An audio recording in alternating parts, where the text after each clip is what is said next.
Start this bitch up.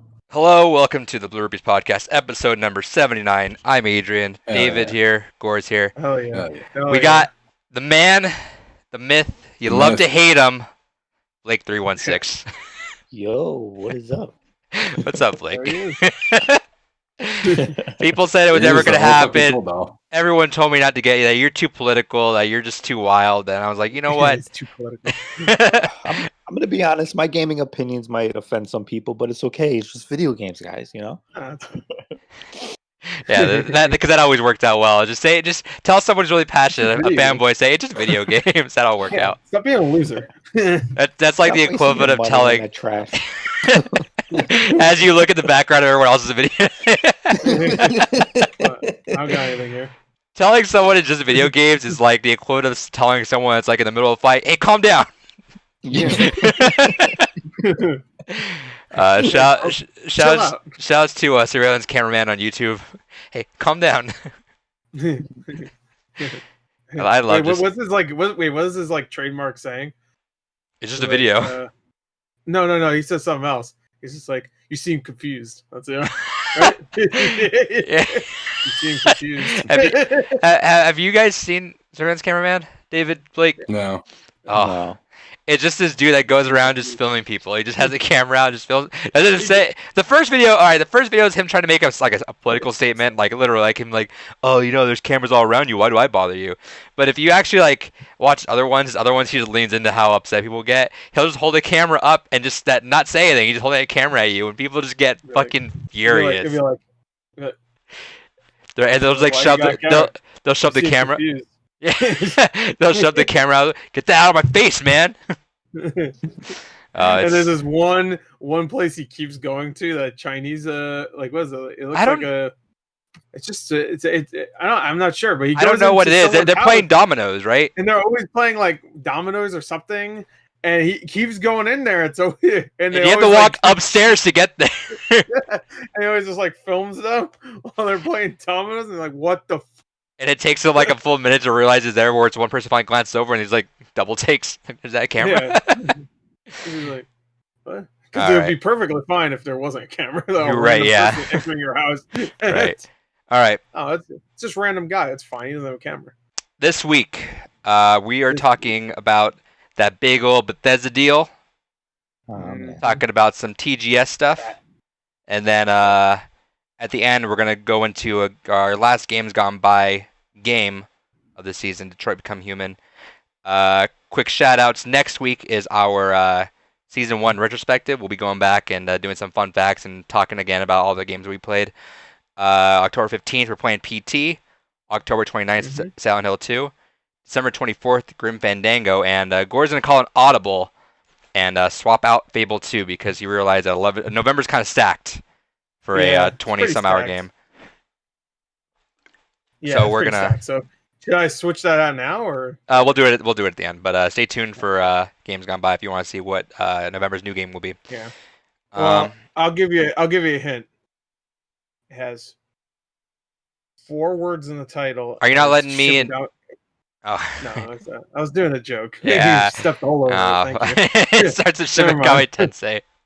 Sorry, yeah. I should have said anything. Whoops. I thought you were being serious. I fucked it up. All right. With that said, Blake, talk to us about you, man. You're mysterious. Yeah, You're man. the most mysterious person we've had on here. Your camera's not even on. You know, some people say I'm a YouTube legend. You know, I've been doing this YouTube thing for about 12 years. I've been doing. You might know me from videos of how to put Halo 3 on your iPod. Yeah, I always see it in my suggestions. Sometimes I'm like, oh, look at this video, and I keep forgetting it's your. Well, one It's a fucking classic. idiot thinks you could. Oh, never mind, Blake. I made a video of how to make free Xbox 360 games at home. This video has like 4 million views, and it's I've trolled even my family members. Like I had a story. I had an uncle call me, and my uncle was like, "Blake, it's like I need a favor." I was like, "Yeah, what's up?" He's like, "I need a copy of Madden 10 for Brucey. I was like, okay, you go to the store. It's like, no, I seen that machine you have. Can you just make one? And I burst out laughing. He's like, what? He's like, what the fuck is so funny? It's like, that's not real. So, so I made a name just making like I like to make people laugh with my videos. It's all about jokes and comedy, and that's something that I always like to do. And to this day, good quality family entertainment. Yeah, it's just trying to make people laugh. I have other series like Tell 'Em Why You Mad Son, which was popular at a time where I had like people sending me mean messages, and I was basically doing with what Jimmy Kimball does now. Basically reads all like the bad replies and just laughs at them. The mean tweets thing. Yeah. And then I had I don't even remember. I had some videos when calling myself the best Call of Duty gamer in the world, best Halo game in the world. When like all those videos were popular, like people doing gameplays, and that definitely pissed off a lot of people. How dare I say I'm the best? And now I'm not as crazy because YouTube has changed. It's just 2020. I go back and I look at some of my videos, like Jesus Christ, I can get canceled any day now. Just for some of the stuff that I say. Yeah. But yeah, I still enjoy making videos. I still just giving my opinion on games and stuff. And like for me, it's just really a hobby. I'm not really never been trying to blow up big or become something huge. Just enjoy making videos on my free time. Yeah, exactly. Yeah, we had Neil GameSpark on last week, and we just talked about how the old school YouTube is a wildly different place to what it is now. Mm-hmm. Yeah, man, totally. Like I like the cliche, like these kids couldn't survive in Xbox 360 lobbies. They couldn't survive in these old YouTube days, man. Yeah, old YouTube's crazy. Between Blake, Neo, and Samuel, we need to do a giant like Blue Ruby special where it's like, well, David's not part of it. David can be the spectator. Yeah, David, get the fuck out of here. Yeah, we need a giant group of people who are on 360 Xbox Live. We need to go through like war stories of like the most heinous things we've had said, because I feel like the group of us probably make a pretty good compilation. Everything that heinous was told to me has been like the most generic of stuff. Just like, I'm gonna kill you. I'm gonna kill your parents. It's typical stuff. I'm gonna kill your dog. I don't even have a dog, but they're gonna kill it. I'm gonna buy you a dog. I'm gonna let you adopt it, and I'm gonna kill it. I'm gonna let you love it for a couple years and grow fond of it. Then I'm gonna kill it. Yeah, and then I'm gonna come over there and laugh. The funny thing is, I still act the same. Like just the other day, I was playing Call of Duty, and I was like, "Yo, bro, how'd you get that achievement?" And he's like, "What achievement?" I'm like, "The cocksucking achievement, bitch." And everyone is just dying. How do you steal that? How do you steal that? That's amazing. like I don't care. I'm just like, I'm gonna do what I want on here. See, but that's still on the mild side, because like telling somebody to go kill yourself, that's different. That's like, all right, you're just a fucked up person. But that's a good like quality, like, oh, you lined them up and knocked them down right there. Quality. Oh man. Man, I've asked to speak to people's moms on Xbox. Like, put your mother on the mic. Have you got a mom on there? No, but I've definitely heard them in the background. They're coming. They're almost there. They're making their way. Dude, I don't. I know Gore even knows like some of the stories where like some of the old ones where you just trolled people. It's like, oh, you trolled people too hard, man. They did not deserve that. I think Gore knows the exact specific one I'm talking about. Yeah, sure. There's been a couple. There's a couple. There's one that's not. Wait, did it originate on Xbox? I don't think it was, right? The one you're talking about. The hard drive one? Oh, that one. Yeah. Okay. That one. No, the hard drive one's the mean one. I was thinking of a different one. Oh man, yeah. One day we'll have an Xbox Live special. We'll go through that. Sure. Whenever 360 Xbox Live goes down in like 30 years, we'll get the crew together. The old men for war stories. Yeah, man. It's fun times. Yeah, no, it was. Yeah. Let's jump into it. Blake, what you been playing? I know you have a good take for Gore here. What I've been playing recently, I've been diving into Red Dead Redemption 2. I've been playing NBA 2K21. Yes, I do play sports games, and I've been playing. Fucking casual. I've been playing PGA Tour 2K21. Oh yeah. So that's what I've been playing lately. You had something about Doom Eternal you wanted to mention. Oh what? So I've been playing Doom Eternal, right? And I'm going to Right. be honest with you. I love Doom 2016. Yeah. I thought the multiplayer was underappreciated. I thought it was one of the best multiplayers. But Doom Eternal, man, it kind of sucks. I'm I'm just like disappointed what? in. You know You love to hate him, how Gore. far are you? Wait. How far are you? I'm like, I think I'm right at the third level.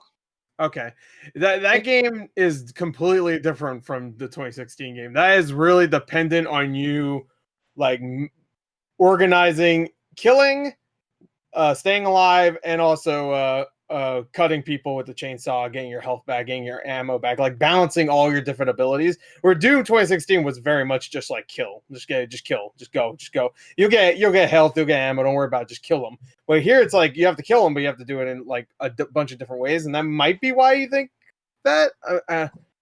Because at first, like when I played, I wasn't even in the best mood to play it, but it took me a little while to really get into it, like really start to love it. Because I for the first few levels, I was liking 2016 more, and then it really like it picks up, and you get way more used to the new mechanics, and then it just becomes like it becomes like second nature when you're doing it. You're just like, oh, I gotta get my health back. I need to get my chainsaw out. Let me burn these guys and make sure they die, and I get the ammo. There's about 50 other freaking demons. All right, fuck me. It's just like it's a lot to balance. Well, for me personally, like I think the multiplayer. I hate what they did with the multiplayer. It's like a 1 versus 2 now, where it's no longer just regular team deathmatch. But as far as the campaign, I don't know. It's just like it has really awkward platforming parts. It's just like, why am I doing this? It's like making jump and float, and then I feel like I like the variety, like you said, like different ways to kill people where I can like melee them and different guns and stuff. Mm-hmm. But for some reason, I'm just not getting into it because for me personally, it's just like, all right, one room, wave of enemies, more wave of enemies, next room, more wave of enemies. Yeah. It's just, I don't know, it's not giving me the same feel. And like when people are saying that this is their game of the year, it's just like, am I missing something? It's just not, hitting with me. Try to stick with it for at least a couple more levels and see if you really, because once they give you way more weapons and there's bigger areas, and just wait, and they introduce more demons too. There's demons that show up that will, like, if you are not on your toes, they will mess you up. When they introduce the Archvile, it's like, ugh.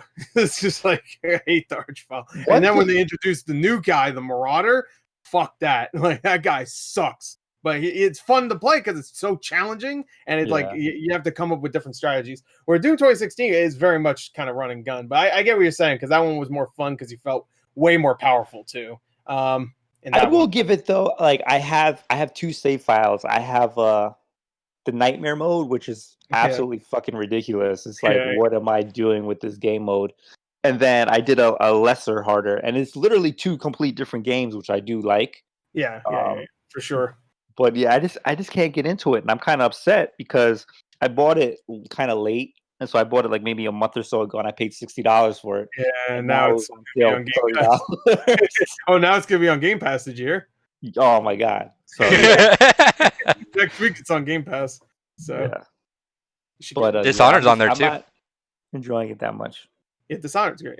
Well, I may just give it a couple more levels. See if you like it. If not, then I guess drop it, which is sad. But maybe sell it, and then if you want to play it on Game Pass, it's there. Nah, I'm gonna get my money's worth. I'm gonna keep playing it, but it's just like, man, I had such high expectations, and it's kind of funny because like people are saying this is like their game of the year. Like my game of the year, like the most fun game I had this year was Man-Eater. I told Boy this. Like Man-Eater's fucking awesome. That's a good game. That was a surprise one too. A great game too. That's really fun. That's definitely. David would fucking love that game. That's a David-ass game right there. Thinking about picking it up. That's a 100% a you game right there, where you just fuck around and not really think too much, and with progression. Yeah. And Yeah. it doesn't have like the best controls or camera, but it's so much fun either way that it ends up not really mattering. Like No. I don't know, it's weird because it doesn't have the best combat or camera at all. Definitely not the camera. Camera's really annoying, but I never bothered me really. It bothered me here and there a little bits, but never to the point where I'm like, fucking game. Like I would spend hours playing that game. I think I beat it in like 3 days. It's like was that's the rare for me now. yeah, that was the game, like the most perfect game for the time for you. Oh yeah. You were, because I think that was around Doom Eternal time, right? That was not long. It was April. It Yeah. was like a couple months later. Was it a couple months? I thought it was April. It's like May, I think it came out. Okay. But yeah, I know you didn't really want to play too much, and that game came out, and you're like, oh. Yeah, it was good. It was good. It was a good break. And I also really like Resident Evil 3. Oh, I loved Resident Evil 3. I don't understand why everybody hated it. I get that if you're a purist and you loved Resident Evil 3, which let's be fair, most people don't love Resident Evil 3. When it came out, it got like 8. I will fight you on that. I love Resident Evil. All right, you're not most people though. I'm saying when it came out, it was like a year or two after Resident Evil 2, and that was so great that when Resident Evil 3 came out, besides Nemesis, there wasn't too much in that game that everybody. I don't think everybody loved really. Carlos was fucking lame. It was very redundant. I mean, it only had one campaign too, so that kind of sucked. The Mercenaries mode was fun, but I don't remember. Honestly, I don't remember much about it. When I was playing Resident Evil 3 Remake, I was like, I don't remember any of this stuff. So this all could be different, or this could be the same. And I honestly don't know. But Resident Evil 2, when I'm playing that, I'm like, oh yeah, this. I remember all this stuff. But Resident Evil 3 Remake was a lot of fun. I don't care. It was a perfect 6-hour game. Yeah. I still need to pick that up at some point. I had a lot of fun with it. Now it's like a $30 game. $30 game is perfect. I actually heard that multiplayer is kind of fun. So Yeah, I didn't even try it. yeah, me neither. But Because the we beta played sucked. During the beta, but yeah. To be fair, we didn't give it the attention at all. No, but I didn't even want to play it though. It was like it felt weird. Yeah, I was getting like Umbrella. What's it called? Umbrella Corps. Umbrella. Yeah, that Yeah. shitty game. Not vibes really, but like I was getting the feeling that it will end up being that quality. Because it was gameplay wise, it was not even close to the same. But it was just like, oh, this is like a tacked on thing. But it ended up being pretty good, I heard. So people still play it. Yeah, it keeps getting updates. So all right, good for Capcom. good for them. Hey, Yeah. shout outs to Capcom. Yeah, they're listening. Sponsor us. I wish. Sponsor us. I'll play Monster Hunter if you do. Hell Dave- yeah. David, what you been playing? I've been playing a lot of weird shit. So let me pull up my list here. Unsurprising. What's the one I gave you? well- Shout out to Key Miller and the developer. Do you know the developer on the top of your head? Can I guess what I the can game look is? it up right here. Yeah, it's Compile Heart and Idea Factory. That Can I guess developed what it. the game is? Go Yeah, for it. I got a game. I requested a game a little while ago, and I've been wanting to give it to you, David. I might. Yep. If this isn't the game, then I might have already given it to you, and you just didn't say anything. But it's like called like Panty Hunter or something like that. Nope, you have not given that to me, and I will take that as soon as I get it. Panty Story or something like that. Of course you would. But Damn right, I'll take that. all right, so it's not that game, obviously. No, it's not that, but I will take it from you if you don't want it. But I saw that, I was like, let me request it, and if I get it, then David can have it. Hell yeah. Anyway, we'll talk about what you actually got. So no, I want to save that for last because it has an amusing story to Okay, it. sure. But I've been playing a lot of Megami Tensei, the Telnet release, because I'm working on my SMT history project there. So it took me a while to get this fucking emulator for the PC-88 working, but I finally got it going, and it's weird that it was the first one in the franchise because a lot of people think the NES one is, but the Telnet release is, and it's actually a Gauntlet clone, which I was not prepared to go into. So it's a fun little Gauntlet clone. I'm enjoying it. You got your 2-factor authentication screen up there. There we go. That's gone now. Yeah. Oops. What happened? I tried to switch he- settings for a second. Actually, keep talking. Keep talking. You're good. Yeah. So yeah, it's a fun little Gauntlet clone. I'm gonna try to beat it. But even actual Gauntlet, I'm not the greatest at. I'm okay. Arcades, I can usually get pretty far into it, but this is like 160 floors fucking Gauntlet. So I don't know if I'll fully beat it. But aside from that, I've been playing a little bit of Yu-Gi-Oh! On Steam. I'm trying to finish that. I forgot that I only had like one campaign left to do in it. So I'm working on finishing up that campaign so I can have that finished 100%. And then the game that has the most story to what's been going on is so Adrian sent me a code. And I'm going ahead, my girlfriend's over, so I'm getting this downloaded. And I look at the name, I immediately know what the fuck this game is, which is one of the games I got this week thanks to Adrian. Moero, I believe is the way it's supposed to be pronounced because it's Moe-ro, so Moe-ro. Crystal H. Basically, it's Pokemon with big titty anime girls. That's all you really need to know. What? What? Big titty Pokemon. Gore's ready to request that game now. I'm Hey, Gore, right and it was on Switch. Yeah, it's on Switch. I was eyeballing Switch has this all the game a porn while games. back because Play Asia has a limited run that they're doing for a physical of it. I almost got it before, so you save me a bit of money. I may still get a physical of it.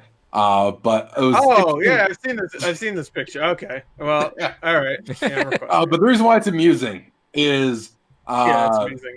I bet it's amusing. Oh, it's amusing. Girlfriend and I were playing it together, and good bonding. Oh yeah! So basically, it's like, hey, you want to watch? You want to play something with big titty anime girls? It's like, yeah, let's do that. It sounds interesting. So we're going through this game, and we played it for about like a good 2 hours. And this is a game where you play Pokemon, but the way you catch them is you basically have to massage their tits and their ass and really get them feeling good to go ahead and join you. And Hell if yeah. you don't, you run away. Finally, a chase game them for down. me.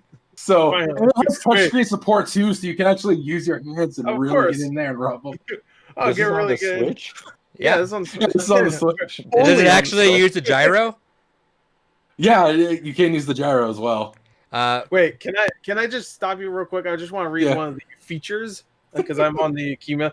Shout out to Key Miller and the developer, by the way, for the code. Yeah, we already said that, but mix and match bras and panties to customize each monster girl's skills and appearance. Yeah, so it has a jump class Wait, system. I'm not done. Feel the effects of loving scratches and more with the HD Rumble support. Loving scratches. You played this, huh? yeah, my girlfriend and I played this. So yeah, the broad panty stats do change the appearance, which I wish you could turn off because I like the appearance of some more than others. I bet you want to turn off the bras and panties. But they have like the jump class system, so it's kind of like the sphere grid in Final Fantasy X too. It's just. I literally just came out off of finishing Detroit. I also want to point out. Hold on. on. I want to point out one thing to the viewers out there. This is the first time Blake3one6 and David have ever talked or met. Yeah. And it will be the last. Oh my god. So I turned to my girlfriend after about 2 hours of the game. We decided to call it a night. And I'm like, oh hell yeah, with the PS Move support? Oh yeah. yeah. VR. And I'm like, so I turned to her. I'm like, all right, so big titty anime girls in Detroit. Which one did you like more? Without missing a beat, she's like, yeah, I like that big titty anime girl game a lot more than Detroit. Wow, you two are made for each other. You might as well just put a ring on it and fucking take it to the ceremony right now. God damn, we might as well sign the papers right now. He's actually talking on NieR. He's poking his hand. It's like what was it? That NieR where they had the puppet the entire time. Sure. Yes. Okay. I was gonna say South Park where Sure. I forgot when Cartman had the hand and he had to give a blowjob to some guy, so he's just like But yeah, no, Moero, Crystal H, 10 out of 10. Would recommend. Great girlfriend bonding game. Find you a woman that likes big titty anime girls. I don't know what else to say. I just remembered that episode of South Park. It was a classic. South Park is a classic. Gore, what you been playing? I didn't play any big titty anime girls, But he requested it. I did request it today, so maybe during the podcast I will have a new pickup as well. We'll see. All right, so I actually played a lot this week. I finished 3 games. One of them being Detroit Become Human. Obviously, just finished that 10 minutes before we started this podcast. The other games I finished Control finally. It took a year, but I finally finished that fucking game. And luckily, that game's confusing as hell when you play it the first time, so it didn't really matter. You could jump in whenever. It doesn't matter. I actually ended it at like the perfect point last year, where it was just like there was a big reveal, and then there was like a lot of answers, and it was just like, oh, and I stopped playing it, and then I came back, and then they asked more questions and more answers. I'm like, oh, okay, I got all the answers before, stopped. It's like waiting a whole season, like a whole year for another season. Oh, yeah. That's what it felt like.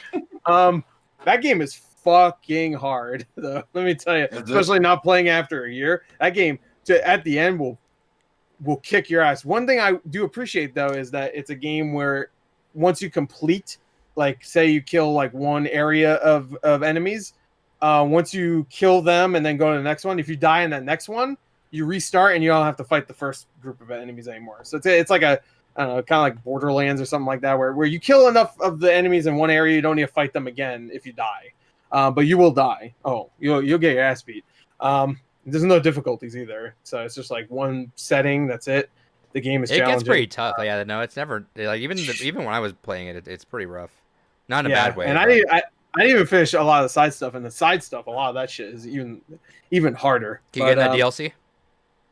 Yeah, I'm gonna probably wait though. I might end up just buying it again, I guess, if I have to, because I might as well add the $15 and get the because it's $40 right now for the special version that you can play on next gen. I might as well spend the extra 15 because it's 25 for the expansion pass just to get the better version of that game. Yeah, because it does have performance issues. Saves cross. I'm assuming saves cross over. I wouldn't count on that. Why? If it's the same fucking content, it better. Well, there were. All right, then fuck it. I'll just buy it on. There were reports that people were getting upgraded to the Ultimate Edition on accident. Meaning, then they should be the same game. Yeah, which kind of sucks. I wish I knew that. I would have fucking done it. No, they revoked it. Yeah. That makes sense. Yep. Anyway, the other game I finished this week was Tony Hawk's Pro Skater 1 and 2. I don't think I mentioned that last week actually, because I can't remember if I finished it last week or this week. So I'm just going to add it here because I can't remember if I mentioned that.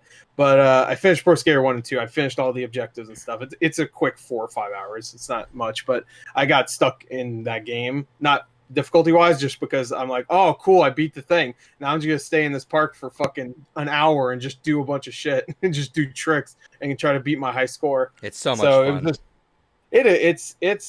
It's pretty good. There's a lot of really great remakes that we either played this year or came out this year. I heard that Mafia 1 is great too, so I'm excited. We have this one, obviously. SpongeBob. Yeah, this is definitely a big year for remakes. Destroy All Humans. Amalur. Mario, kind of. Amalur was more of a remaster. That was definitely Mario. Final Fantasy. Yeah. What were you going to say, Blake? Oh, no. No? No. Sorry. Good talk, buddy. Mario. Mario. There you go. Yeah. Mario wasn't really a remake. It was a make. It was a re-something. And it made a lot of people when they announced it. Yeah. There's other ones. THQ Nordic, just look up their list of games. Sure, yeah. Almost all of them have been remakes. But yeah, no, this one's great. It might be the best one this year. I haven't played Mafia yet. It comes out tomorrow. We'll see. As of recording, it comes out tomorrow. Yeah, it was a great game. Crisis. I also forgot about Crisis. I heard Crisis. Yeah, that's another one. That was a. Yeah, I heard it was terrible. I heard it's really bad. Yeah. I'm sure there's others. Vanquish and Bayonetta kinda, I guess, this year got re-released. Pikmin 3's coming out a little bit. Yeah. I guess re-releases and remakes if you want to combine them, then sure. Oh, Resident Evil 3, we just mentioned that. There you go. That was good. Anyway, I've been playing the shit out of Hades. Yeah, so I played one run, and I just know I'm going to be super into that. So I'm going to say Hades is pretty good. Anyway, I also played WWE 2K Battlegrounds. How is that? That game's amazing. Fuck Hades. Is it really being sarcastic? No, I'm being sarcastic. Hades is fantastic. Play that game. I'll have more to say in the future, so I'm gonna cut my dialogue here short because I will be playing it a lot. But I will say right here, stick with it. That game has maybe some of the best storytelling in a game. Just the way Voice it tells acting its story. immediately is fantastic. Oh, amazing! The guy that voices I can't remember his name, Hades' son. Great. He has like a weird name. But Hades, everybody's voiced perfectly. But what I love is the story, the way they tell the story. When you die, you get a little sliver of new story. So if you made it to the second or third realm or whatever, or level, I guess, and you die and you're like, fuck, man, fuck this game. It'll reward you with some new story, which is great. There's some reveals. It looks amazing. I think it's Supergiant's best game. Honestly, I only play Bastion, but still. I have Hades and Hollow Knight on top of each other on my Switch, and I'm like, sure, both those games. I think Hades only because there is an endpoint, but it's going to be one of those games where you kind of want to continue to play because you feel forever though. Yeah, that's what I mean. I would say Hades first because it doesn't have. It's newer and also doesn't have like an exact endpoint. It does, but you want to continue playing it. Between that and Splunky 2, roguelikes are just going in. Yes, and that was like in the same week they came out. But yeah, Hades. But no, I have been playing WWE 2K Battlegrounds. All right, it's not amazing. It's not. That game is. I'm going to say right here. Fun, or? All right, I want to say this first. That game might be the ugliest fucking game I've played this year. How? It is so gross. Hey, all the character models. Shoutouts to Just Gamey for the follow and for the host. Appreciate you. Realize the Oh, character models are supposed to be the Hasbro figures, right? Yeah, I get that. But have you seen the game though? Because I like the way they like move and like you know how like a WWE game would have a really cool intro, you know, like when they come out of the ring and they're like walking up to. Yeah, sure, John Cena. They don't do that. Every they kind of do, but every character walks out and they just have the same face. It's like an android from Detroit. It's just like they don't have any emotion. They're just like it could be The Rock and the most charismatic fucking guy ever, and he's just like. Is it worth $30? $30. It's actually kind of fun. So that's the thing I did want to say. The gameplay wise, it is actually kind of fun. So for $30. If you love WWE games and you want one that's not broken mess, then I've only played a couple hours and so far it hasn't broken on me once. So I also heard that the PlayStation version doesn't have a platinum trophy. Oh, it does not? I have it on Xbox. How the fuck do you not have a platinum trophy in 2020? The PlayStation version has no platinum trophy. It has like 9 gold. That right there is why I've never been into trophy as much of achievements, because there's no consistency. How do you not have a platinum trophy at this point? How? There's also no physical retail release, right? Yes, physical. Yeah, so it's supposed to have a platinum. Yeah, that's fucking No, weird. they don't. They don't have any regulation. You don't have to have anything, obviously. Dude, there's like $2 shitty games, like bad games that have platinums. Yeah, that's the reason. That's the reason why they put the price at $2 so you buy it because it has a platinum. Yeah, that's usually why. They all replicate Avatar on 360. Like, oh, you could sell games like this if you have an easy platinum. Sure. Well, to be fair, Avatar was probably like, what the fuck are achievements? Because that was like a year after 360 came out, and there's just like. I wish there was some sort of like level thing though. I didn't get all the achievements in Avatar, by the way, because I played 5 minutes of it and I didn't like it, and I didn't give a fuck about achievements. So I was like, I didn't get the 80 combo, and I was like, I don't know what the fuck are these things popping up. Have you ever looked on True Achievements to see what the percentages of people that have gotten only or they're missing one achievement in that game are? It's like 100%. No, I'm not. I'm curious. I'm just curious if you've ever seen it. I bet it's like 99.9%. Yeah, you fucked up the 100%.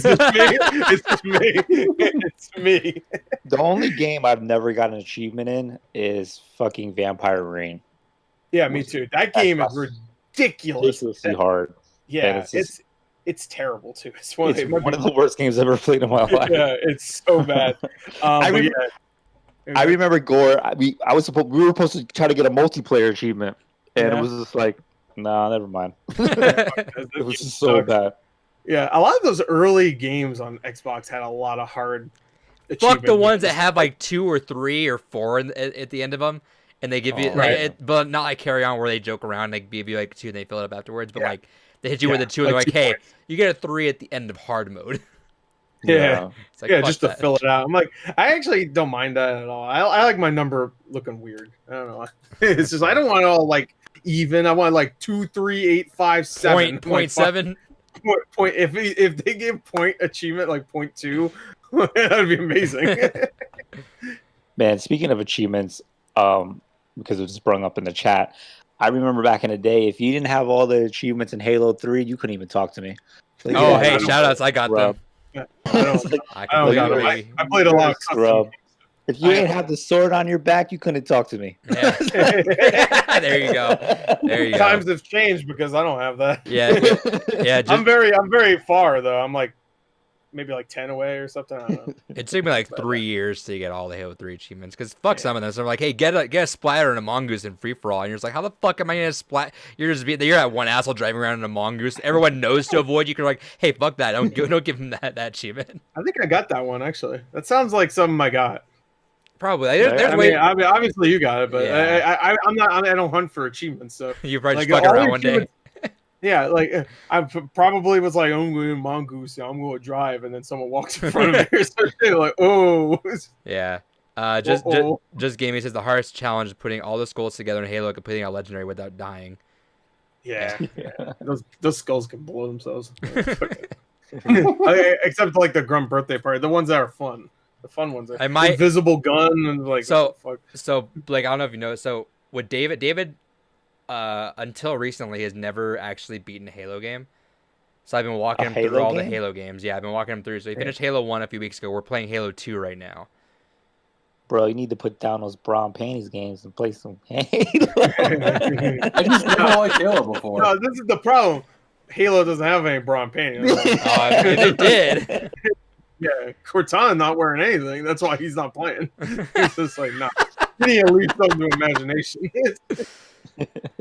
Yeah, man. Halo, for me, in my opinion, like if I was to rank the Halos, I'd put Halo 3.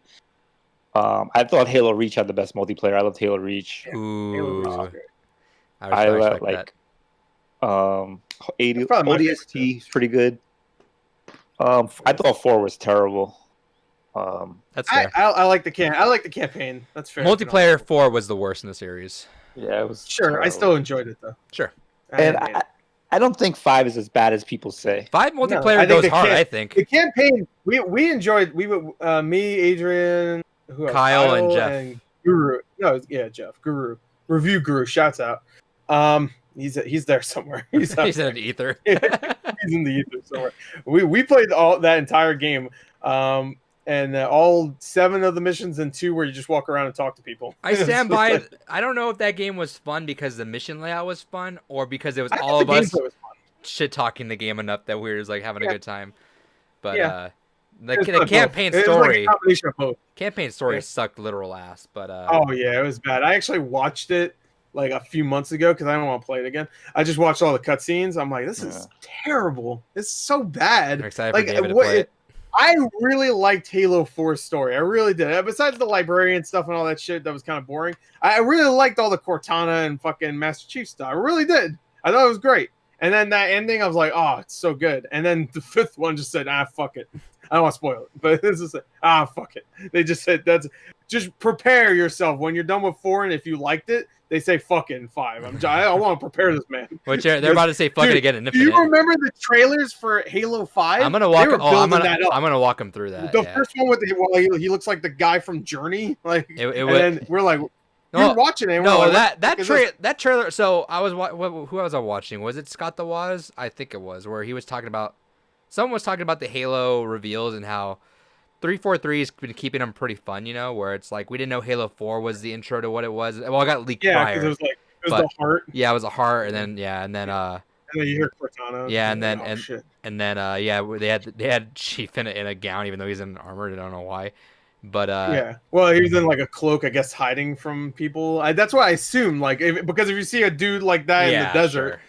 You're like, oh, that's Master Chief, obviously. A really quick it was for the trailer. Yeah, a really quick rundown, and that's like the most basic. And then the newest one was great too for Halo Infinite. Yeah, that too. Yeah, like, is it Halo? And then you see the Marines are like, you didn't see the shotgun? Halo.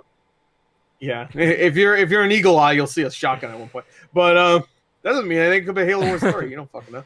But, It could have been the original Halo game, the RTS. Yeah, they remade that. I'm gonna walk David through the promotional stuff, but it was going into Halo 5 was pretty hype because you thought it was gonna be like super cool the way they were doing it. Like the idea that they had was really cool. This Locke guy, he's gonna fuck Master Chief up. They did. Did you know that I forgot already that the beginning of Halo 2 Anniversary has an all new cutscene that's Halo 5. I forgot about that. Yeah. So yeah, me and Gerard played that, and we're because we didn't know that, and I don't remember that when we played it. Yeah, it threw me off because I'm watching it, and David's like, "Oh." Add that after because we played the first couple of levels of Halo 2 Anniversary, and then I don't recall that being in there. No, that really they must have added that like right before Halo 5 came out. Maybe they must have added that, and maybe they didn't, and we just didn't notice because we're all upset because the game was broken. Maybe the cutscene glitched. Huh? Yeah. Man, I just got to say, like Halo 3 co-op legendary mode is one of the best gaming experiences I've ever had. Like, if you miss out on that, I feel bad for you. Yeah, I did that. That and ODST were the last 2 Halo games I did legendary. Halo Reach, my voice broke. Halo Reach. that's how you sounded when Halo Reach came out. Halo Reach is out. Oh no, man! It sounded like the surfer Mom, dude. I want that game. But that game was great. But I got halfway through that on legendary mode, and the game glitched out, and every checkpoint was like I instantly died. And I know if you just let it keep happening, like if you just keep getting killed, it will eventually bring you back to an earlier point. I didn't know that at the time, but the game's like, I think we fucked up. All right, we'll fix that. Yeah, like if you die like 10 times instantly after your checkpoint or something like that, then it'll bring it back to an earlier checkpoint. Mm-hmm. I didn't know that at the time, so I thought my game was fucked, and I was already hating it anyway because it was the flying mission, and that shit on Legendaries, the one where you're in space. Star Fox? Yeah. Star Fox, yeah. That shit was so hard. I was like, oh my, everything else was like hard, but you can manage it. That, like, there's no place to manage. You can't hide. There's no hiding. You're in space, bitch. You can't hide. It's just like, and it was really, really. But anyway, yeah, no, I agree. And then after that, Halo 4, I didn't even I played it once. I was like, on normal. I was like, I'm done. We'll see. Those games are great co-op. Yeah, maybe. And them not allowing local in Halo 5 was probably the biggest fuck you to the fans I think ever for Halo. That was ridiculous because that's what fucking threw me off. Is when I first got my Xbox One ages ago. That was one of the games that came with it. I was like, oh well, at least if nothing else, I'll be able to play co-op with it. Because that's the one thing I knew about Halo is they're all co-op. Go ahead, pop it in. I was like, there's no fucking local co-op. What the fuck? Isn't this the whole point of why people like this? The new one will. They're gonna rectify that. I think they should have added that in. I don't understand why they didn't add it in. Maybe it's not. Maybe Gore, if you want, once we get to Halo 3, maybe you could jump in because once you get to Halo 3, you can have up to 4 people online co-op in Halo games. Yeah, that's kind of neat. Yeah, so maybe we'll do that. Gore, anything else you've been playing? No, I'm good. That's it. Okay, so I've also played Hades a little bit. Pretty good. I need to play more though. I didn't play that much of it, but I did one run. I'm like, all right, this is gonna be one of those games. So I'm gonna put it down for a little bit. It's definitely gonna be one of those games. We're gonna talk about Detroit later, so we'll do that. I've been playing a good chunk of Mario 64 again through the 3D All Stars. Man, dude, booting that game up. Controls. Yeah, no, I'll get to that. But booting that game up, I was with the girlfriend and I went through Bomb on Battlefield, and she was like kind of surprised, like, oh, you play this game a lot? I haven't played this game in like probably about 15 years, but you just know that level so like the back of your hand. It's kind of actually really it's really sublime because you just remember that. It's so classic. But I was able to like jump through. Like I played for like 15 minutes and grab like 8 or 10 stars really quick. And I've been going through. I'm about like 30 stars in. I'm trying to 100% it. I don't think I've ever 100%ed Mario 64. So doing that. I'm on the water level and I hate that level. That one sucks. Every. Has Nintendo ever had a good water level? Odyssey was okay. That one Waterland, like you had to be in the water for a long time. Yeah. It's gotten better. I mean, that was mainly because the controls were way better. Yeah. In Odyssey, then I think Odyssey still has the best Mario controls ever. That's not saying. It's not really fair to say because but it's more modern than any of these games. Right. But still. Thanks for that follow. So Shouts out. the controls have really aged though. I can't tell if it's I played like 30 minutes of it, and I was like, you know what? I'm gonna play Galaxy because that's just like, yeah. I'm gonna get through it just because I want to anyway. But I don't know if it's because it's not on the 64 analog or if it's just the controls or maybe the emulation. But man, like it's got a little bit of a delay to it too. You can definitely tell. I die a lot. I die like way more than I really should. Man, it's crazy. I remember seeing Mario 64 and playing it for the first time, and it was just like, this is fucking amazing. It's really kind of sucks because I don't really think games these days really capture Oh no. like greatness of like a Mario 64 or even like Ocarina of Time for the it's just like I remember seeing just the Mario head in the start menu, and I was like, "Yo, look at that! That looks fucking amazing." Yo, It's not even a game yet. It's just getting the fuck around, and yet you feel like you're in a whole new experience. You know what's funny though? Like, we're gonna talk about Detroit later, and it has the same thing in the menu where they just have a head right there, and it's talking. You can start pulling it. Pull his nose, ears. I would love that, but like, yeah, you're right. Like, thinking about that was amazing back then. And I'm playing Detroit, and it begins, and she's talking to me, the android and the title. I'm like, you're not Mario. You dumb bitch, you're not Mario. Call her that. Yeah, no. It's like, and the closer you're gonna get to that are like games looking really photorealistic. Like playing Last of Us 2, you're like, damn, the face animations are kind of wild. But I mean, you're kind of expecting that. That's where gaming is gonna go. But like Mario 64 was just so fucking like new. Like you weren't expecting that, and it just hit you with it, and that's just the thing now. Like, damn. Yeah. The last time I think I felt that way might have been Shadow of the Colossus. Because I was like, that might have been the first game where you really got a sense of scale from things, anything like when the bird one and like the fifth Colossus comes at you and you have to jump on his wing. Back then, that shit was like, oh yeah. When I played the remake of Ignis, I was like, dude, I can imagine people back in the day were like, what the fuck? 2005? Yeah, that game came out 2005. You know what came out 2005? Fucking Driver 3? Shitty-ass games like that. I was too busy playing Halo 2 still. Yeah, me too. But I played. Yeah. I was still playing SOCOM 2. I think or SOCOM 3 on PS2. No, I think SOCOM 3 came out that year. I must have been playing SOCOM 2. Yeah. So in the chat just gave me says, how do y'all feel about the Call of Duty Cold War multiplayer and Easter egg for zombie clues? Were there? Oh no. I mean, I want to get into the zombie lore of Call of Duty because it seems fun. Oh, there's a huge lore, but I think I'm just, it's too late at this point. I mean, I can, but there's like so many other games. Like, I want to play No Man's Sky now. I want to play all these fucking games. Man, No Man's Sky looks amazing right now. Yeah, we're gonna talk about No Man's that. Sky. Whew, man, I want to ride me a dune worm. But yeah, I think the lore is cool. I'm sure there's a video that explains it all in like less than an hour. Maybe I'll watch that. But I'm excited for Cold War. I am the actual Cold War. It's a good time. Yeah, it's coming back. It's coming back. It's Cold War 2. Come back to it. Yeah, no, the camera has not aged well. It sucks. I'm conflicted. I'm one that likes. I really want the classic how exactly it was experience because sure. Part of me makes it like if something's so polished up that I just forget how it looked back in the day. I kind of like. And then you eventually do go back to like, oh, it really isn't that good, and they had to polish it up. But I also like this game could have used a free flowing camera for sure. Like. Yeah, but this is the thing. I hate when games don't give you the option of new controls. That's why I love the Resident Evil, the remake that came out, the remake, I guess. Mm-hmm. It wasn't a remake, the remaster of the remake for GameCube, because they gave you the option of tank controls or just fucking move around. Yeah. And why couldn't they do that here? You know why? Because they didn't want to fucking do it. I think Shadow of the Colossus did too, right? Grab them by the Mario balls. We got those consumers. They'll buy it. Nintendo couldn't even change the X on Mario Sunshine. Yeah, I heard that. Push. I heard it. Yeah. And then at the beginning when it tells you how to put the spray out, push the button.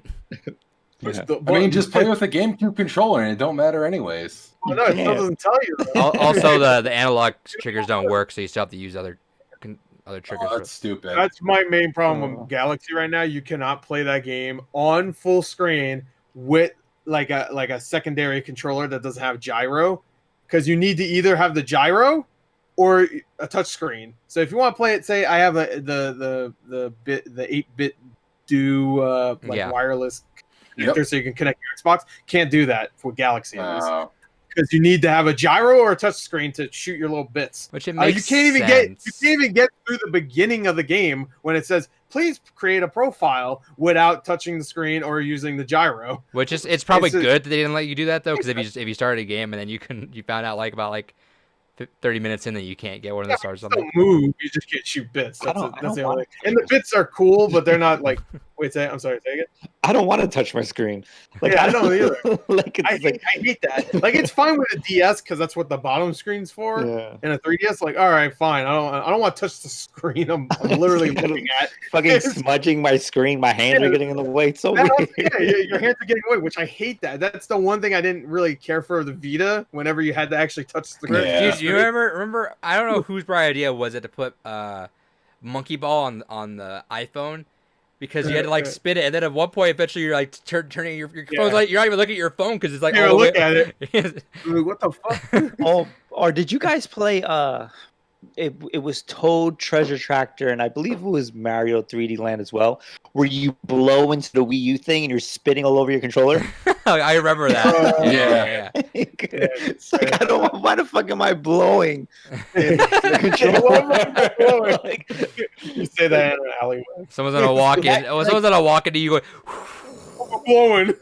Like imagine having like a significant other and they walk in on you like, what the fuck are you doing? Don't come in here, I'm blowing. and then you're single. Like I remember back in the day, for the Dreamcast, I had the game Seaman, and I was talking to my controller. And back then, where people were like, "What are you fucking doing, you weirdo?" Like talking into this little ball on my controller. It's like who thinks of this stuff?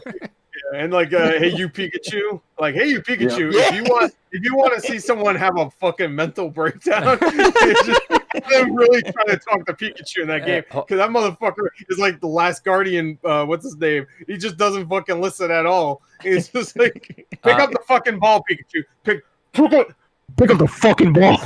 I like what Simply Viper 09 said. I just scream onto the gamepad in Mario 3D World because screaming to blow clouds is satisfying.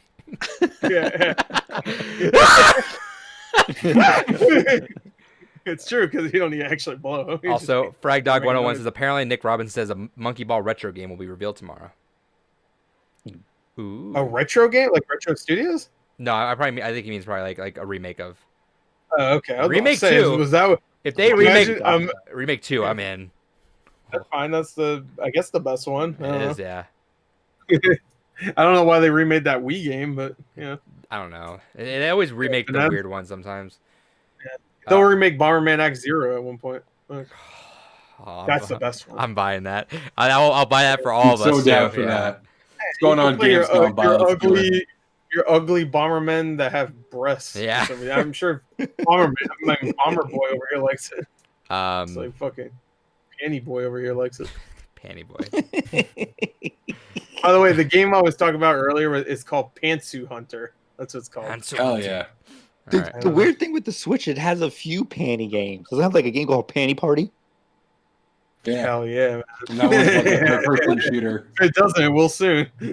Just Gaming says, can we see all 4 of y'all play Mario Kart one day? I'm down. Gore hates Mario Kart, though.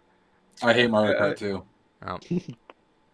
He should have been here on the Ranksters. Oh my god.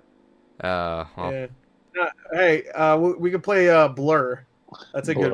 You know, the more I watch Ranksters, the more and more I realize Gore and I really do have more in common than I give us credit for on this podcast. Yeah, I mean, if you just count out all the JRPGs, then I think that's probably true. If anything else says, or Halo or Gears of War, dude, Gears of War 2 Horde mode, I still want to do one day. Have fun. Have fun with that. I'll be over here doing anything else. Literally playing Mario Kart. Jumping off a building, whichever one. Yeah. Gears of War 2 is great. Actually, you know what? I'd rather play Gears of War 2 than play Mario Kart. You're right. Gears 2 Horde mode's fucking awesome. I love that.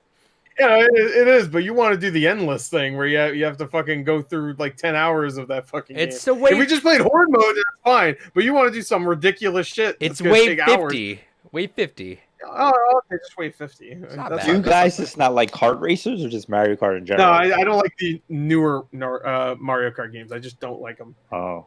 Yeah, I love I don't Double like any Dash. kind of racing game for most part. Every so often, some kind of hit me the right way, like CTR. I like, but Yeah, CTR is fun. I mean, I haven't played the new one, but the original I like.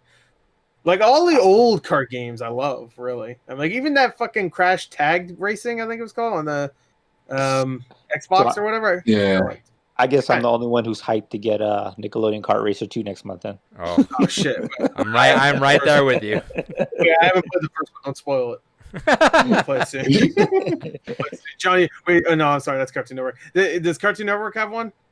If so, then I'm buying it right now. I want to play Johnny. Oh. If they're not, they're slacking. They're slacking. I know they have like beat 'em ups all the time and shit. Yeah. I feel like they had one at some point on like the PS2 or something. Probably. Oh, hell yeah. Yeah, I Like think they had Johnny one Bravo, too. like Sounds Samurai familiar. Jack. Dude, Samurai Jack in a cart going after Aku. Hell yeah. All right. Anyway, That's yeah. it. All right, next segment. So I forgot to explain this to you, Blake. So obviously, as you can see behind all of us, we're all I'm not David. David looks like he has trash. If you stand behind me and Gore, we're collectors. I want to ask you, what's one of your favorite things in your collection? For everything in my collection, I set a goal because I kind of want to get a complete like WWF physical game collection. Ooh, interesting. I slowly been collecting like the Game Boy games and the NES games, and I need like one more of the Super Nintendo ones. Mainly because I loved wrestling back in that era. I don't like it as much now, so that's something I've been doing. Collecting those games. I also started just collecting like the Batman games. Mm-hmm. I like just targeting like certain things I like here and there because like if you come to my house, I have I like you guys like to display stuff or like pop art. So like if you see like one of my videos, I have like a background where it's have this stuff like displayed. Giant stacks of stuff, right? Yeah, I so love the arcade cabinet you got going on too. Thanks. Yeah, so I just like I don't really want to play them. I like them more of like display pieces. Mm-hmm. Yeah, I get you. As far as like valuable stuff, like I've had stuff that was worth a lot but kind of lost value due to like re-releases. Like I had a sealed copy of Xenoblade Chronicles for the Wii I never opened. That was like one time $150, and now it's worth like what 30. 50. I had 50. It's 60 now. For I had a Marvel vs. Capcom 2 for the Dreamcast. That was like one time $250, and now it's like 30. I think it's still a little yeah, but that's still the best fucking iteration of the game. Who cares? Yeah, totally. But yeah, I have like stuff like that I guess has value. But as far as like what I like a lot, like I'm just trying to get those little small collections. It's kind of tough for me because I'm not like I don't know how like Gore likes to order from like online and he does a series. I don't like ordering online because I'm impatient and like I have to go to stores and like buy it myself because I want to make sure it's like pristine, no stickers, no scratches. You don't want to be like Gore refers to as getting fucked. Yeah, I can't be that. I can't do good. that. I got fucked. Which by the way, coming up in a second, we're gonna hear about Gore's story with in his favorite note that he ever got in a package. Oh, I got the note right here. We'll talk about that in a second. Yeah, that's that's pretty much what I'm into. Like I'm trying to get those WWE collections and Batmans. What was the Batman game you got on SNES that was like worth a lot? Adventures of Batman Robin, right? Yeah, the animated one. Yeah, I paid a lot. I paid like $1 something for that game. I think I went up, didn't it? Yeah. Yeah, so that one you got. Oh yeah. Hey, if you got a GameCube collection, you're rolling in with the retirement fund right now. Even Wii's going up right now. I sold my GameCube back in the day. Unfortunately, that was the only console I ever sold. Oh no! Well, to be fair, GameCube was the cheapest of the consoles. I had all the good games too. I had Metal Gear Solid Twin Snakes. I had that's like super expensive. I remember having like the Def Jam Vendetta that Agent was talking about recently on Twitter. I had that. Man, I had so many good games, but times were rough back then, so I had to sell it. That was the only console I ever sold. I feel like GameCube is like the easiest one to find of those three classic ones. At least I feel like it's become the most expensive to work for, though. Yeah, no, I mean, like every time I go to a yard sale, if they have one of those three consoles, it's going to be a GameCube. And they're always messed up. And I never buy them because they always want way too much. Now GameCube goes for a little bit more because GameCube games are going up. Let me go through some of the chat right now. Frog Dog 101 says SmackDown Here Comes the Pain was the shit. I love Oh, that SmackDown. was such a great one. Reacher Flash has 2 back-to-backs. SmackDown vs. Raw on PSP with Chef's Kiss. Yeah, I love That wasn't too 2006. bad. 2006 is awesome because you get Yes, to do 2006 was the last General good Manager wrestling mode. game. General Manager mode. I love just setting up matches and getting like Yes. ratings and stuff. I love that stuff. Anyway, I saw his next comment. Yeah, hey, which is true. Gore, you should frame the note you got. We'll get to that in a second. We'll get to that. Frog Dog has I got Wind Waker, Sunshine, 1,000 Year Door on GameCube. I'm thinking about buying a mansion. You'll afford it. Simply Viper asked, but does anyone here own Twilight? Seen it for Wii? Gore probably has it. No. I do. I'm pretty sure me and a few of the guys I know did a video for that, and I think at the end we took the disc and snapped it. I could be wrong. And then you look, it's worth $200. Yeah. Oh no. Yeah. All those scenic games are always retained. Right, yeah, for some reason. And then he says getting a GameCube I feel is pretty easy. GameCube game shopping is a nightmare, yeah. And much more now. Like that's from April to now, those games shot up, man.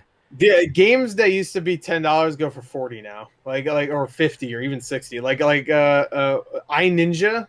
I don't know if anybody's ever played iNinja. That was a classic back in the day for me. I liked it. Nobody talked about it though when it first came out. That used to be a $10 game on GameCube. I think now it goes for almost $50. I'm like, iNinja? Like iNinja, a game nobody knew existed. Now it's like, all right, whatever. What's the most money anyone here has paid for a game? It has if you're not counting $400. collector's editions. Yeah, you can. No, like if it was an old game. But are you excluding like collector's editions where we spent like way too much on like a Doom helmet or something? Anything. Like Wait, what are you trying to say, $400. Adrian? What are you trying to say? I spent too much? Yeah, we both spent too much. Too little. No, I spent too little. And you're gonna have another one soon, right? Yeah, I'm gonna have another one. Well, I'm gonna buy another one tomorrow. I probably won't get it until by the time Doom 3 fucking comes out. But yeah, that's how limited run goes. Mine. That helmet looks so good. Mine was the $300 and some on the inside collector edition.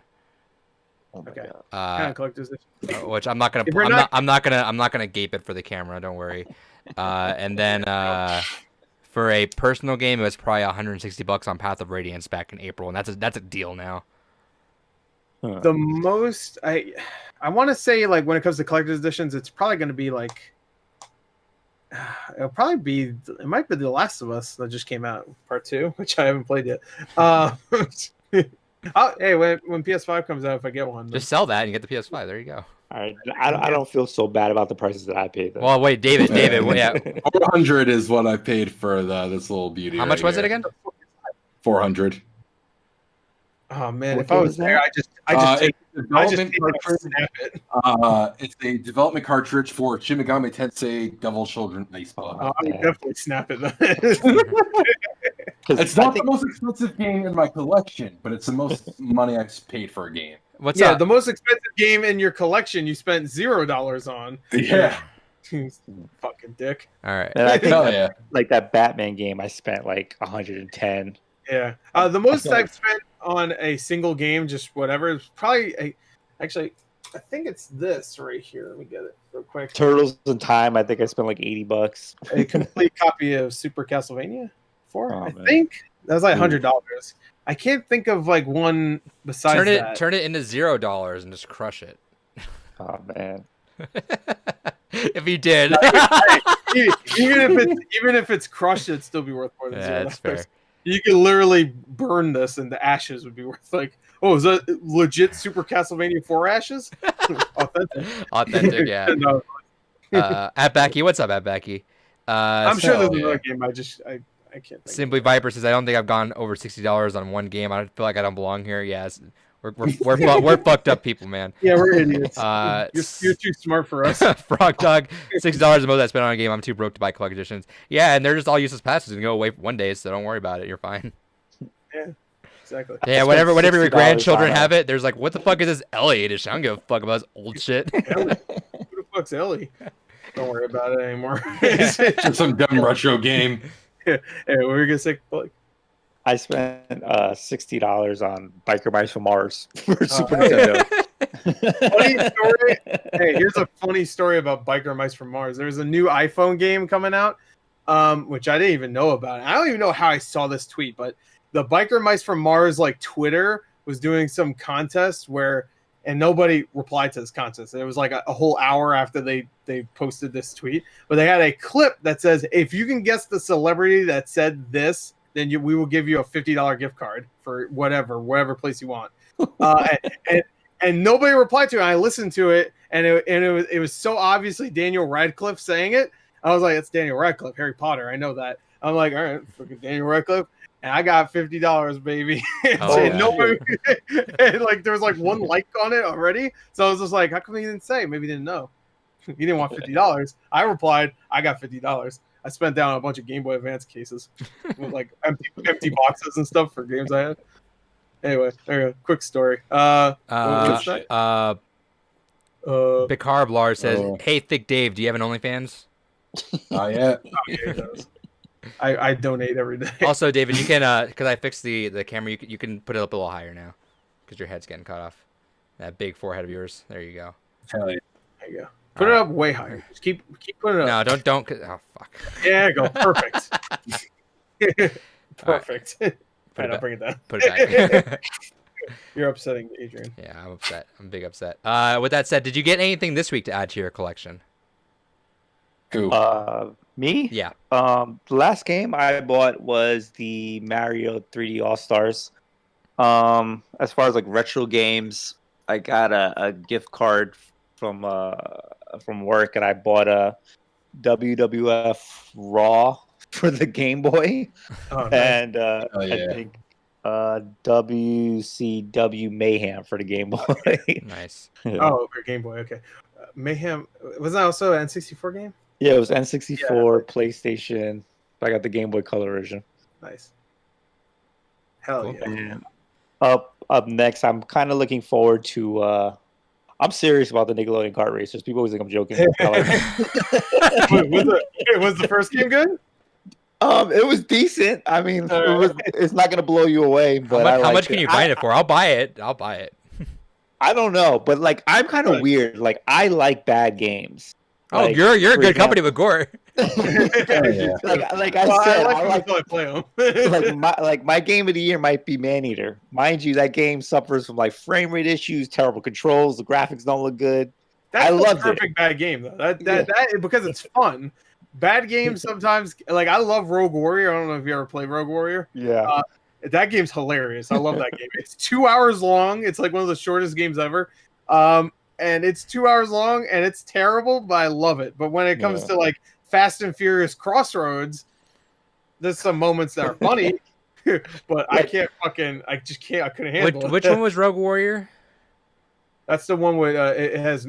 I don't even know how to explain it. It's Mickey Rourke. He voices the main character. He's like the guy that What console? has slip. It's on 360. It's like a Was it on 10-year-old. PS3 too?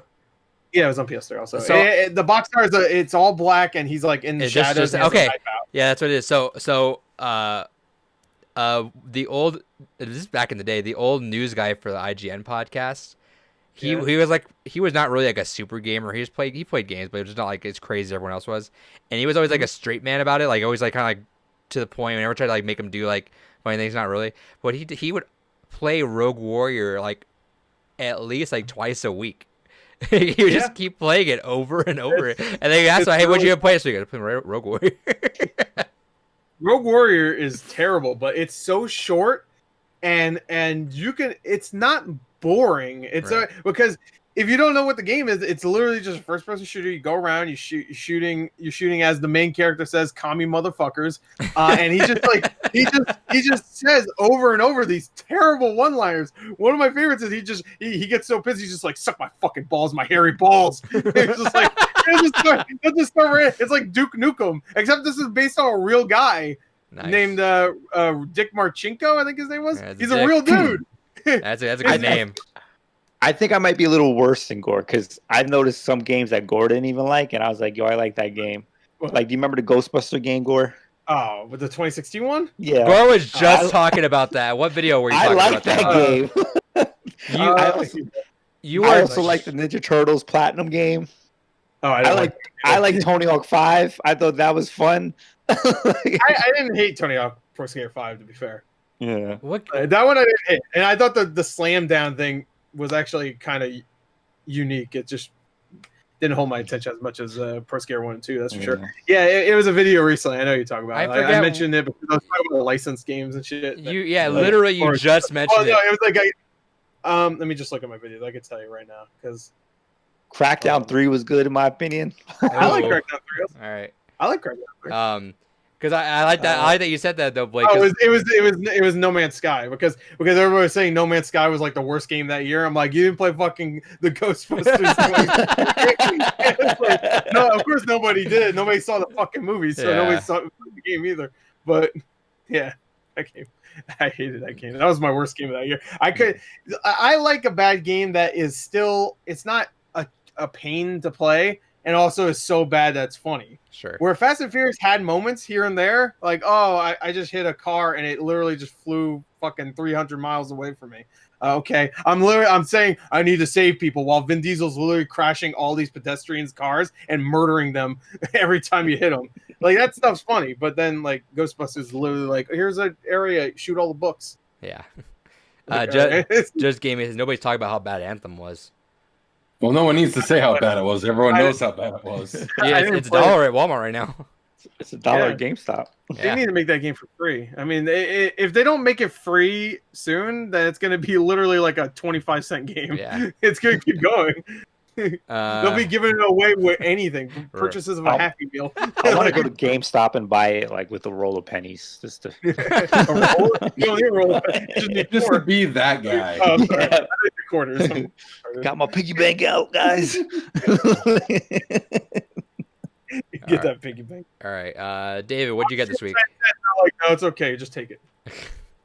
So as we talked about earlier, I got that Big Titty Anime Girl game. I He got loves my mentioning copy of Speaking Super of Mario Big Titty 3D All I Stars. can see where it's fucked up. Yeah, it came fucked up on the side Mine of the did mail, too, which pissed me right? off. I think literally right there, the same spot. If I can get, yeah, you can see right there at that light. Yeah. So I'm gonna just switch out cases with another That's one. fine, baby. I got a perfect copy. Look at that. You open it, it Hyrule- breaks. Hyrule Warriors in it. Which, to be fair, if that was a fuck up, that'd be nice because that game's worth like $20 more than this right now. Anyway, But yeah, that's what I got this week. Nice. Gore. all right. I just showed it. There it is. All right. I'll save the story for last. The fucking note, because I'm sure I'll go into it. Speaking of Mario, I picked up a copy of Paper Mario Origami Fuck King. yeah. I got it for $35 on eBay. So I was like, I feel like you'd be pleasantly surprised by that game. no, I'm gonna hate it. Yeah, you're right. Just because you said that, I'm gonna fucking hate it just to spite you. But no, you're probably right. I'll probably like it. I got this last week. I actually forgot to show it. They had a new steelbook for Ghost in the Shell. I think Oh, that hell was yeah. Ooh, I like one of that. my favorite anime movies. Speaking of anime, that's a good one. Watch that because that'll make you think a little bit. Don't just watch it in Japanese. With though. Scarlett Johansson, so good. Yeah, this is the Scarlett Johansson movie. This is the Fucking OG hate you so much. baby. This will Hell make yeah. you think. Watch the anime series too. I never fully watched that, but I watched enough to tell you it's pretty good. Shout Yeah, out to Standalone Complex 1 and 2 are really good. thanks to Big Viper for the follow. Appreciate you. This is a great movie, and it was only Agreed. $18. The steelbook, It was Really? 4K steelbook, and it looks Good awesome shit. too. Is it I still on think it sale? might be sold out. I think it's sold out. I'm gonna check it out. I didn't think anybody would really give a shit. I wanted to tell you there's a Rick and Morty season 4 steelbook. I don't know if you want to get Ah! I think it's still available, so Okay. you don't need to do that. It was available. It was available earlier today when I bought it. So I'll go. I was like, "Oh shit!" I need to tell Adrian. And I'm like, "I need to play Detroit." I was like, I'm I glad need- I did. Hey, it's good I did at that point because I literally, like I said, I finished Detroit 10 minutes before this. I thought we were going to start at our normal time, which was like 9:30. So I was like, I have plenty of time. I had 2 hours left. It's good I started what I did because I would have finished it by the time we Yeah, start. we're chill with we're chill with Blake, right? I guess he's doing a reaction right now. Anyway, Next is what the fuck? I dropped the note. Really quick, Simply Viper says, I came here from Blake's YouTube channel, and you guys are talking about collecting physical media. This is my jam. It's not healthy, but it's my jam. Hell yeah. I respect that. That's the way of life right there. Welcome. Just keep supporting physical media before they try to take it away. Yeah. Exactly. Don't buy the digital consoles. Doesn't matter. They Yeah. only have about 2 in every store, so I don't think you'll have a chance. WWE 2K, this game. What's in here? Fuck, Ghost in the Controller. Shell sold out. Is it? That Yeah. sucks. God damn it. Control. Oh wait, no, it's not. Is it? Is it not? There's a regular Oh one. yeah. No, never mind. The regular one's like I think 18 or 20 as well. I think. Yeah, it's Something not like as that. cool though. Yeah, Thanks a it's lot, pretty- Gore. That might be no problem. That might be the better cover art though. Yeah, I want Because that's Steelbook, like though. that's like one of the best scenes. Yeah, it's a really good cover art. You know what? I didn't want to open it yet, but it has a sweet thing where like it's a slipcover too. And the slipcover, like once you remove it, it shows something different on the back. But it like I can't explain it, but I can't because I'm fucking stupid. But like if you combine them together, it makes a different image. Is what I'm trying to say. Oh, all right. He gets it. David gets it. He understands stupidity. Big Dave. But gets it. all right, Big Dave gets it. Hell yeah. I Really got quick. this from Game. Before I forget, really No, quick. Sorry to interrupt you. No, I'm what? finished. No, No, I really want to I'm ask. gonna continue. I really want to ask. Is that Mad Max No. Fury Road looking like it's gonna be rare? I don't know. I at this point I have no fucking idea what will be rare and what will not. For when it comes to Blu-ray steelbooks, I have fucking no clue. Okay. Like that could be one where they have in stock for 2 years, or it could sell out instantly. I have no idea. Man, I speaking don't- of steelbook, though, what I tried to get that Casper one. There's a Casper steelbook. Yeah, there's a Casper steelbook that released maybe 4 weeks ago of the movie. It was re-released. Oh, I can't wait to see that in 4K. I'm sure those special effects have held up. A Clint Eastwood cameo probably held up too. It was a Best Buy exclusive. Yeah, a lot of them are. I think that Fury Road one is. I think that Ghostbusters, Ghost in the Shell one was too. I'm worried. I don't want to. I don't know if I want to play that game with Fury Road. No, don't fuck around with Fury Road. Wait closer to release. It's got another week. Yeah. It'll also drop. They always drop Yeah. like a few bucks too. I mean, I guess you can order it now. I think. Do they have like the same thing as? I'll just go the Amazon day does? of. I always went the day. I would always order. I'd order for in-store pickup the night before, and they'd always hold it for me. So that's fine. I'll Yeah, just do yeah. that. Anyway, I got this from GameFly. I got East, the memories of I don't know, Yeah. Cincinnati or some shit. And this has a manual. to that Oh. shit. It's got a manual? No shit.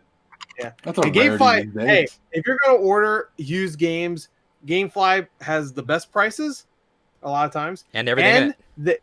and everything in it, and it looks brand new. It looks like if they said this was new compared to like how GameStop says their shit is new, even though it's used, then I would at least give GameFly the credit that they actually treat their games with some fucking respect. Sure. They don't stick 500 stickers on it and shit. And they give you everything that's in it, where GameStop, sometimes they don't even do that. Sometimes they're like, oh, there's a code in here? Nope. Hey, that's coming home with me, fam. So everything that's supposed to be in there is in there. Just Last Gamey. thing before I get to my story. Huh? Just Gamey says, do y'all remember the days of Def Jam Bandit and Def Jam Fight for New York? We actually did a podcast on Def Jam Fight for New York last month. Hell Yeah, I go check remember that out. Fight for New York is amazing. That was my first time playing, and these two went and replayed it, and then we go into it for about maybe 45 minutes or an hour, I think. like an hour or so. Yeah, that's good. Oh, yeah. You can find that on youtube.com/depunked. Continue. The punked. Deep. All right. Last thing before we get to that stupid story. I saw this being bid on, and I've been wanting this man's signature for a little while because I'm a huge fan. And I got it for $20. It has a certificate. It's all good. It's all checked. It's all legit. And I got my boy Caesar, Nice. the guy that played the ape. Caesar No, it's the himself. actual ape. Yeah, it's the actual guy. Yeah, special effects are so good. And I got my boy Andy Serkis. Here's the certificate. Nice. $20 plus shipping. So I got that. I wanted that. I wanted a Funko Pop, but I don't think they make Funko Pops of a. Did you never look at Of, the what? Overwatch ones? I sent you. I did. They're a little pricey, but it was for charity. Yeah, pricey. I see. Yeah, that's true. I should have. I'm sure they're done by now, right? Yeah. Yeah. I was going to, but I didn't. Yeah, the voice actress for Farrah was going a little bit higher than the other ones, and I'm like, It's funny. yeah, I really get it for charity. I'm not gonna. She has a couple. She has a couple memorable lines. That's probably why. Yeah, and I was also for charity. So I wasn't gonna complain. I wanted the Hanzo one, but You don't want the Torbjorn one? I want a Torbjorn one, but I always see those on eBay for like lesser. Yeah. I know it's for charity. I get it, but it's just like Yeah, I need to save my money. sure. Even though I just showed you all this shit I just bought. Yeah, right. A lot of this stuff will most likely be sold in the future. Did you pre-order NieR? I did. All right, I was gonna say you should pre-order just in case. I feel like that's gonna I sell know. out. Yeah. I was thinking that too when I saw it, but then I was just like, I don't know. I pre-ordered that. I got that shit pre-ordered. We'll talk about that again in a little bit. All right, so the story that we're hyping up, it's not even that. It's pretty funny. It's funny. All right, so I picked up a copy of Spyro Reignited Trilogy on Switch. And it was $15 on OfferUp. It's like a $30 game still, so that was pretty good. I still haven't corrected this, but whatever whatever reason the seller put it in backward. I mean, upside down. I don't know, like the cart's upside down. Whatever. But it's who cares? It doesn't matter. It just adds a little bit more to the story. I also received from the same seller this note that was graciously put on this piece of paper, not even like a piece of paper, not a piece of paper, just a part of a paper. And they couldn't even give me the whole thing. How nice of them. All right. The note says, "Have fun, enjoy," and it has a little heart. Which is nice. Oh, that's really nice. I get notes like this sometimes where I'm like, they say have fun, maybe like you skim past it for a second. You're like, oh, send me a thank you note.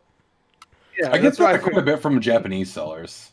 Yeah, I get that from OfferUp quite a bit. Actually, in the same video, I got another one that said thanks for purchasing or whatever. That's all it said. I might have that here somewhere. No, I don't. But all right, so it says, had a few people ask to purchase this before you bought it. Not my problem, but okay. If I pay shipping, would you mind sending back once you've downloaded it? What? So, all right. This person got the game, and you have to download the 3 games on your system because it even says right there, download required. See back right there. You see that? Sure. It's a little thing right below his face. So I'm assuming this person downloaded the games, had to download them because the cart couldn't fit them all. You have to do the same thing with BioShock Collection and XCOM and Borderlands.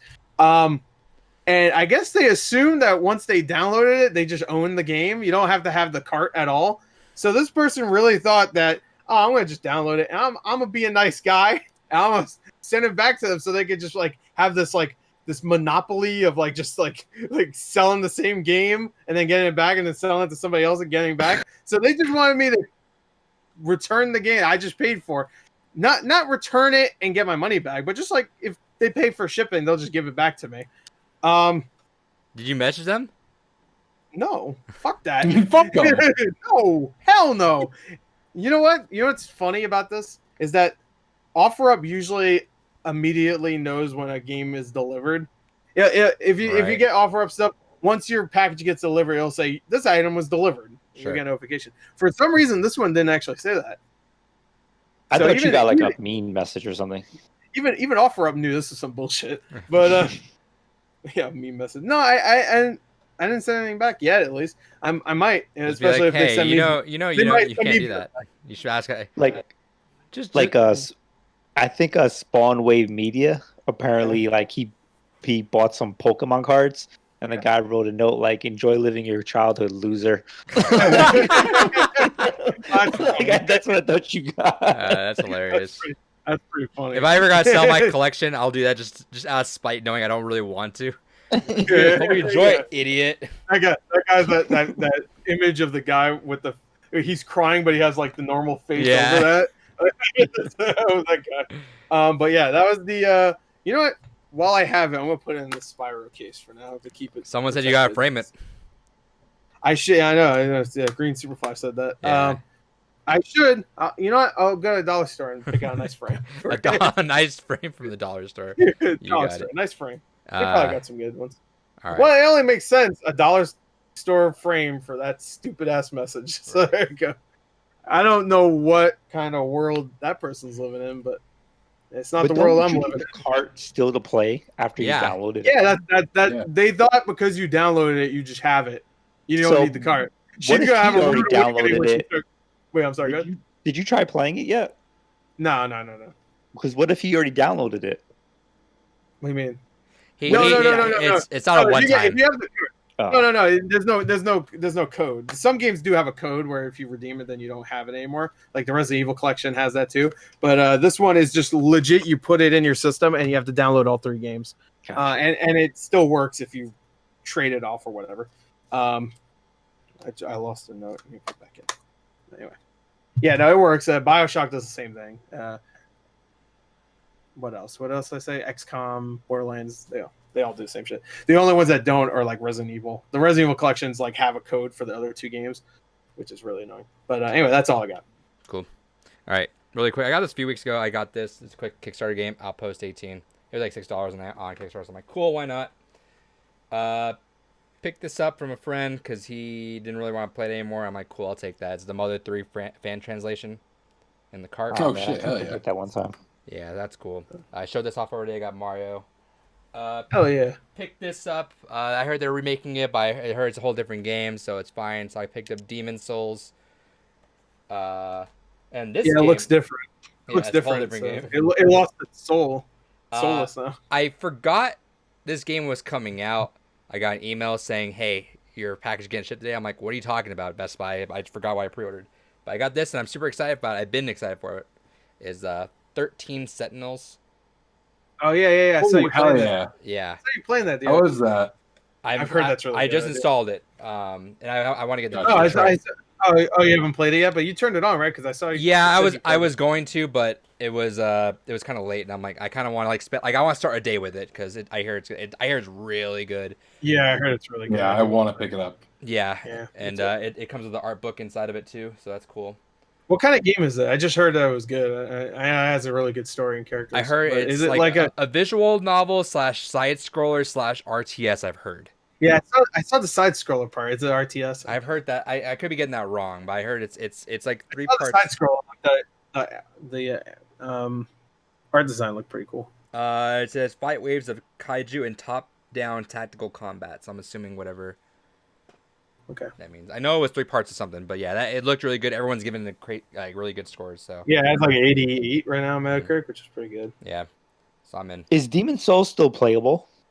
You can't play it online. Yeah, which that does remove a lot of features from the game.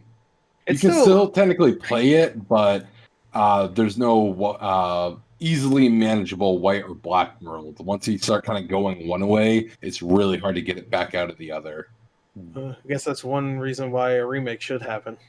If another game did the original, just you can't really play big portions of it. Some people wonder why do remakes exist? That's one reason why right there. You can't even play portions of the fucking original game anymore. I grabbed it just to fluff the PS3 collection a bit, and it's going up in price a bit too. It's a good addition to the collection. I always get PS3 games I never collect for it. I have to like draw the line somewhere. Like if I collected for everything, then I'd be out of money, and then I wouldn't have money for. Fuck that! Collect for everything. I only I get can't. So PS3 and Wii are the 2 consoles where I'm like, I don't collect. Yeah, the only ones like if I really want that game, I'll grab it. But otherwise, I kind of like it being a really weird niche collection, like with Clock Tower 3 or 3D Game Heroes or whatever. Now I like that being like a really weird small collection. Yeah, for sure. But like PS3 doesn't have that many niche games that I find interesting, and a lot of it's already been remade or remastered, so it's really no point. 3D Game Heroes would be like the only one that. Yeah, that was my man. That needs a remake so much, or at least a re-release. That sucks too because everything's stuck on PS3 forever. Yeah. I did miss out on a Goodwill haul where someone posted a bunch of PS3 games, but like all the Ratchet and Clank games for $5 each. I was about to run down there, but I missed them. Rip.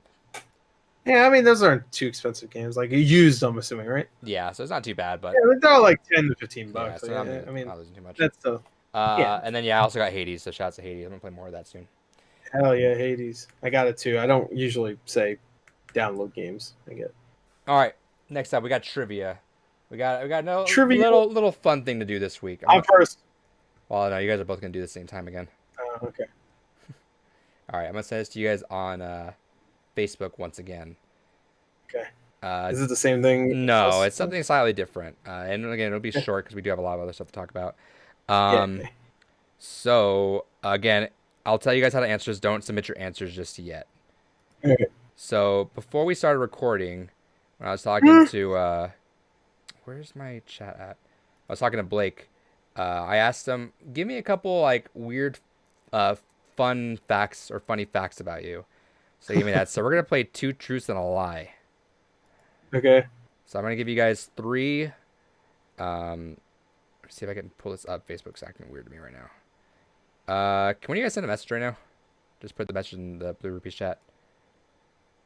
I'm gonna send you guys this, and then you guys are gonna answer A, B, or C on them. There you go. You guys are gonna answer A, B, or C, and then I'll tell you guys go, or when you guys are both ready, you guys let me know, and then when I tell you guys go, we'll submit them, and I'll have Blake answer which ones are truths. Okay. So let me read this off to the chats out there. So 2 truths and a lie. The first one is A, never owned a PS2. B, completed Gears of War 5 solo insane campaign. And C, he got called out by Wings of Redemption on Twitter. The second one is A, he fell asleep playing Persona 5. B, an ex gifted him a copy of Last of Us and he sold the next day.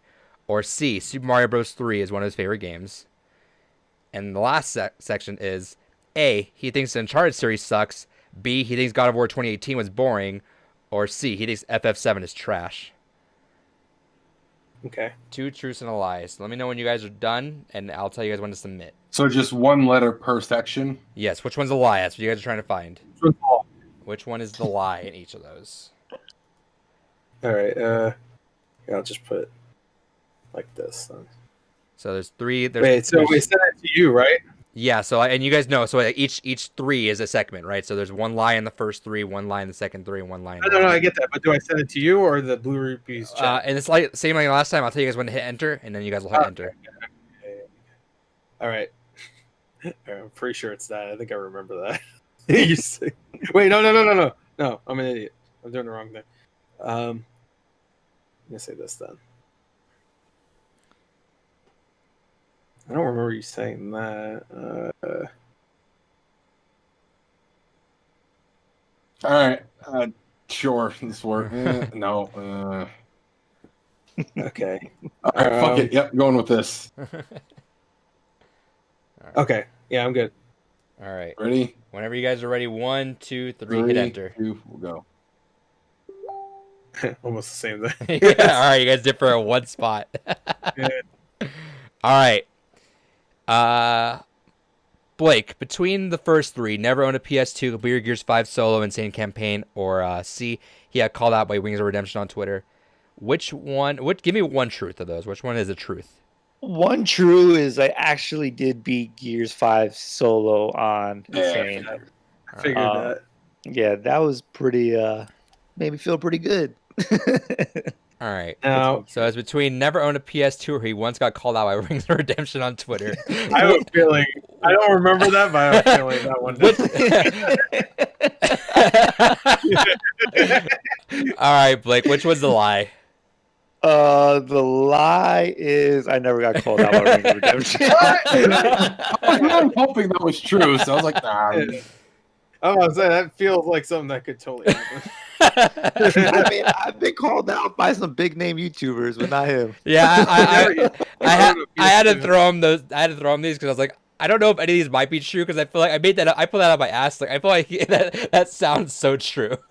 Oh, you made that up? Yeah, I made all that up. Look here, look, listen. Shout out to Frag Dog. All right. Next up, Look, listen. A, he fell asleep playing Persona 5. B, an ex gifted him a copy of Last of Us he sold the next day. Or C, Super Mario Bros. 3 is one of his favorite games. Blake, give me a truth. Can I just say one thing before? Yeah. I'm pretty sure I remember you saying that you fell asleep during Persona 5 in a video. I'm pretty sure. So let's jump to that one. Blake, is that I one? would be really upset. Is it? I swear.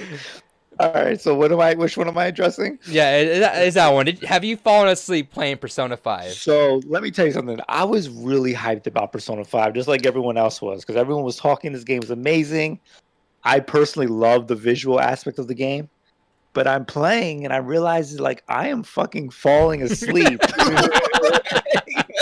the point where like I'm fighting my sleep because like at this point I'm like in a kind of like delusional. Like I'm not falling asleep playing a fucking video game. This has never happened to me before.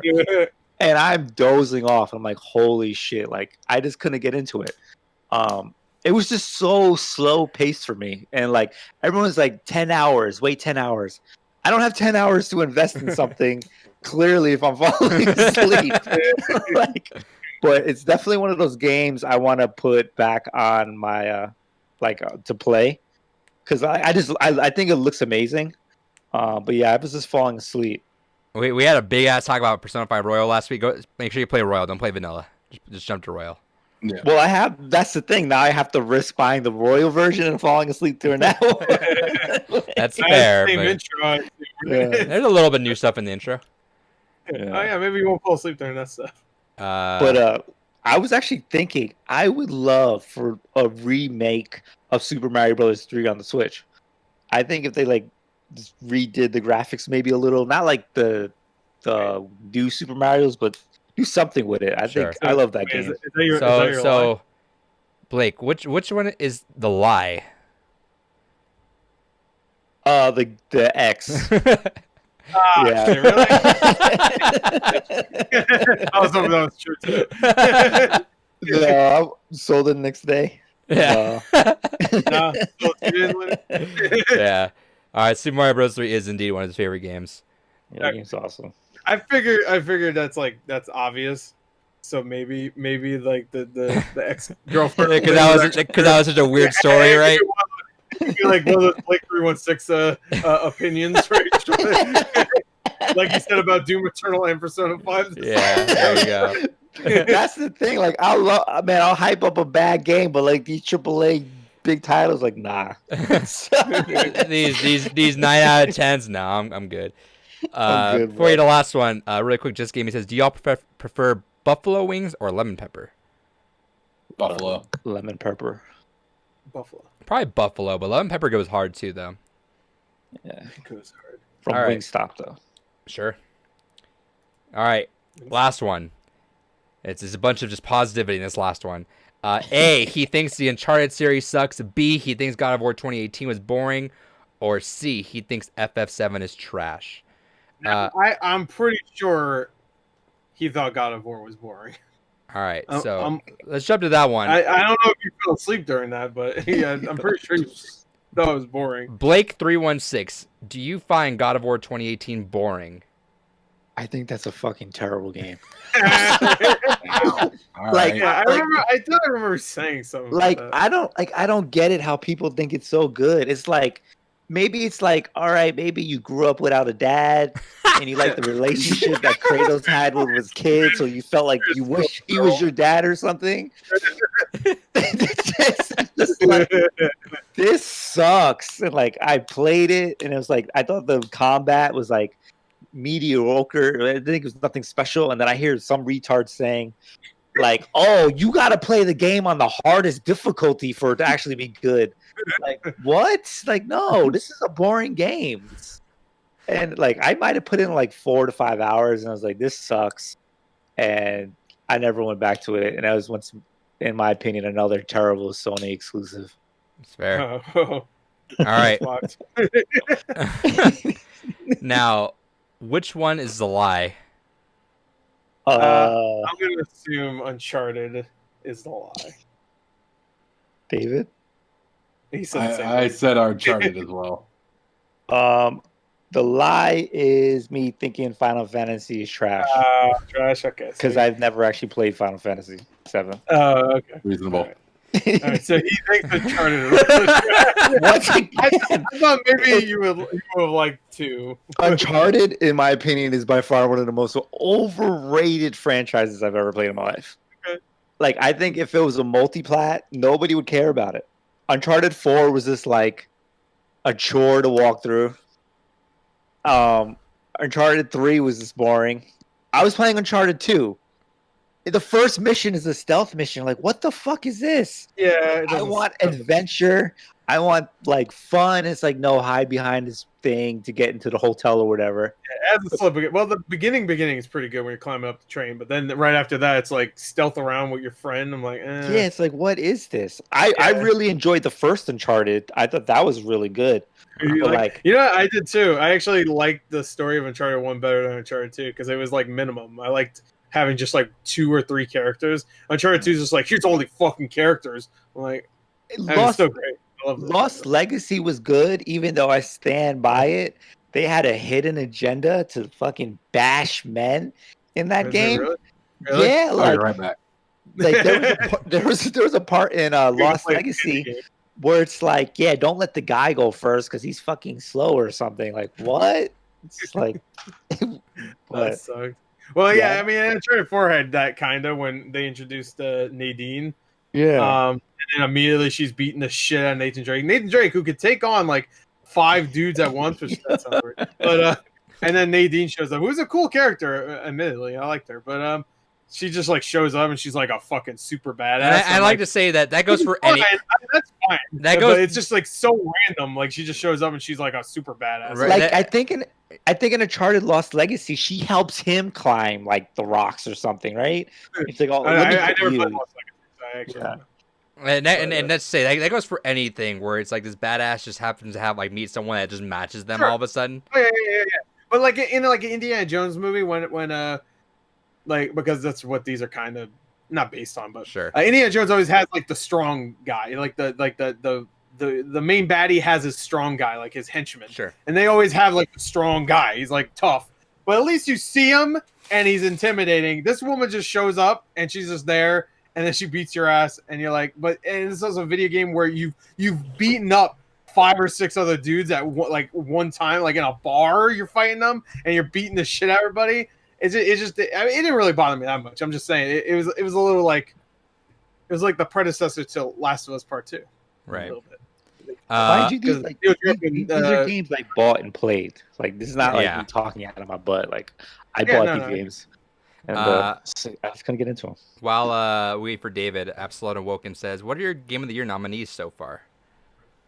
That's a good question. For me, Doom Eternal, Ori and the Will of the Wisps, Hades right now from I played.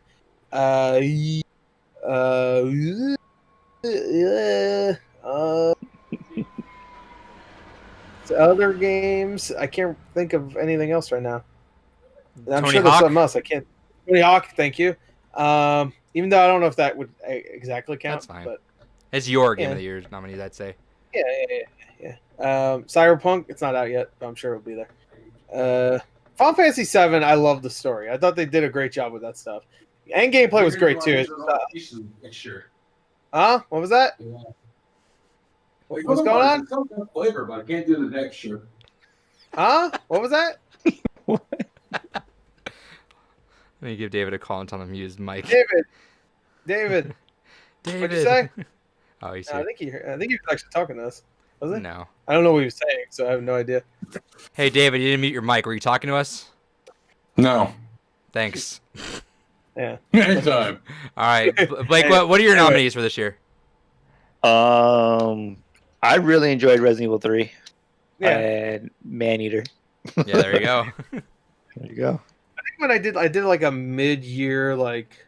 I think we Top did five. that, didn't we? You know, on the podcast. No, I think you did it on a podcast, but I did it. I did a video for it. At Man least, Eater if was we on didn't do there. it on a podcast. Man Eater was like I think honorable mention or number 5. I forgot which one. But that was also right when Man Eater came out, so it was like fresh. So it was like I'm still having fun. But yeah, even though that game had a glitch achievement, which was really annoying. Which one? They fixed it. Oh, if you 100%, yeah. if it's fixed now, so if you actually 100%ed it, then just Oh, go you and had to look. break one of the bridges or something? No. I did everything. I broke all the bridges. I did everything. Like I finished every piece of content in that game, but it wouldn't unlock the achievement for 100%ing the game. And it was a glitch, so they fixed it now. So if you load the game up, you'll get the achievement. If you already did all that. I remember playing that game, and I remember like when you go in the Gulf, And I remember like, holy shit, like the sperm whales. I was like, yo, like that's really fucking cool. Like when you start getting introduced to the bigger sea creatures and stuff. And then when you and they're intimidating at first, and then you roll up there like a couple levels later, and you're just a big ass motherfucker eating them. You're like, oh, yeah. I thought that with the alligators in the beginning. I'm like, I'm getting fucked up by these alligators, and then later on, you're like eating them with one fucking bite. Excuse me. That game does like there's another game out there like an old scaling really well, but there's an old game where you play as a shark, or you play as a fish, and then if you eat other fish, you just grow and grow and grow, and then you have to fight like a boss fish. I forgot what the game that is. Feeding Frenzy, thank you. It's that. But there's another game like that. Game, yeah. It's a game like that. That's Feeding a rip Frenzy off 2? of that game. Yeah, Feeding Frenzy 2, the rip off.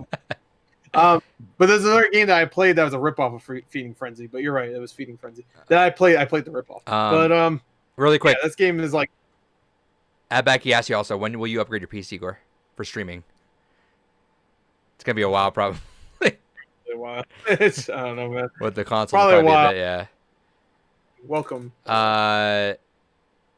David, what are your Game of the Year nominees so far? Persona 5 Royal. Yeah. All right, that was it. That's it. Honestly, I haven't played much from this year. Animal Crossing, New Horizons, definitely. I go back and forth on it, but I still think 7 Remake is mostly a good game. I'm not sure if I'd put it in top 3, but still really good. But otherwise than that, I've personally played from other games this year. I haven't played much. So honestly, I'm going to try to play through some more games from this year, but if we do another top 10 for next year, it's going to be a lot like last year's where I'm like, oh no, I kind of played some games from this year. Sure.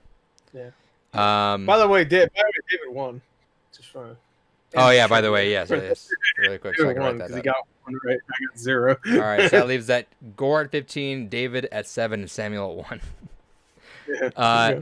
So yeah, and then mine would be Persona 5 Royal, then a large step down, then probably like Fall Guys, then Last of Us Part 2, then I don't know. I'm missing probably Animal Crossing. I'm sure Hades is gonna be up there. I'm sure. Like I felt that. Yeah. Probably Splunky too. Whenever I get to that. Then you imagine Cyberpunk's probably gonna be there. There's still a lot more to go. There's some good games still coming out. Yeah, there like Cyberpunk. Yeah. I'm really curious with that Rising game from Ubisoft. See how that is. What game? Phoenix Rising. Yeah. Oh yeah, I forgot that's the name of it. Yeah, because Monster Energy drink. Did we ever talk about that on the podcast? Yeah, we should. I don't think we did. We talked about it at a call. We talked about it at a call. I know that for a fact, but we should talk about that. Have you heard about that, Blake? Why it changed from Immortals Phoenix Rising from Gods and Monsters? Yeah, it's because it's too similar or something. Because Monster they trademarked the monster, right? Yeah, Monster trademarked it and said, "Hey, we don't want to confuse our customers with that." And then Ubisoft responded back saying, "We don't think Monster is relevant enough to be thinking that."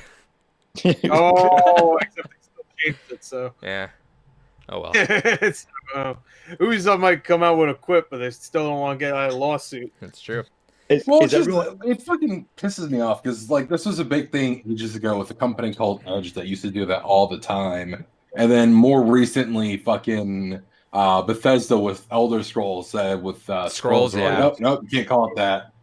Can't use Scrolls. Yeah. All right. Fuck out of here. Wait, they got trademark the next? What the fuck you doing? So let's jump into news now.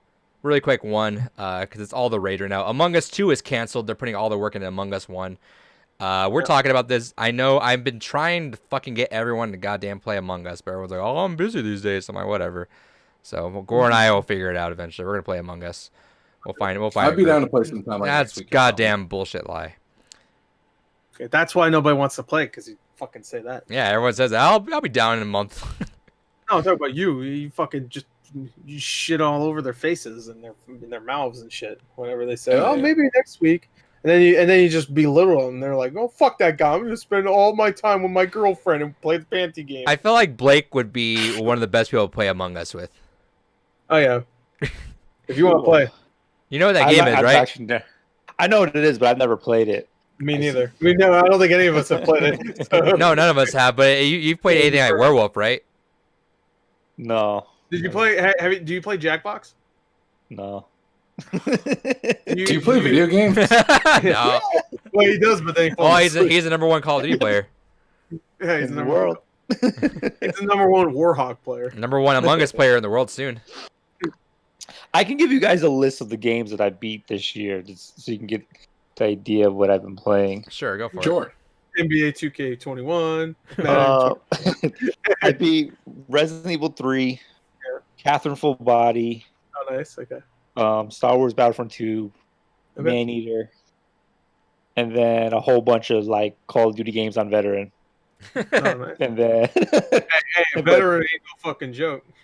and then last year I beat like Sekiro, Super Mario Galaxy 2 I played for the first time, Oh yeah. Ooh. Resident Evil 7. Like I play all games pretty much. It's just I don't know, my opinion on like quote unquote the popular games is never good. Are you interested in Among Us? Reasonable. No. That's fair. I think you'll have fun though if you do want to play. I think that's a game that you would go off on just because you get loud and that's your specialty. Somewhat I don't know. Also, too, isn't it like a PC game? PC or mobile. Yeah. Man, You I'm not a can PC gamer, cross bro. play. See, I'm not either, but I'm not either, but it's like one of those simple games. Like you can even use a controller with it, I'm sure, right? I'm I like don't think so, historically actually. hated from the I PC haven't community. seen gameplay. I've only seen like what it looks like. I haven't seen actual gameplay. you've so- seen a lot of memes about it. Oh yeah, I get all the memes. I played Jackbox 6, so Yeah. they're all like the same. Fuck, you might as well put those memes to that. See, Same thing. I'm telling you I though, wonder does that mean because this game's been out for a couple years? Does that mean the Jackbox guys kind of ripped that off a little bit? probably actually.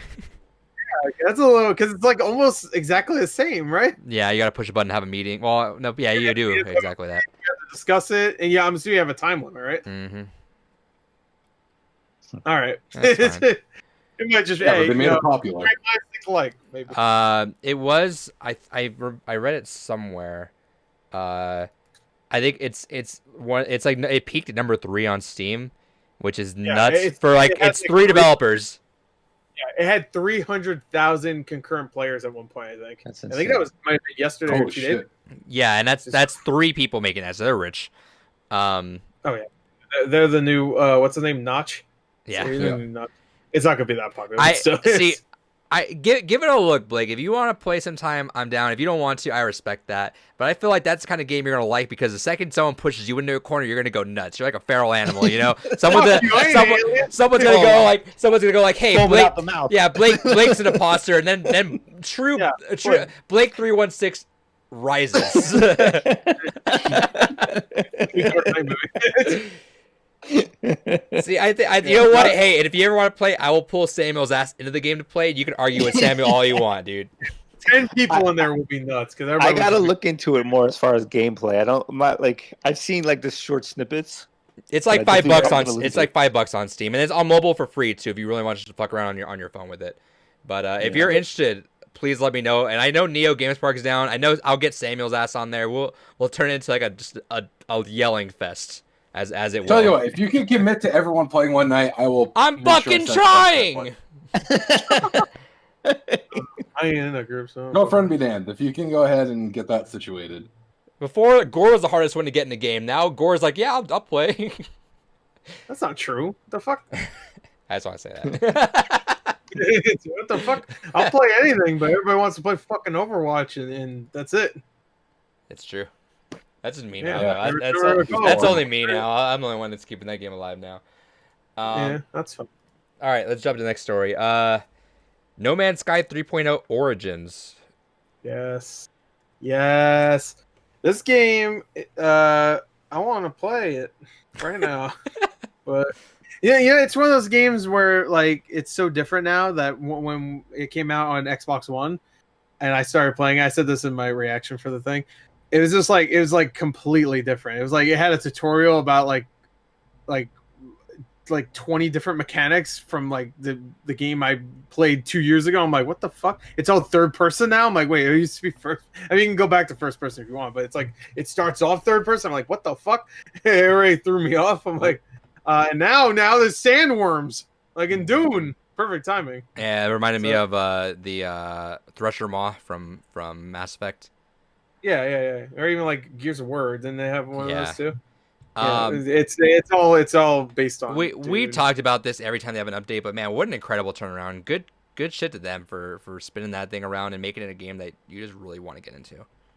Yeah. That game looks gorgeous. I'm sorry. It's one of those games I want to play. I don't want to buy. But at the same time, you really have to It's on Game Pass. respect like the developer, and like I'm curious to know how much money they invested in that game to have like a complete 180 with it. Hey, from the money they made on No Man's Sky, like they made so much money off No Man's Sky that this is coasting still off that result. And it's gonna do very well. And it's still selling. Like they even talk about, I think they talked about Gore. You watch it too. It's progressively getting more and more popular still. So it's still like if you get the physical, it's like $20-$30 still. Mm-hmm. Which is for a 4-year-old game. I mean, you can't say that about Call of Duty, that's for sure. Yeah, especially considering at one point it was like $5. Yeah, it went down. It dropped to $5, and then when the Xbox version came back, the PlayStation version went back because Xbox retailed at $50, which was dumb in hindsight. Yeah, because it was like $50 that, and PlayStation you could buy for $20. But then they just both like kind of middled out at $30. Yeah. But good shit to them. Yeah, that looks really good though. So it does look good. I can't tell exactly what's new yet. I had some people explain like they actually took stuff out, but like important stuff that kind of like they changed stuff by taking other things out and replacing it with other stuff. I don't exactly understand because I haven't played it in 2 years, but yeah, I do want to play it. So we'll get back to that. Yeah, it's like look, I've been looking at the change logs here. Basically, most of the most unused items they just got rid of in order to add more things that people would probably actually use. Yeah, because they had to start clearing stuff out. Like same thing with Destiny, where they start clearing stuff out. Also, the planets will look different too. They said I watched a little bit of the interview from Sean Murray. What's the guy's name? Is that his name? I was actually going to say Sean Murray, but that doesn't sound right. Hello, man. So yeah, he did an interview where he was just talking about like, I mean, your terrain, everything you made, your base and stuff will remain the same. But once you leave, you'll see like, oh, the planet looks different now. So they're even changing the way planets look and stuff. Because he said that they all look samey, which they do, right? Like No Man's Sky had a very similar, like very unique aesthetic. Original, definitely. Yeah, but then they're redoing it, so like everything actually looks more diverse, which good on them. I thought No Man's Sky, the 2018 version at least, that's a next, right? That's the next. Where they overall the visuals. It was like night and day. Like there's grass everywhere. It looked gorgeous. It almost looked like kind of like a Breath of the Wild kind of style almost. I mean, it wasn't as cartoony, but it was like when you see that, it's gorgeous. And it's the ships everywhere. It's so lively. Right. I didn't really go to different planets at that point, but yeah, okay. If they were all the same, that's cool. Now they're different. And that update comes out when? That comes out. I think it's out now. It's out now. I think so. That's sweet. I was almost hoping it wasn't, so I could play it now and then see the differences, like when it does come out. Yeah. All right. Let's jump to the big boy story here. The one we've all been waiting to talk about. Yes. I'm not gonna. Yakuza movie. Kirby Fighters 2 Shadow Drop. Shadow Drop. $20. No, let's just talk about it. There was a big boy acquisition earlier this week that we all woke up to on a Monday. We're like, oh boy, it's time to start our week. I woke up early. I keep waking up early on like accident before my alarm. And I scrolled over and I look in my Facebook group messenger was popping off, and I'm like, what's going on? I saw someone mentioning Doom and something. I'm like, oh. Then I scrolled up and classic Kyle with his what the fuck, and then with the link I clicked it and it just Microsoft has acquired Bethesda, or ZeniMax actually. ZeniMax Media. Blake with a really good video on this. Very very informative, right?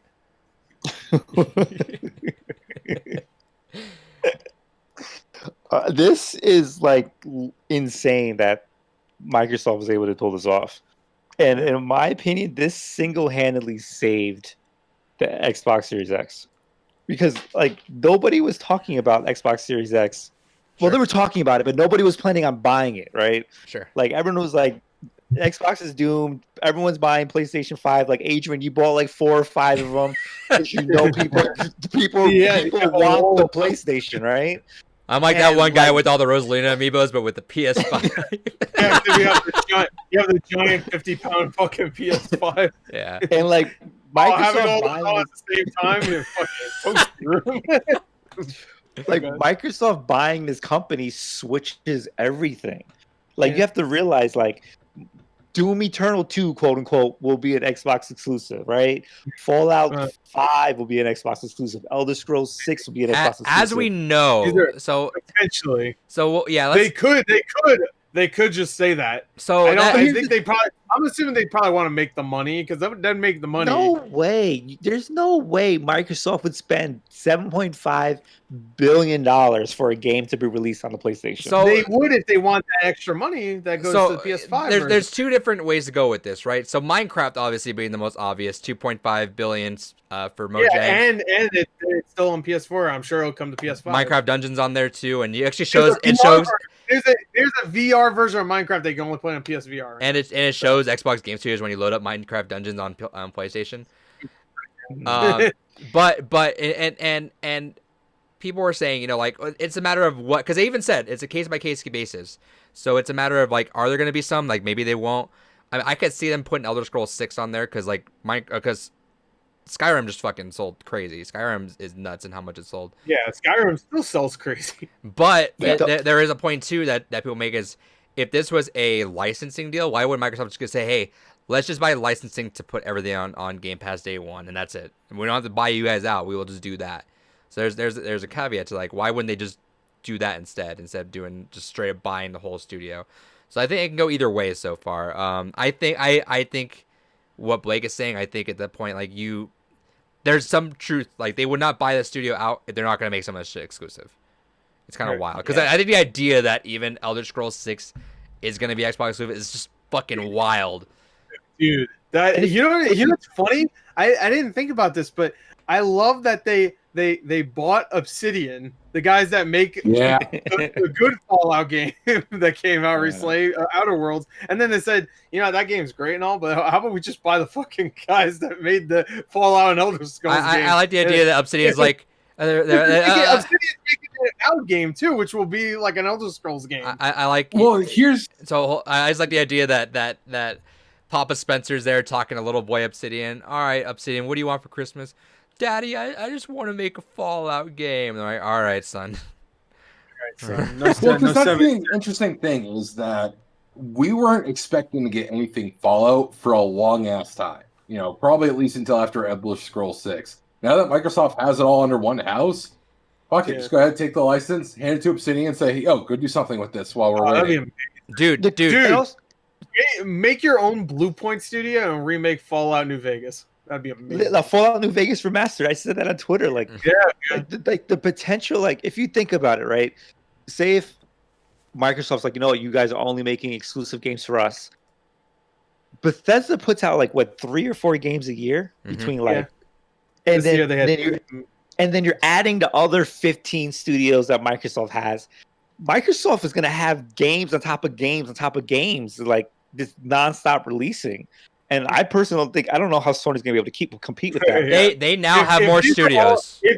If these end up being exclusive, then Sony's going to have to make a big purchase too. Like in 1 year, like hypothetically speaking, in 1 year, you can have Xbox exclusive being, a Fallout game, and then a Dishonored game, and then a Doom game, and then you're adding a Gears of War and a Halo all in 1 year. Like, what? On Game Pass. On Game Pass. On Game Pass. This is crazy. That shit will go up in price. So no, it will. Releases their exclusives like maybe 2 a year, but they'll get buried.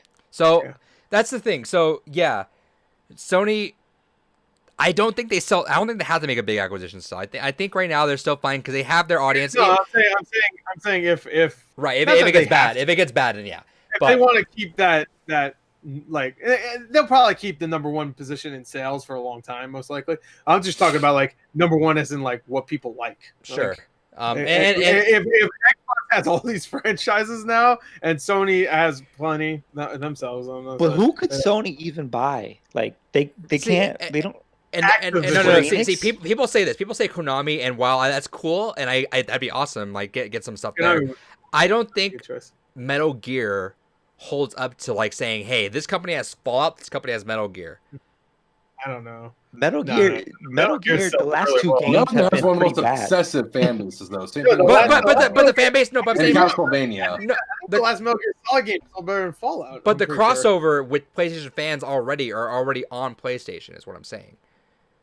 Yeah, It's like the that's people true. that are playing Last of Us and Ghost and all So that, they the are question is, who playing. could they buy that would draw people away from it? Because that's what I'm saying. But- It's people that because literally overnight, Microsoft turned into the RPG powerhouse. Yeah, well, Western. Yeah. Right. Yeah, Western RPG. Right. You got Fable cooking, you got Avowed cooking, now you got Fallout, you got Elder Scrolls, you got Starfield. Elden Ring. Outer Worlds 2, My maybe. Outer Worlds New New Vegas. Vegas 2. Can you imagine Vegas too? like a mashup of Outer Worlds and I Fallout was New thinking Vegas? that. I was thinking that it would not make any sense whatsoever. And it's Because crazy. You what guys Outer are, Worlds like, is not, but- there's also Evil Within. There's also Yeah, Microsoft is also like the Right. horror. Wolfenstein. Microsoft is also is the RPG Western RPG Right. powerhouse. They're now a horror the game first studio person shooter power. and the first person shooter. They're playing. They got so many horror games too. Dude, they got two that Yeah. might come out this year: the Medium and Scorn. Mhm. Scorn looks fucking terrifying, but like, yeah. those And they are got two that Stalker. now- Stalker 2. That's right. Yeah, and that's like horror-ish. So, yeah. It's Yeah, kind it's and they kind got a but lot. but in the grand scheme of things, and this still like there's still a void of that like cinematic narrative third person action adventure game, which is what Sony thrives on right now. They're just like living that life right now, and there's no Yeah, competition they're with living that. that Last of Us, Ghost of Tsushima, Uncharted, what's God that? of War, Act 2 life. yeah. Imagine a knack game where it's like God of War, where you're just walking slowly and you're talking to your knack son. Green Sphere Flash says, I'm shocked Sony hasn't acquired Bluepoint yet. I'm sure Sony's probably looking at that. I think Sony's gonna buy Blue Point. They're also gonna buy. They have to buy like something else, right? Like another studio, From- like from software. Big studio. from software. That I mean, you know what? I would say that, but last year, From Software showed their new game off at the Microsoft press conference. So I mean, I know that means really nothing. Yeah, no one has any goddamn loyalty. Deathloop and Tokyo now are. I love that Bethesda had two published games coming exclusively to PS4 for So at least a little while. Microsoft has two fucking. Microsoft's like, Microsoft you know what? Microsoft has more PS5 only games coming to PlayStation than they do themselves. Yeah, that's true. Microsoft, like, go make my money, ho. Bring me my money. Well, no, so that's why I'm thinking Elder Scrolls and Fallout will go to Because- and even Yeah, Because because here's the that's- thing: is they go ahead and yeah, go ahead, Yeah, David. but I don't. Oh. Sorry. You're good. Go for it. well, because what I was gonna say is, here's the thing: is I can see them still keeping the biggest ones multi-plat. The main reason being because it's gonna be what do you think your value is? Go ahead, sell it on PS5. Pay $70 for if you want for it. We're still gonna get money out of it. Just come buy our Game Pass. Yeah, But- no, but it's like that- literally you're paying a premium to play on PlayStation 5. But look at it this way. Like, say if they say, you know what, Fallout 5 will be released on a PlayStation 5. What does Microsoft want? Does Microsoft want those 4 million PlayStation 5 game sales, or maybe 2 million people buy an Xbox Series X now to play it on the Xbox? They You don't know, even it's- care about buying on the Xbox. Just buy the Game Pass. Yeah, well, they got. Fucking PC That's the with thing. They have to xCloud. buy the Xbox to play the Game Pass, right? or PC, It's just- No, or Or the Android. on PC or with xCloud played on your phone. Yeah, it's just like, which one do they want more? They want the Game Pass. That is their strategy this gen is Game Pass. And which, by the way, Yeah. that increased 5 million subscribers from April. So at 50% Yeah. double, it doubled, or not doubled, but like it 50% extra in there. How much was in before April? 10 million I April love- and then 15 million now. I love the So, rap that very- Game Pass gets. There God, is it's now more people with Game Pass than playing one. That is There are crazy. more people. There are more people with Game Pass than have a Wii U. But no, it's crazy is that you have like these Sony fanboys who like trash Game Pass. It's just like ridiculous. Like, what- you realize like What Game PS Pass Plus is being talked collection? about. Yeah. Game Pass is being talked about because it's actually really good. I don't More get of a that. nominal value. Everybody talking about the PS Plus collection. It's cool. I will admit that. It's Uh, really cool I if already you have are everything of value People are in there. saying It's it's their worthless. Game Pass people saying it's their Game Pass doesn't make any sense. Game Pass will give you a free brand new game, not free, but you know what I mean. Like if you have the monthly, It'll launch with brand new games. Yeah, when Halo comes out, that's free. I guess when Fallout comes out now, whatever the fucking next one, or Elder Scrolls, that'll be free. Whenever the next Obsidian game comes out, that'll be free on Game Pass. Like you won't get Last of Us Part 3 for free from Sony. You won't ever. Right. That might be Sony has $80. PlayStation Now. Have you guys ever got a PlayStation Now like Twitter advertisement? I feel like PS3 games. So. It's like, hey, sign up for PlayStation Now where you can play Resident Evil 7 and WWE 2K19. Yeah, those are the newest games. Like what? Like why would I play that over Game Pass? A game goes below 10, I feel like whenever a game goes below $10 at GameStop, it goes to PS Now. That's what it feels like. That's just because what's so weird is they don't even keep their own games on there for long. Like when they first announced like a big God of War was on there for a little bit. God of War was on there for 6 months and that was it.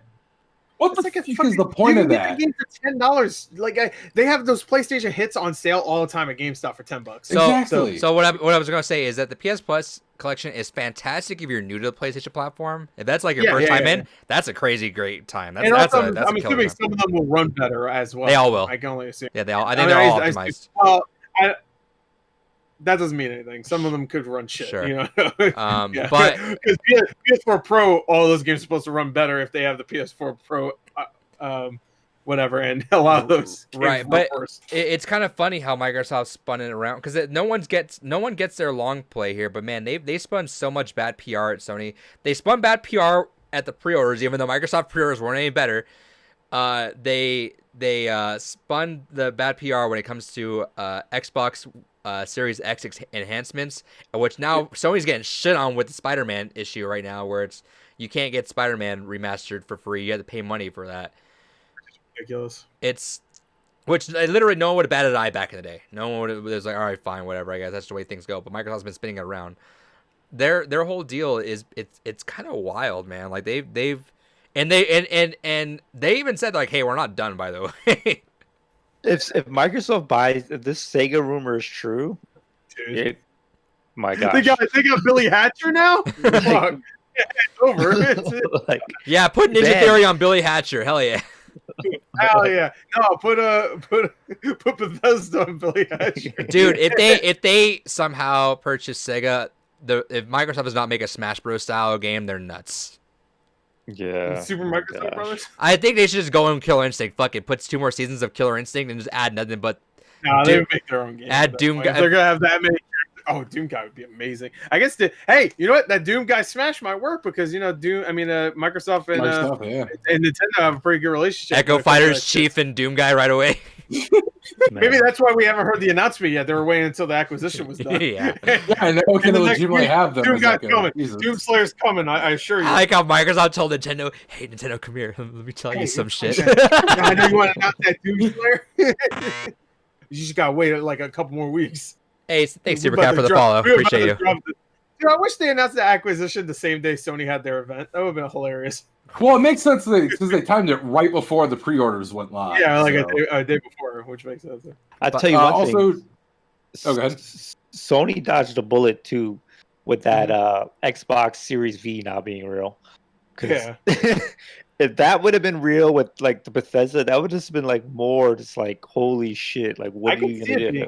I could see it being real in the future. Like it won't be called Series V, but it'll be called something else. If anything, they probably gave call it Series E. Series E, please, for the love of God. I want all three of them. Or maybe if they call it the Xbox Series XD, and it, like the XD looks like like Sonic, the emoji. Yeah. Oh, hell yeah. No, dude. But now Microsoft has 23 developers. I had a better idea. P. I didn't go P. no, P because then you have the PSX and then just shit all over Sony on that one. Right there.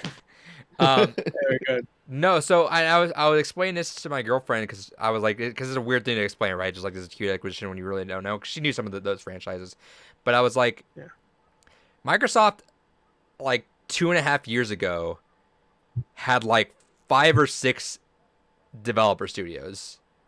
They had 343, Did they have the coalition? Was that made yet? Was that? I forget if the coalition was like a firm thing or not. They had Rare. They had Turn What is 10. Coalition? The Gears. Microsoft. Gears of War. No, the Games I'm thinking last year. initiative. No. Initiative was when they started making all the studios, when they bought out Ninja Theory. Okay. So they had a coalition. They had Rare, 343, Turn 10, and I think they had one Playground. more. No, they didn't have Playground yet. No, what were we talking about? How many studios did they have 2.5 years ago? Before the first time they announced like the 5 drop. Uh, They had like 7, I think. no, that was later. I don't know. They had like maybe 7 they had. And now they're at 23 studios. It's insane. Hey, man. If you guys don't follow, I think his name is money. Clobro, I think his name on Twitter is. He does like really nice art of Xbox Game Studio stuff. All he does is like pretty much post Xbox stuff. He had before the Bethesda thing, he had like a really nice header of like every studio with like their mainstream game on there, like really nice graphics and like Worlds of Weight on there. And then when Bethesda announced, all he just tweeted was like, "What the fuck?" And he's like, all right, this is gonna fucking suck. And so now he made one with 23 little slivers of every single studio because it's hard to fit any of them now, dude. There's so many studios. Yeah. I get you. So many studios. So many studios, so many game franchises. They have some of the best franchises ever now. Dude, they got Fallout. They got Wolfenstein. I want this. Fucking love Wolfenstein. I want this Doom? Doom guy and Master Chief. Doom guy and Master. You're gonna pay $7.5 million for Doom? $1 billion for Doom? This reminds me of the PlayStation 1 days when they had all those franchises like the fucking Final Fantasies and the Well, maybe that's Racers. it. Maybe just Sony buys Square Enix. They can't afford that. I mean, that's a lot of they money. probably can't, but who knows? But even if they did buy Square Enix, what are they going to get out of them? Final Fantasy 16 NieR, they already I have. guess. Dragon Quest. They have NieR. NieR. They have NieR. That's a good one. That's the not thing. buying Is Sony has money. They're not like broke. Deep but- down. Oh no, that's Capcom. Sony has Oh, money. they can buy Capcom. They're not doing like well, Dude, except for if they Resident Evil. bought Capcom, I holy think- shit. I think Sony realized that Capcom is not going to sell them systems because when they did the whole Street Fighter V exclusive, and it wasn't Resident Evil 7. No, like- Resident Evil 7. They had VR on it. Is on. Yeah, like VR, the yeah. VR. Like I don't think Capcom's not selling consoles. And Capcom is now with Microsoft a lot now. Even though Resident Evil 8 is getting shown off with Yeah, Sony, like And they're going DMC5 heavy on PC. DMC5, especially. DMC5 was revealed at a Microsoft press conference. So. and it was early on And Game Pass. Monster Hunter was also revealed at the same Microsoft press conference, I think.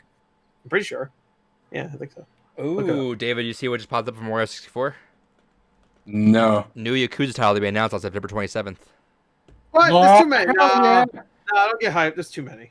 No, never But- enough. So Sony Never fucking enough. Sony has money, but people don't realize they're like, oh well, Sony has 70 billion they're worth, but even buying like a 7 billion, like you can't sacrifice 10% of your company to buy that big of a thing. Whereas 7.5 billion is literally a drop in the bucket still for Microsoft with 1.4 trillion. Yeah, Microsoft, because everything else does so well for them besides just their gaming. They have a stuff. market cap of 1.4 trillion. 7.5 billion is a drop in the bucket. They Yeah, they hey, sneezed and they If just spit Sony that out. If Sony stopped wasting their fucking, or at least they haven't recently, but back then, if they stopped wasting their money on shitty Adam Sandler movies and terrible emoji movies and shit, maybe their Sony their pictures stuff would have been good. Now all they have is really Spider-Man when it comes to movies that do really well. I mean, I guess Venom, but that's the same shit anyway. Venom, PlayStation is Sony right now. Yeah. Even though the movie stuff recently, to be fair, has been doing better. Sure. So, way better. Both Spider-Man movies, they made over $1 billion. Venom did really well. So of course, not Homecoming. What's the anime movie? Into Spider-Verse was great. So I want to ask this now. It Now, did very well. so aside from the obvious Obsidian with New Vegas, what's everyone's like dream combo they want someone to work off of? Like, what's one studio besides that they want to work with an IP? This is the thing. I love Doom. I really do. And Doom has always been an Xbox thing anyway. I mean, when it goes back to Doom 3, Sure. Doom 3 on consoles was only on Xbox. Same thing with Elder Scrolls 3. It was only on Xbox. You never see those videos too. But I just love to see anything Doom in the future. Like I would love to see, not that this couldn't happen before, but I would love to see some Doom Wolfenstein shit going on. Especially since our last Wolfenstein thing was kind of meh. I would love to see them redeem themselves. I would love to see BJ and Doomslayer hang out. But if I had to think like separate studios, Like a studio making an IP that like even mix it up. Fable and Doom guy, let's go. I'm talking even like Bethesda Softworks making a Fable game. Like I'm talking like that. That would be, or the other way around. I would love to see, not the other way around, but I would love to see id make a Fable game. Oh yeah, that'd be amazing. Yeah, you don't get swords, you get new guns, and they're all leveled up, baby. And you can fire in people's faces or blow their faces off with your super shotgun, whatever. That would be amazing. You know, I would actually that's a joke, but I would love to see like a nice RPG that is also a shooting game, like an actual really good one that's actually a shooter. Like I agree. We had a shark RPG this year that was really good. So you know what was that one game? Is it Captain Keen? Is that what it is? Commander Keen. Commander Keen. Would Double Fine making that be kind of funny? Oh yeah, that'd be cool. I mean, I never gave a shit about Commander Keen ever in my life, but that would be cool. Yeah, sure. I'm trying to think like that. Ooh, Double Fine making a Fable game would be amazing. Actually, I just remember that Bethesda also owns Quake. Like it's just Quake has to come back now. I'm sure, right? Wait, yeah, it's doing Quake. Hell yes, it did, and nobody liked it. No, it's doing Quake. Let's fucking do it. Wait, what was it? What's his name? Who was the guy that made all that? John Carmack was talking about it, where he's like, hey, now that I'm not like blacklisted from showing up, maybe I can help work with my IPs now, because Animax fucking hated John Carmack. John Romero said screw up doing gangster games, so yeah. Well, yeah, they did everything they could to fucking piss on his legacy by fucking charging for online subscription to fucking play the goddamn games, or having an online sign up to play the goddamn games. Hey, calm down. All right, you make fuck you. Hey, this is a Jesus podcast. We're filled with Jesus' love. Eat ass. God damn you, motherfucker. I would love for them to do like a Gears, like id making a Gears. Oh hell yeah! Take Doom style and Gears Forza game. My gosh. Yeah, that would be cool. No, a Gears Doom crossover. Let's go. Hell yeah. Arcane making a Perfect Dark. Oh, that'd be kind of cool. Perfect Dark's not about stealth, but that'd be kind of cool. You can do something with it. You can make Perfect Dark whatever you want now. Arcade Forza. I want id doing Killer Instinct. Let's go. Oh, that'd be kind of cool. It would be violent, that would be sure. Make sure you'd be ripping some skin off them bones. But id doing everything. I got it. All right, everyone shut up. Id making another Conquer game. Hell yes. Well, I feel like that has to be a joint effort. It has to be a joint effort because you gotta get Rare back for that and id. Because Rare's now they're all kidified and shit. They need to get some grown-ups to come in and show you what. That's why I like the idea that Rare's like they're all like really like nice little art students are in their studio like, oh, we're drawing this. And then id's like the jock that kicks down the door. What's up? We're here. What? They walk into Rare, just crush some beer cans. Or, let's go. It's full of beer too. That's how bad that. I would love for Activision. He's just like, yeah, I have a bowl of nails for breakfast. He's like, well, I milk. It's like, oh shit. You want Activision? I would love for Activision to make a Mario game where it's like fucking. But my vision is like Mario's like he's like a plumber. Obviously, and he's going like doing jobs, like banging people's wives. Yeah. You want Rockstar to make it? And he's just like scummy. He's like miserable. He's smoking cigarettes. He hates his job. He cheats on Peach every day. Yeah. Shitty brother keeps talking and calling him. Hates him. His brother's on cocaine. He just keeps ignoring his calls. His fucking deadbeat brother Luigi. Yeah, he's got Yoshi tied to a tree in the back. Has never let him off the chain. Yoshi's on meth. Bowser's a fucking kingpin drug lord. Yeah, man. Oh, that'd be amazing. a realistic Mario game. Yeah, shut up, Nintendo. Give it to them. And the whole game, he acts nothing like Mario. And at the end, he has the gun to Bowser's head. He's just like, "Let's go!" And he blows his fucking brains out. And he came in. Oh man. All right. He goes, "Woohoo!" All right. That was. No, he said that whenever you do drug, if you do meth, he's like, "Woohoo!" anyway. All right. That was Microsoft purchasing Bethesda. Shout outs to them. Yeah, good job, Microsoft. You fucking used your money. Great job. All right. Kids. Let's talk about some TGS updates so far. All right. There hasn't been much, but so it's a couple of things. It's only first day, yeah. So NieR Replicant got shown off. NieR Replicant version 1.22474487139 coming out April 2021. Yep. Hell yeah. A little disappointed it wasn't today, but whatever. I would drop everything. No way it was going to be today. I know. But I was hoping they would say this year sometime because that's what they originally said was supposed to be this year. But but yeah, April's a good time, I think. April, most games don't come out around April. Yeah, spread it out a little bit, and yeah, NieR is a good game series for like the first half of the year, I think. Because the last half you always have the big budget like explode a man Call of Duty bullshit. NieR's a good you gotta sit down and think a little bit at least. Yeah, the original NieR another good 70 hours. Say again? Sorry. They'll easily be another good 70-hour long game too. Oh yeah, well the original NieR took me about 40 or 50, but I didn't do a lot of the side stuff. Well, not a lot. There's some side stuff that was just like monotonous bullshit. That I just like the fishing. The fishing in the original NieR, it might be the worst fishing ever. I still remember that. It's the worst fishing minigame ever.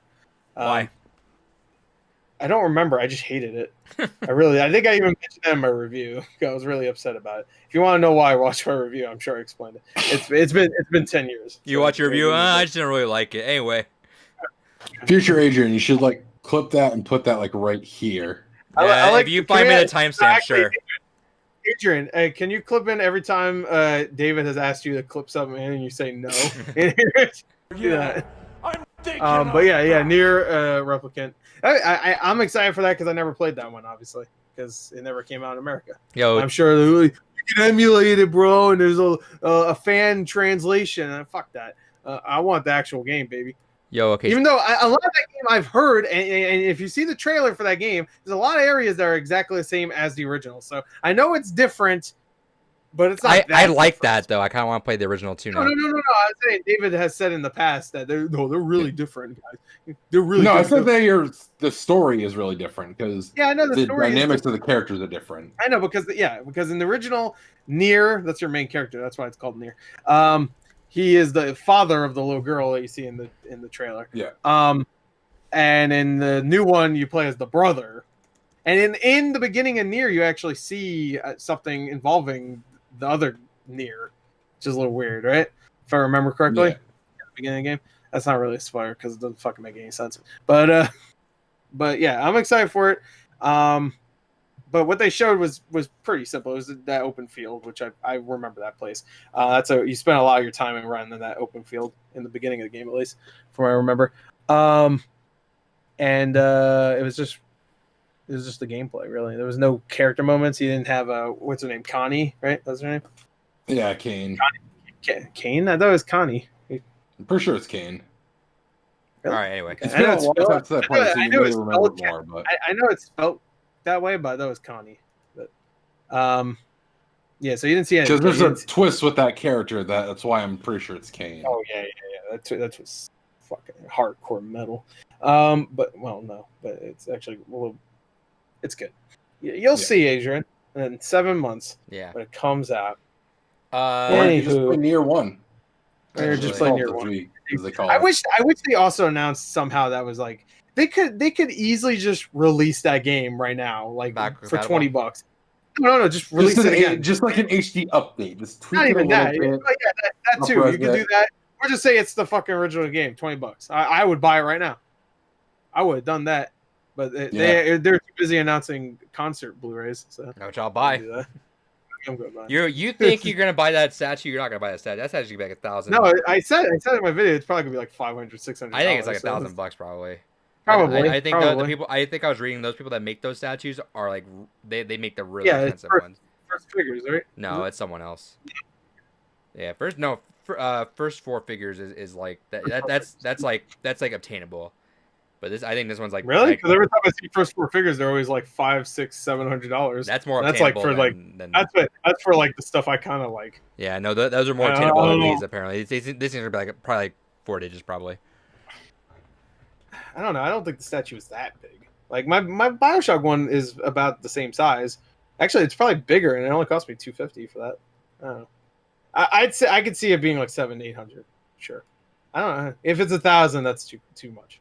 It's Yeah, too because that's what much. everyone was saying when I was looking at it. Because I just woke up to that and everyone's like, yeah, that's gonna be like $1,000. But also a fucking vinyl for $100 is too much, but they charge that. So and we bought it because we're idiots. of course, I don't even have a vinyl player. Shouts to the Xbox Series S, price reduced already in Japan by $28. They're really scared about that. Prime Studio 1 are the people making the statues. Prime yeah, Studio, and I heard they're okay, pretty so- expensive. Microsoft Flight Simulator to add Japan and World Update next week. Yeah, I didn't watch this Xbox stuff, by the way. I just- kind of skimmed through a little bit because I watched the first 10 minutes and it was really boring. And I was like, they're not going to really show anything big here. And I just skimmed a little bit just to see what was next. And it showed like Flight Simulator. Then Balin Wonderland, I think, was one of them they Right. showed. And I was like, yeah, this is not And just if there's anything great, it'd be up on like news. And stuff. right, and just the last thing really that was super notable, I'd say, is the Medium got a new trailer. Yeah, I watched Which that. you know that's definitely Xbox Series S and exclusive, right? Mhm. Okay, because you Yeah. said you didn't know if you were coming on Xbox One. Well, because in the coming soon page, it says it's coming soon. On Xbox One, it says coming soon. So Yeah. it doesn't say it's exclusive to Series X. It doesn't matter anyway. That game looks good, but it's not going to sell me on a console. that's for Sure. sure. No, I'm just saying because if you look at the page, Their track record is okay. sure. Bloober Team is pretty good for reviews and stuff. It's not great. Like their best reviewed game was like Observer, I think. That's about Sure. it. But you know, and that had like. if you go to the page, it doesn't list Xbox One anywhere on it. It's just Xbox Series S, X, and I know PC. it just says coming soon on. It shouldn't Yeah. be there at No. all. Otherwise, if someone buys it thinking it's actually coming to Xbox One, Can should you buy it actually anyway. pre-order right now? Like actually pre-order? Like a week ago, I looked, Superior on Steam, but I'm not sure about console. like a week ago, I just looked at the coming soon before they changed the fucking store. Yeah. Which, by the way, I love the store on there now. it's fine. It's just really, really annoying now. It was perfectly fine last time. I wish they just made it perform quicker. That's it. I think it looks a lot They better. made it. now. They made it perform quicker and changed it completely. So now it looks kind of. It looks like I'm looking at like a menu at a fucking like a. I don't know. Like if I'm ordering online food or some shit. I don't You're know. referring to the Xbox store? Yeah. Yeah, sometimes I'm like, how the hell do I just redeem a code? It's just like, where the fuck is the thing? You Yeah, guys, I mean, you guys remember when you could order Pizza Hut on your Connect on 360? Yeah, Mega 64 did a Wow. video, which is great. Pizzatron. Go watch. I think Giant Bomb Man, did one where they did it for Extra Life, so they just ordered it on there during their Extra Life stream. That Mega 64 video is really good. It's a classic. I actually have a poster of Pizzatron that I got from them. It's framed and everything. You gonna say something, Blake? No, I just remember with the 360 where you can just easily just show like a code on the Kinect Yeah. and it would just scan it for you. That It's was the that best was thing good ever. times. Yeah, Yeah. Xbox One. Yeah, that was amazing. Yeah, but that was cool. He's just like, it's just like, all right, cool. You know, I like the Connect, but Yeah, I like the Kinect for those features. I thought it was useful, and I was actually disappointed when they took that away. I think Connect's amazing. They need to bring that back. I still want to get Connect 3. I still want to get a adapter just to connect to the One X. I was just joking, really. I liked it. We were talking about this last time. I like yelling No, at it. I by did. the time I do like it, but I don't miss it. That Sometimes much. I'm like, I I need- can't find my I remote. didn't I'm just pay like, fuck it. $100 for a connector or whatever. No, you can find third party Yeah. ones for like $30. Yeah, but those aren't the real deal. Come on, Oh yeah. you gotta get the real deal. I only want What's authentic the- cables. I want authentic, straight from Phil Spencer's house. It's in his garage. Right. He's like, here's all the. Hey, you smell? Anybody smell fart? Yeah, It's like the fart face. Phil Spencer always has that fucking face. I love That Phil little Spencer. fart face. I do too. I think Phil Spencer, of all of the main heads of all these companies, he seems like the coolest guy to just hang out with. Well, he would always go like willingly on Giant Yeah, Bombs. Like Giant thing. Bomb. Yeah, I watched that one are they always did really 2 good. years ago. Someone was like saying like, do you think Phil Spencer's better than Reggie, and people all in him are like, no, Reggie's better. I'm like, Reggie was cool, but he was so corporate. Like every answer was like so corporate. Like, you know that he had like a script. Fair, though, one of the first times he ever came out. That was his first time. I know, but he was already a part of Nintendo. That was the first time he came out. Though he was just like, I'm here to kick ass and take. That's like the first thing he said. And then it was like that. It was just like the game is good. Yeah. And the game is fun. If it's not fun, what's the point? Yeah. Anyway, Zelda. Yeah, he was so corporate. I love the guy, but he was so corporate. He was. Phil Spencer. I mean, when he talks, he's very corporate too. He's not cracking jokes. No, Nintendo's watching over his ass. Nintendo Japan, yeah, they're watching over him. But Phil Spencer also follows like on Twitter some of the bottom of the barrel like Xbox fanboys on YouTube. It's kind of weird. Oh really? Shit, like some of these me. he follows like some of these like Xbox fanboys that spread all this bullshit, like worst toxic guys ever. It's like, why are you following these guys? Every fucking console has those. Like, I think Nintendo probably has the least amount of like YouTube toxic. Because I imagine they're just having fun playing their Switch. It's like, yeah. Yeah, whoa, there's a new 9-cent game out today. Yeah. It's like, whoa, this one's 5 cents. It must be good for that price. Again, all the ports that we played 5 years ago, they're like, hell yeah. Like you won't see Nintendo talking shit. Back in the day, I remember there was a couple of from the Wii into the Wii U, and then they just left at the Wii U. Yeah. No, but there's definitely some terrible Nintendo guys like. Oh yeah, I don't know if there isn't. That beat 'em ups guy. He was like, the skeleton guy. No, it's like beat 'em ups. He's like when you guys think of Nintendo, you think of me. It's like, what the fuck? Like, no. Like, when I think of Nintendo, I think of Mario. Like, I think of beat 'em up man. Yeah. What the fuck? I don't even know who the fuck you're talking about. It's like, bro, we're talking about that fucking dumb shit that was got banned from making Nintendo content or something. Oh, is that the skeleton guy? Him. The guy. Oh, right, okay. Yeah, dumb fuck. He was like, I don't understand why Nintendo doesn't want me in their partnership anymore. Meanwhile, you check his videos, and he has like Zelda mods on his thing. Like, what are you, stupid? Right. Like, yeah, we reported on that a while back. All right. Yeah. You report. We're a reputable. Yeah, you come to us for news. That's what the first thing you think of. Right. Yeah, you come to us for anger issues and news. I'm sure this is everyone's first time hearing about Bethesda acquisition, so they waited. They're like, "Oh shit!" They waited 4 days for us to say that. Shit. Yo, Rupee's dropping the news 4 days later. Yeah, but it's not about like the hot news. It's about the interesting news. You know, you come to us because you want those sweet takes. Yeah, like what David talks about. Yeah. All right. Well, Blake, it's been good. Yeah. We're gonna let's give a quick sign out really quick. So. Oh, you're not gonna be part of the thing. Okay. Yeah. He fell asleep during Persona. You think he's in a? All right. The is a little different. You get them killed instantly. Ranksters is on Tuesday. We missed this last week, but we'll be back this next upcoming week. Halo on Sunday. We're playing some more Halo 2. Hopefully, it doesn't fuck up on us like this last time did. We had to play a level. We had to play a level twice because there's every level with the flood. It just happens. There's apparently a glitch on Halo 2 Anniversary where if you host the game, we haven't assessed it otherwise, but I heard this is the reason why. If the person hosting has an Xbox One X, the game will crash at the end. But if the person has a 1S and they host, then you'll get to the level. Level hard crashed halfway through. I don't know why. So that's what I read. I had when I played last year. No, online co-op. No, I'm talking about that. You and Joe played online. Yeah, we played online. Do you guys both have 1Xs? Maybe he might have hosted it. I think I did though. I'm pretty sure I did. No, he doesn't have a 1X. Okay. Yeah, he has a regular. I think. Yeah, maybe because it said 1S that if it was hosting to that anyway. But wait, what level was it that you played? You played most of it. The first couple levels. The Oracle, which is the one like they get to kill the heretic in. Yeah, that's like at least mid, right? Yeah, it's about halfway through.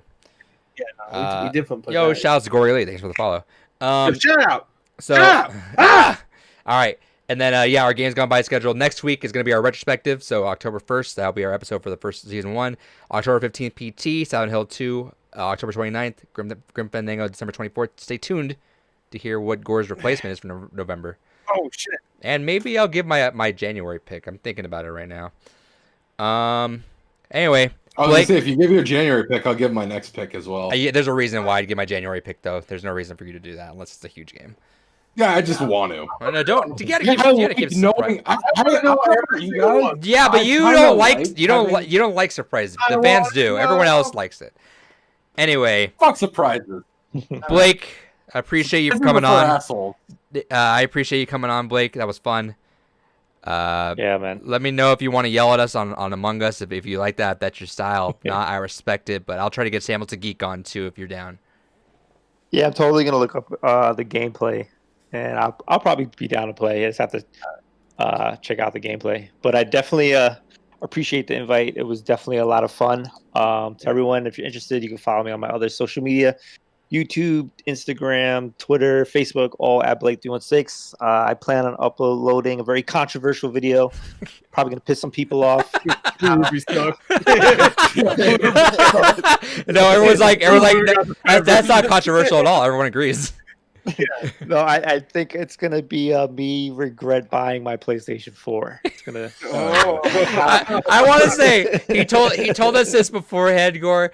And that's the funniest thing I ever heard. He's like, I bought my PS4 at launch. I think I regret buying this. I think I could have went the generation without buying it. Oh God! So All right, that's gonna be a fun man. video. But thank you guys. yeah. Hey, To everyone watching, if you want to stay tuned, we're gonna talk about Detroit Become Human for a little bit. That'll be our book club. Otherwise, we're letting Blake sign out. So appreciate you, Blake. All right, peace, guys. Thank you. Thanks. You're a gentleman and a scholar. You're welcome back anytime. Thanks, David. Thanks, Gore. Bungie. Yeah, Bungie, what the fuck? Why are you making cum skittle jokes? Welcome to Weirdo. Games Gone By. Where we have cum skittle jokes. Yeah. We have jokes. You guys would know that if you were in the stream chat, twitch.tv/depunk whenever we record these. Shoutouts to me. Hell yeah. This is our Games Shout Gone out. By for Detroit Become Human. It's our final game of season 1 of Games Gone Ever. By. We did it. We're done. We're done. We're done. Final game. We We just got called back from the executives at the CW. They're We're canceled, yeah. Yeah, they're canceled. But not in the bad way. We're just like our show's canceled. No, in both ways. Both. David's definitely canceled. Yeah. I'm fucking canceled, all right. Any games you keep playing. So, Hey, yeah, I picked some good shit lately. Fuck you. this is our Painting final. I'm like you. I'm like, me? Fuck you. You didn't like Fuck it because you. he didn't like this. All right, what we talk about so we can roast this asshole. All right. This is our final game. So next week will be our retrospective episode. We go back. Next week will be our final episode of season 1. Yeah, we can look back at all the games David hates that everybody loves. Yeah, that's what I'm saying. Oh, that's man. what I was going to segue into. Is Oh, now we're going to go God, back. oh, We're gonna go oh, back. so- We're gonna have some fun trivia, like in terms of like what everyone thought of everything. Like we'll have some fun little facts for everything. But that'll be our final episode of season 1 before we start season 2 later that month with PT on October 15th. October 29th is Silent Hill. Originally it was where do I have this at? Originally it was November 26th, Fable 2, but Gore's gonna call it Audible and swap his game in a little bit. Yeah, I don't know. So, December- real quick question. Well, let me finish this. December 24th is Grim Okay, yeah, Fandango. Now you may continue. So, question. PT and Silent Hill, how much combined total gameplay is that? Just to double check some numbers. Like 80 Like hours. an 11 or 12 hour thing. Well, Okay, so matters on combined how they're good 11 or you are. 12? Sorry, good. So combined they're 11 or 12? Mm-hmm. Yes. Okay. Silent Hill 2 is not that long. And PT Yeah, shouldn't okay. take you that, especially I'd especially. say a couple hours because it's fucking. No, But I'm it's not thinking gonna because, it's not gonna like, be that- for David because he's got that Unreal version, remember? So it's not gonna have all that. Yeah, then fuck you. Probably 10 hours. Then. No, the main reason why I was curious because we were talking about this before the podcast proper. I'm still trying to figure my last game for my potential schedule, and I was thinking that maybe trying to squeeze in some smaller ones could be kind of neat. But trying to get an idea of that. All right, see you. So See ya, bye. David's leaving. I do have a question before we get to Gore's Audible here. Stop saying Audible. Audible.com. You're not even a fucking football fan. Shut up. Of course, know what football is. It's that one where they kick the basketball into the net, right? I have. Yeah. So I have I actually. know it. I've actually planned. Season 2 games gone by. So I have my January, my April, my July pick. I have my next one. What's up, TTV Rocket? So I was gonna ask. I can swap this around. I'm gonna ask how you guys want it. January right now is an 8-hour game. April right now is a 62.5-hour game. What? You'll find out why. Do you guys want? Do you guys want that 62.5-hour game for January? Listen, hold on. January, let's go. Hold on. 62.5-hour game in the month that the NieR game comes out. Are you fucking? But it's because December, because everyone has some time off to play some stuff, and we have like more free time, especially like with me and David. Probably have some more time to do that. You'll find out why. And you're not going to be upset about it. I can promise you that. I will be. I'll make sure. Do you want January? Do you want Gore? Do you want that for January or do you want it for April? I want it for January. For January? Okay. If we have more time in January, and also there's at least one big game coming out in April. Okay. What are games coming out in April? I mean, January besides Hitman. That's like it. Nothing. That's what I'm saying. So I get swapped right now. I have an 8-hour game in January, but I can swap those. It's not a problem. Yeah, I let's think that swap makes sense for Okay, April. so I will announce mine right after Gore announces his replacement for November. Okay. All right. So I have 2 games, and I'm gonna, just like I did with July's pick, which was Shadow Colossus or Tales of Vesperia. Nobody wanted to play Tales of Vesperia. I'm going to do the same thing where I'm going to describe both of these games very vaguely. And I'm going to ask them which one do they want. One's and then I'm gonna show Hellblade, so you. which one's Hellblade? Neither are Hellblade. So That's surprising, actually. all right. Yeah, it's probably, you can't fucking predict me. All right. So all right. So one of them is an action adventure game, and it's a great game I love. The other one is an adventure game, kind of like one of those point and click kind of games. It's another game I love. Both of them are older. What are you looking up? What the fuck? I forgot to change the title for the stream. I thought you were looking up. No. Action adventure. So when you say one is an adventure game, do you mean like Tomb Raider? Like a Uncharted Fandango point and click adventure kind of game where you have to like. Right, one's in a point and click, but you said both are adventure games? No. One's an action adventure game. One's an The first action adventure. one is an action adventure game that I don't know how to describe it. Is based on a story, a classic story. So once, and you're replaying these, right? Huh? Are you replaying These are both replays. Okay, yes. so one's The Wolf Among Us. Which one's the other one? Okay, one is Wolf Among Us. I want the shorter one. Whatever one's a shorter one, honestly. They're both the same length, I'd say. Okay, and then describe the other one that wasn't The Wolf Among Us. The other one is an action adventure game. Okay. It's based on a classic story. It's like not a video game story. It's a classic story, like an older one. Is it like a Prince of Persia? No, it's not. It's See, not I would think classic it that. I thought that was Wolf Among Us. Yeah. Oh, you thought the action adventure game? No, that's No, I heard. Like I got that mixed up. All I heard was based on a story. yeah. Action adventure game. I don't. I show no. That's No, that's don't. Stupid fucking hit. All right, so the action adventure game, I love it. You know, I love What it. games are similar to it? It would tell you exactly what. Adrian will get it immediately if I say. Oh, it. gotcha. All right, I don't want you to know. I'm gonna go with the first one because it's a complete mystery. Yeah, you know what? Because Probably not gonna like Wolf You Among want me to tell you what it is, then? how about this? Because I'm trying to play through Walking Dead right now, and I don't really want to load up on too much point and click. So yeah, I'm down for the other one. It's gonna be November, so. Oh wait, Special Yeah. Flavor GT says Enslaved. It's Enslaved. Yeah. There you go, you know. All I'm right, down. Enslaved, Odyssey of the West, or The Wolf Among Us. I'll play Enslaved again. It's been a long I'm time. enslaved. I'm not for enslaved. I'm You're not enslaved. Are you all right? Hell yeah. Finally, your fucking people deserve it. Yeah, I was hoping. I was really hoping deserve you would have saved that for a Christmas game because that was always your Christmas game. So whenever you had a December games gone by, now it's like, It's close. yeah, it's Thanksgiving, baby. Anyway, Enslaved, baby. Yeah, thanks for giving us Enslaved. Yes. Wolf Among Us, by the way, is fantastic and phenomenal, and we should play that eventually before the second one comes out. I'm probably gonna play that as well because I want to play. That's why I picked All it. right, I'm getting Enslaved installed I now. really want to play Fable 2 again, but that's like a 30-hour game. So and Cyberpunk comes out. That's why I was surprised. I was really surprised you picked Fable 2 when you did that because I was like, damn, that's. I was gonna play it. I was gonna play it now. That's why. I was like, oh, you guys are fucked. But No, I would have played it right away because that was my plan. I know you The played Fable. girlfriend just finished Fable 1, so I was like, all right, we'll both hop into Fable 2. Okay. Yeah, I kept. Well, most likely that's gonna be my next game anyway. So Now, for Fable. actually, I'm February, gonna. I guess that's yeah, mine's February. So wait, what is my next month then? So I'm December. You're December, I'm after and both then of you, or am I after one of you? No, you're in March after. I guess in March. I'm in February. He's in January. And So I then don't your have to next worry one about it after. after my next game. Because Yeah, you don't it's have to- 25 hours that we said that you have to give at least a month warning, right? Yeah. Yeah, because I have one game that's 30. I think it's 20 hours was our rule originally. 20, 20 hours? 25. Yeah. Yeah. And It's one 30. okay, so one borders on 20, so that one I might.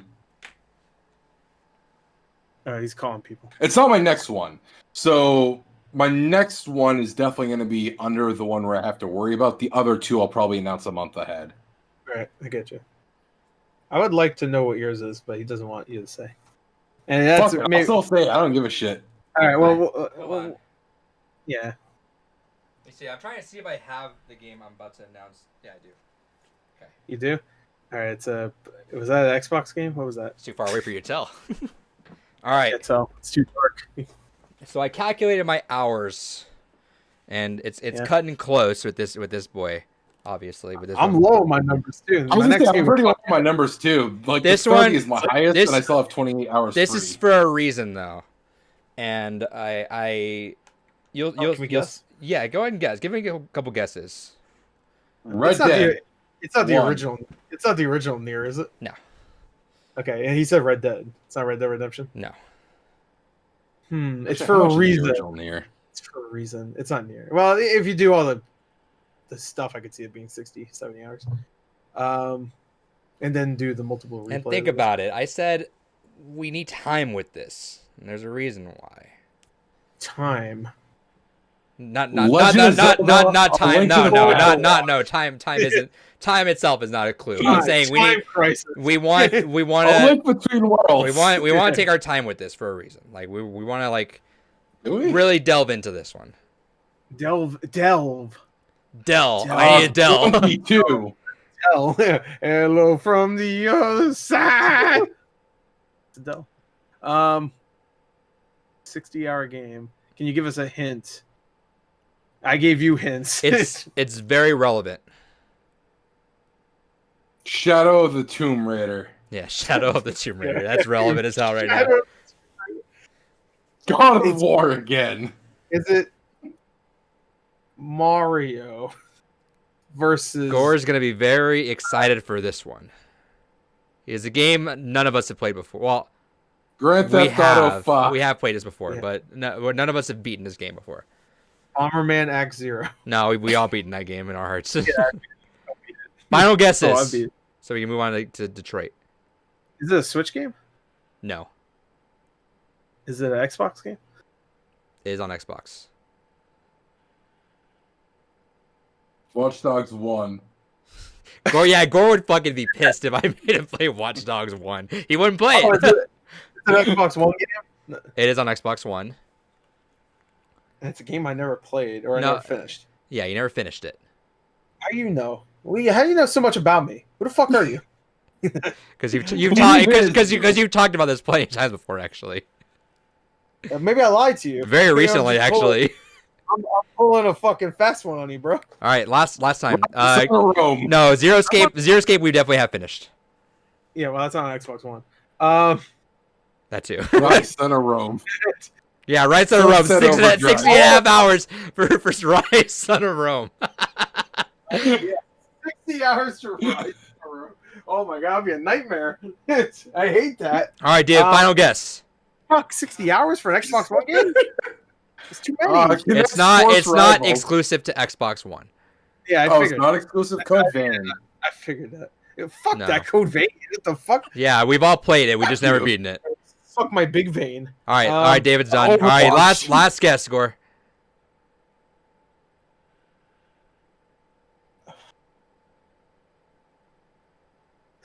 You done? Forza. I don't know. What is it? Oh, what the fuck? It's I actually had some on this for a while. Cut out on me. What? It's No Man's Sky. Oh, fuck you. So Wait, it's very relevant because of 3.0. I literally had this on my list for a while, and then as soon as 3.0 came out, I was like, well, I want to play that. I know Gore wants to play that, so I'm going to make everyone play that game. All right.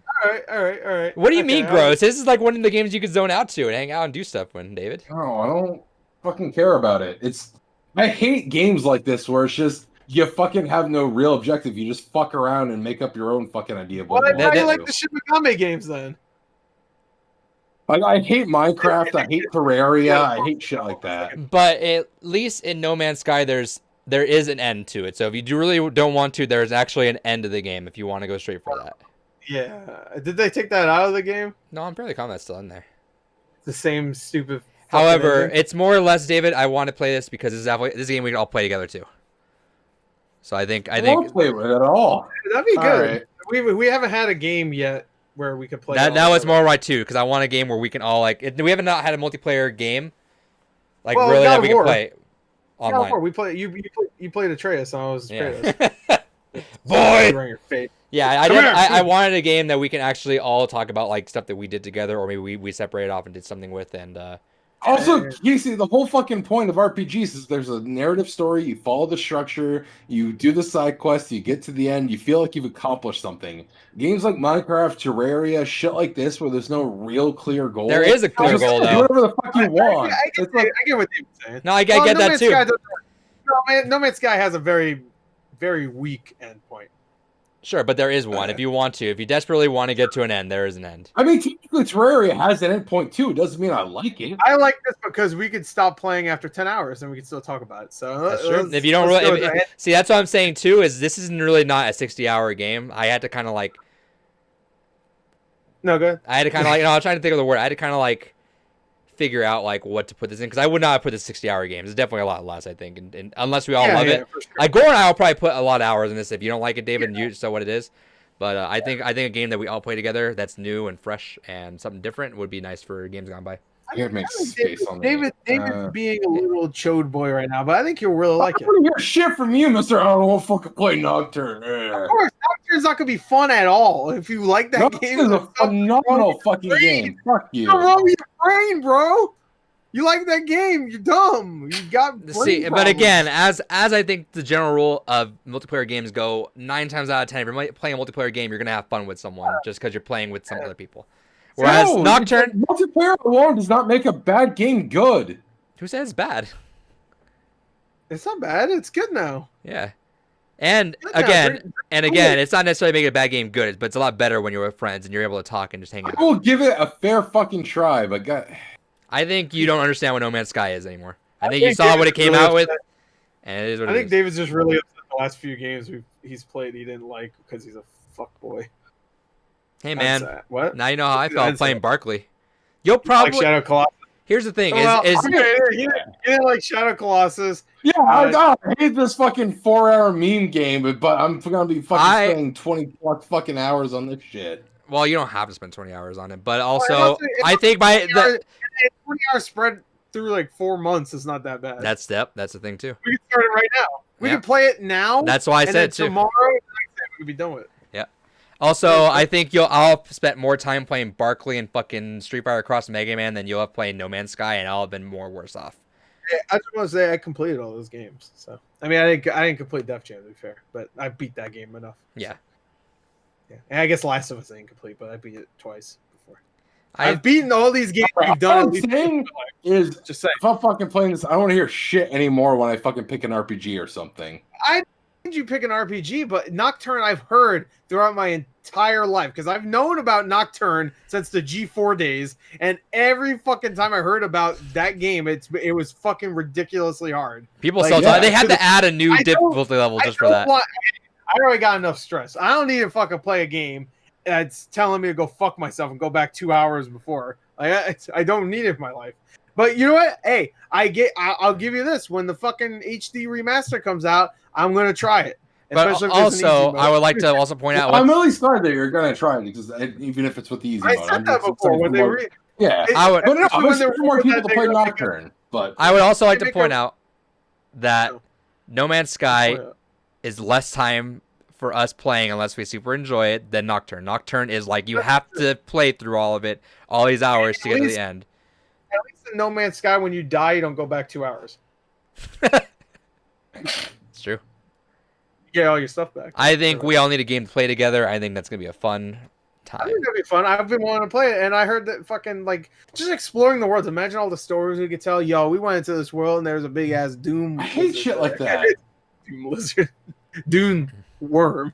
What do you mean? I hate exploring things. I just want to sit here and look at my anime titties. See, that's what I don't get about you, David. Though, is you're willing to play like this like random game where it's like you have just because. So here's the confusing part, and we'll get to Detroit in a little bit. You want a game to have an endpoint, which these games all do. Don't say anything yet. These games all have an endpoint. You also like mindless games where you can zone out and do stuff, like just like not really think too much. yeah, I have compartmentalization where it's like, hey, You can't even spell it. I'm Don't use that drunk. word if you can't spell it. fuck you. Anyway, I'm able to segregate where I like my games and where I don't like my games. Dynasty Wars is great because when I'm stressed and I just want to fucking obliterate a bunch of shit, I pop on Dynasty Warriors, play co-op with a buddy, and I'm having a great fucking time. Oh, that's what we're And gonna you know do. what? There's so clear end goal. You know what? It's to learn Chinese history. It's to learn about a giant fucking horse that fucks shit up. And I'm sure that was entirely real. So it's one of those things. Everything that I play, there's still some clear, concise goal. There are some caveats to that, like Stardew Valley. I quite enjoy Stardew Valley. That is a caveat to the rule where it's like, I don't really like this kind of game. I do enjoy this game. Same thing with Animal Crossing. I'm not a big fan of that style of game, generally speaking, but there's something calming, and there's just something like, yeah, this is what I need right now. And yeah, there's some caveats to that. Same thing with fucking What Remains of Edith Finch. I hate games like that. Absolutely detest them. If anyone puts Dear Esther on this list, I'm gonna flip my shit. But it's one of those things that, yeah, that was like the one example where it's like, no, that one's good. I dig that. So you're proving his argument, but this might be the one game like that you like. Oh, won't be. Hey, you I gotta stop saying that. Yes, because you did I say will that go for into What it, Remains of though. Edith Finch. You said I think we should go back. Hey, you should give it a try. No, it was like this. Hold on. No, I'm not gonna like it. I thought I was gonna hate it. It's like, I don't know what you want, man. So I just want to I have fun, don't bro. want these open fucking games like this, and I don't want this. Hey, bullshit David, pseudo-intellectual shit either. how many open games have you played so far for Games Gone By? Fair enough. We haven't really played the game. All right, so to the fans, I'm bringing you something different. We're bringing you the first multiplayer online game for everyone to play together as a whole, and I'm bringing you an open world game where we can have all unique stories that are people listening online too, and maybe if it does well, maybe we can hang out with some of the people on here and play because it's on Game Pass, and we can all have a full crew, and there's only 3 of us, so maybe we can rotate people in. So shut the fuck up, David. Let's talk about Detroit. Yeah. Shout out to Special Flavor GT. Yay, No Man's Sky. There you go. All right, David's already outnumbered. People love it. People love No Man's Sky now. Yeah. People love my mouth too. But... No, you don't. No, I think you're gonna be very pleasantly surprised at how much the game's evolved. Or you're gonna hate it just because I'm not gonna get over My it. name David. I hate games. Where's the anime teas? Hey, how about this? The first planet we find, we'll call it anime titties, just for you, because you can name your planets. So, and we'll construct a giant anime titty, right? And we'll Dude, consume. Here's the thing that bugs me is I spend so much time worrying about my list. after the Nocturne incident, I'm like, I really want to make sure that when David, how many games have I given you that you hated? Go through all my games. But David, this is the thing. You could play this game for a few hours and still talk about it, I think. Where like if I finished the first few hours of Shin Megami Tensei Nocturne, you guys would be talking about 30 hours in when Jerry and Fred fucking blew their faces off and went to the digital world. I'm like, what the fuck? Like, I'm gonna guilt trip David with this chat comment now. David, be happy at least you got people who are willing to play No Man's Sky with you. I can't get anyone to play that game with me. I'm sorry you got... All right, fair enough. You got two friends that want to play this game with you that literally, again, I would like to once again point out, you can probably play... You can get away with 10 hours of this game. In fact, I declare that we're going to have to call it subjective, and this is not 62 hours out of my... I spaced it out so it does count for 62 hours, so that's okay. Yeah, it shouldn't be 62. But I declare this is not 62 hours off my 100-hour list. Either way, if David plays 10 hours, that's probably more than enough, I think. If you hate the game after even 10 hours of that, cool. But Gore has a point. 10 hours of Nocturne, you can't even say you played Nocturne at that point. Yeah. He agree. Look at his face. He's agreeing. Yeah. Oh yeah. I want someone to time capsule this, and let's turn into the No Man's Sky games gone by, and we'll see how this goes. Anyway, let's talk Detroit. I will try to go into it with an open mind. That's all I will promise. I don't think I've given you a single non-hit yet, have I? What have you given us total? I've given you Inside, which you thought you were going to hate and you liked. Yeah, that was a really Watch Dogs 2, which even though you weren't into, you still had that. I fucking hated that game. Wait. It's fine because I could just call hits on people. I didn't even play the game. I fucking had the game play the game. It was fun, though. You had fun. You said you had fun. Go back to the episode. You said you had fun. It was fine. Hey, Adrian, go take a clip from the March games gone by where he said he had fun. Put it right. Hey, Jamie, put that clip right there. Yeah, hey, Jamie, pull that clip up. Time where David said, "I like it." It was fine. And I like to say I'd given you one of your top video games of all time too. What's that? With NieR Automata. If that was something I was gonna play eventually, but yeah, I'll give you credit for that. To be fair, that was gonna be my pick next, and then you said it. Fuck. That was gonna be my July pick, and then I won that. So I bought that at launch. I was gonna play it eventually, but well, you did though. Yeah, fair enough. I played all the way to. But I'm gonna put that out there though. So if anyone out there also thanks Tay Pokemon for the follow, I want to put that out there that since there's 3 of us, I'm not sure how big the crews in No Man's Sky can be, but I know for sure. 4. So I know probably 4. That sounds right. But for sure, if not, I know Gore and I will probably put a lot of time into that. I feel like that's a game that kind of both of us need right now. Kind of a game that you can kind of just jump into, jump out to without too much consequence. So even though the beginning is a little, the beginning you have to play through. But I will say this to the people out there listening on either the YouTube or the Twitch chat. Follow us on Twitter and let us know if you're down, and maybe Gore and I will jump into a game with you and we can play some stuff. I have no problem with that. All right, good. Let's jump into Detroit though for sure now. So right, Detroit Become Human. Shout out to the fans for picking this. This was the fan vote. No, it wasn't. This is my pick. Well, this is your nominee. This is the fan voting. Yeah, I know, but I picked it because everybody was going to choose it. So really, it should be me. I mean, all Gore. Really, we were just surprised that no one picked Def Jam. So yeah, I knew. Our audience was hyped for Def Jam, but and then we did Def Jam before we even fucking did this. So well, we picked Def Jam because no one voted for it. Voted. Yeah, no, remember Def Jam we thought was going to be a shoe-in, and it got 3rd place. It lost to my friend Pedro. I didn't think it was going to be a shoe-in because Detroit's a PS4 Yeah, that's fair. That's fair. To us. So I thought it would at least be 2nd. Sure, but my friend Pedro came in, and that banana kicked the shit out of. Yeah, well, I guess it makes sense. That talk of banana is pretty fun. Before we get into it, also, Tay Pokemon says Detroit Become Human is my 2nd favorite PS4 game ever. Persona 5 being 1st. Good 2 picks. Nice. Good 2 picks. So talk why Detroit though? Because I know it's mostly because you're trying to get through all the PS4 exclusives, but like anything else besides that? I love Quantic Dreams games.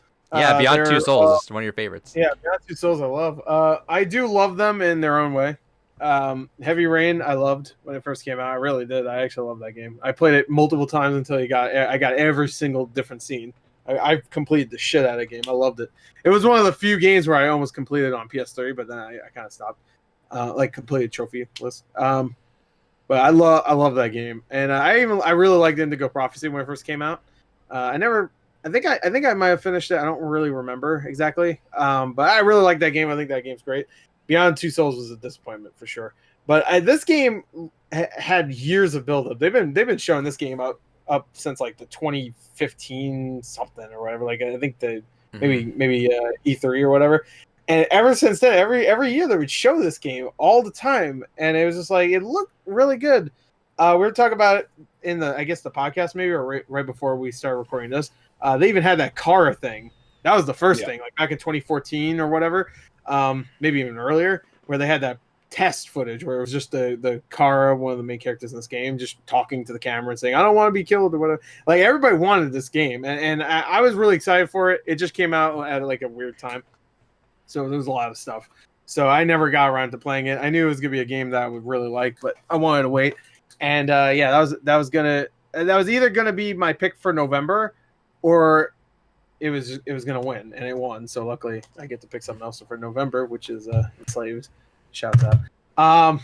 But yeah, no, I really want to play this game, and I mean we're not getting into the opinions, but I was very satisfied with the game. It's exactly what I figured it would be, and I really enjoyed it.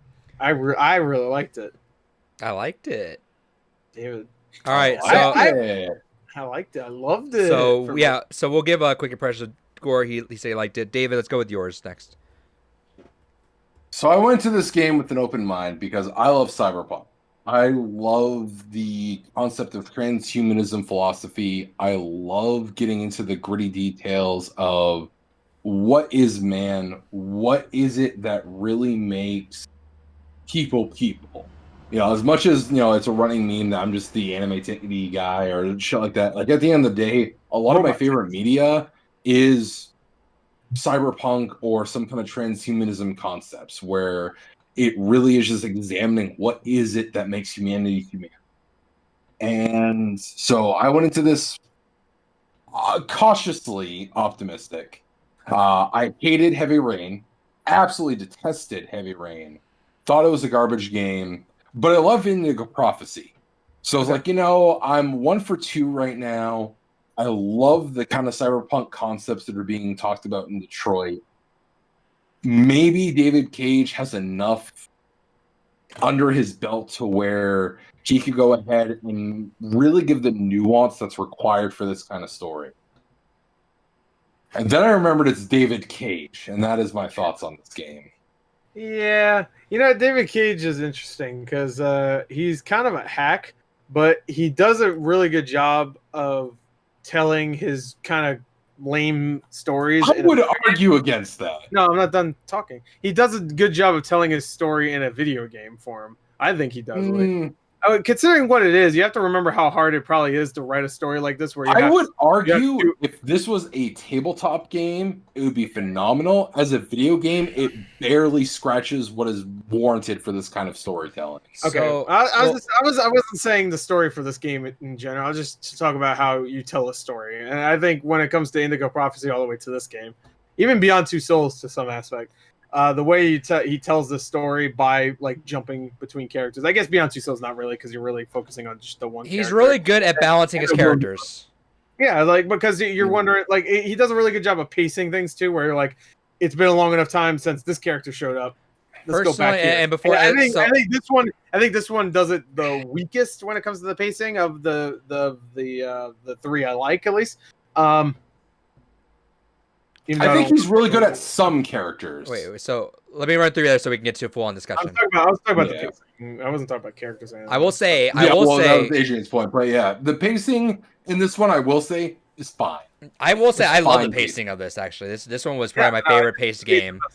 Of his, I think so. I felt like, also, special favorite GT. He did have a weird fixation on Ellen Page. It was really weird. He has a weird hatred of women. I will say that. Let me time that. He has a weird fixation on any female character. Because even in Indigo Prophecy, the detective character, they have like a long gratuitous like sex scene or whatever. And dude, like, the way he writes women is one of the most uncomfortable things. Madison in Heavy Rain. I really don't.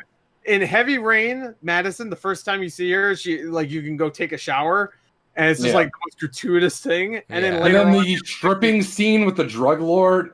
Yeah, That- yeah, yeah. Yeah, Yeah, I And then had the scene that I found out about in this, no. So And Beyond Two Souls was really fucked up because Ellen Page did not know they created a Yeah. nude character model for her, which is fucking weird.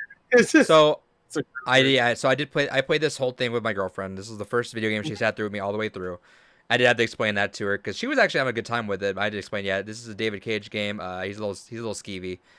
yeah. But this was a super. And what's funny, her and I had this conversation where she talks about like The Walking Dead. We were trying to play through The Walking Dead. We're 2 episodes in The Walking Dead. She liked the pacing more in Detroit and how much more like faster paced it is. I had to tell her too that I was taking self blame for that. I was like, also I played through Walking Dead like so many times. I watched playthroughs of that game.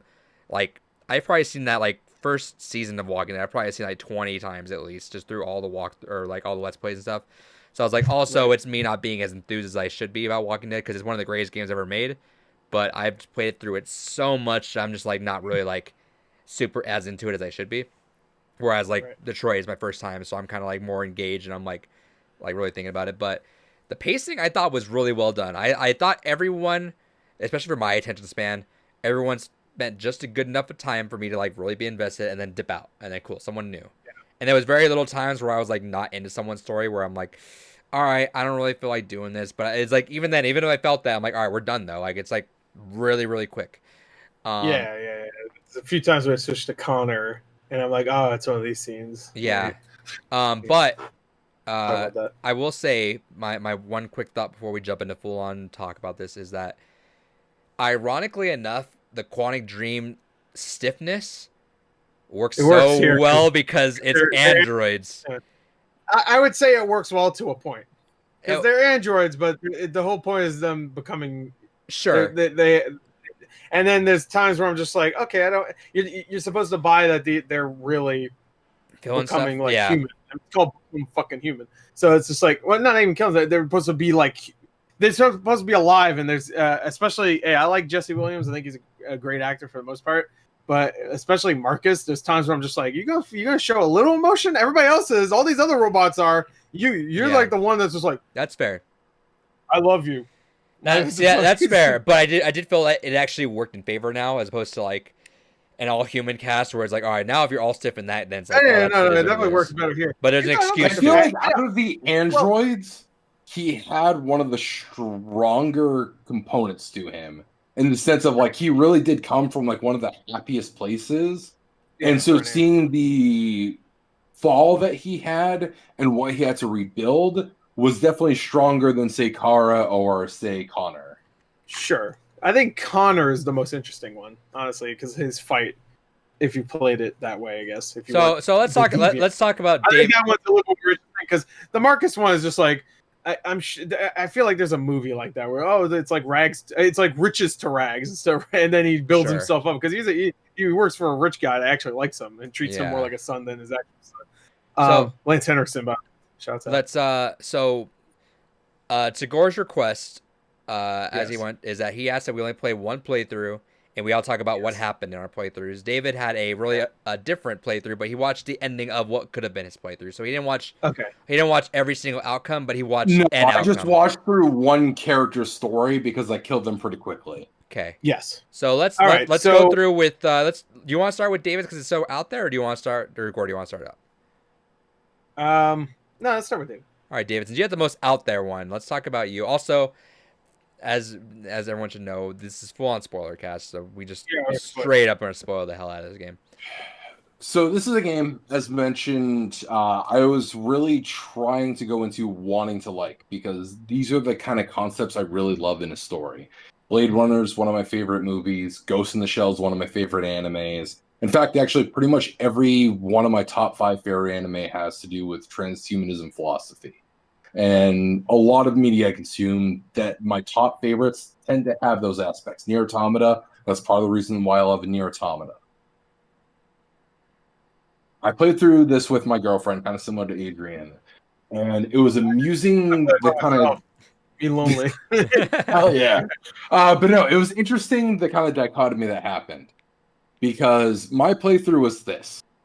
Started it up, and we were experiencing Connor's story, and we're both kind of engaged because Connor's story reminds me of the elements that were actually good about Heavy Rain.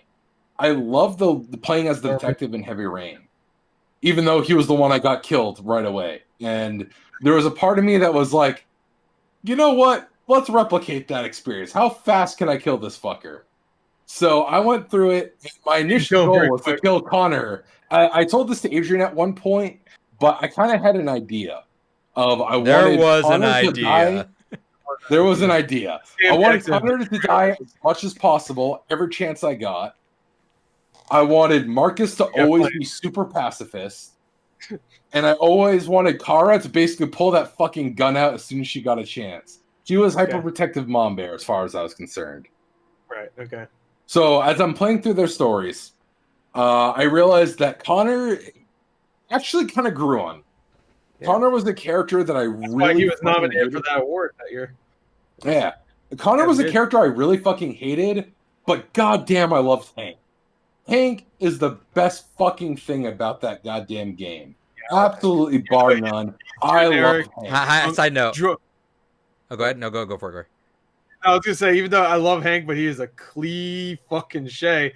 How many times? Don't get me wrong. I've seen where drunk guy, he lost his kid. He's really depressed. But it's still well written, though. I had a good time with him, though. It's well written enough, but it's very well acted. But here's the thing. Really quick. Just really quick side note. Keep the idea.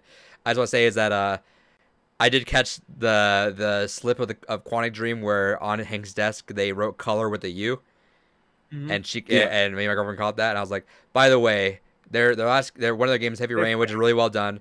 One of the reasons some people hate it is because they have the worst American accents because they try really hard. He's so handy. That's our favorite. Origami. Origami.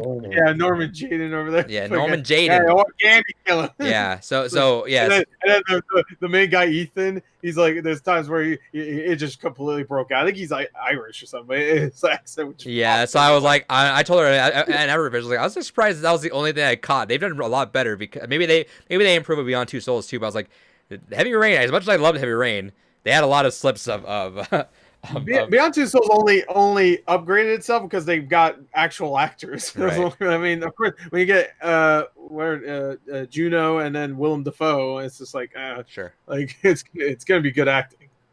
Anyway, what's the name again? David Page. Yeah, Alan Page. Alan Page. Like. David, continue with that thought. But yeah, so and that's the thing is we were kind of talking about this a little bit before we decided to break out into individual thoughts. Is that I think David Page's greatest strength is the detective characters. David Page. David Page. Anyway, whatever his name is. I don't give a fuck. I have no respect for him.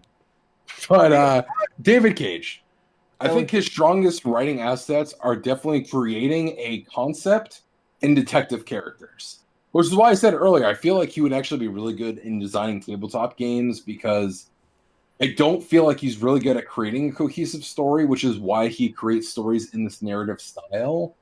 But even then, it doesn't feel cohesive enough to even feel like it's really your story, which is the biggest issue I have with this. Is that the reason why Beyond Two Souls sucked? Because there was no detective character? Because every game they had, except Beyond Two Souls, maybe had a detective character. Because Indigo Probably that might be it. Because like I will say, like that's one thing I will say, I like his writing for detective. You know, Heavy Souls. Goddamn, we're combining them now. Heavy Rain. It's Fahrenheit Rain. Dark Cage. Indigo become human. David Souls. No, Heavy Rain. The strongest character in that, and the one I liked the most was the detective.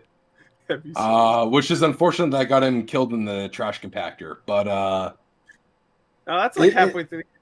Yeah, I killed him pretty quick. But the stereotype comes after him, right? Yeah. But no, in this game, I love Hank. Yeah. Which is what we were talking about earlier. Like Hank, I'll admit, Clancy Brown, I always think Highlander. Second thought I think of is Earth 2. But I love Clancy Brown so much. And seeing his performance in this, it was perfect to the archetype that he was playing. It really was. Like, Yeah, no, he's great at acting. Dude, I love and yeah, it's the most stereotype, and then you find little ways that he's lovable, you know, where he has a soft spot. Like when you meet, just the when you meet ways his he big, warmed up. yeah, sure, but even his big When ass you meet dog the named dog? Sumo. Yeah, Sumo, yeah.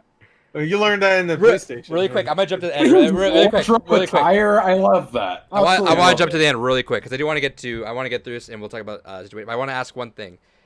When you got, well, no, I'm not asking David this actually. I'm asking you, Gore. No. Is when Yeah, I did. I used Sumo. Like, are you gonna for the two Connors? Is that what you're gonna ask? Well, that was one. They had two questions. It was Sumo, and then they Sumo asked and then the son.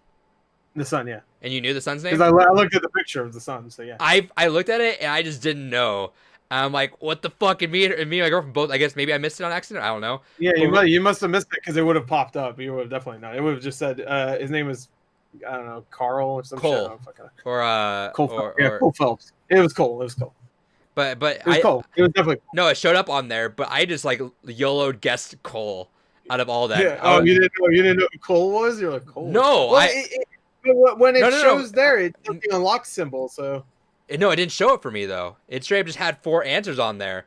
no, for me it had the unlock symbol. Oh no, it didn't say that for me. So I was like guessing it. I was like, oh god, I don't remember. And so I just threw Cole out there, and all of a sudden Connor's like, and then he did this and this, and I'm like, I don't know any of that. But I just happened to guess that one. Connor probably would know that. He'd probably know all of his backstory. Sure, but I want to get to that because I was like, I missed out on something that was because you talk to him when you see him drunk in that. Yeah, I'm assuming Right. you did that part, right? I don't know how different the games can be. But yeah, anyway, you can find the picture and then you can discuss to him like, who's this? Is it your son or whatever? And then he insinuates that something happened with him involving. Ooh, I might have just not asked about his Oh yeah, son. see, I didn't ask him about it. Yeah, I thought that was a touchy subject. So I was like, I'm not gonna ask about his son. Yeah, same. I did. I was like, fuck it. I'm an android. He's Fuck drunk. it. He's drunk. Fuck it. Anyway, he also. Anyway, David, so let's get a just don't explain. Just give me a timeline of what happened so we can get through our timeline. Okay, and so then we'll quick timeline of what happened. Played as Connor, really was like on him, but loved his interactions with Hank. He slowly warmed up to me and the girlfriend. Played as Marcus, thought it was the most bullshit fucking setup. Second most bullshit setup of a fucking story of like, all right, yeah, he's living the dream. He's got like all of a sudden he just walks out and there's a fucking horde of protesters want to kick his fucking shit in. All right, whatever. I guess that's life. Play as Kara, immediately fucking horseshit all over the place. This reeks of David Cage. I'm pretty sure the dude hates women. Fucking, oh yeah, she had an accident and had to get repaired. Of course. Fucking first thing you do, come to the shithole of a house, find a gun in the drawer. First thing that comes to mind, I'm shooting that fucker as soon as I get the chance. And the game's probably going to give me a chance. Playing through more of her story, I was like, fuck this game. And killed her as soon as I got the chance. Because I had no interest in playing her fucking story. Really? It sounds like you hate women. One thing I do want to say. Okay, one thing I want to say though is that I understand what you're saying, but this character felt like it was like David Cage apologizing for all the female characters being horrible in the other games. Because this one, you control her, you can do whatever you want, and you can play her aggressive for the most part. The only thing you can't do, which is what I was trying to do, and then I just got fucking fed up with the story. All right, you can't kill the dad. You can't. At the end, they do some bullshit at the end where they make him seem like a decent guy, which is kind of like, what the fuck? I didn't even get that. I fucking shot that bastard dead as soon as I got the chance, and he was fucking dead. Oh, I didn't know you actually killed him. I fucking killed him dead. The second I got the chance, I pulled the gun on him and I fucking put him in the ground. So why are you upset if you play as the woman? You straight up kill because the of the shit that I ran into and the shit that I didn't run into. Because fuck this game. I think, can I just say something? I think David Cage has something against fat white dudes with beards and long hair. Because the dad had that, and also later on when you find that android guy that's going to help you, that guy, same thing, fat. Beard, long hair, and it's just like, now I'm gonna reset you. And then me and my black butler guy, he's just gonna. I'm really lost because me and Gore having the same. From Heavy Rain, he was fat, had a beard, long hair. Right. Me and Gore have the same question with you, David. Is how can you hate a character that you're playing as and you're choosing stuff to do?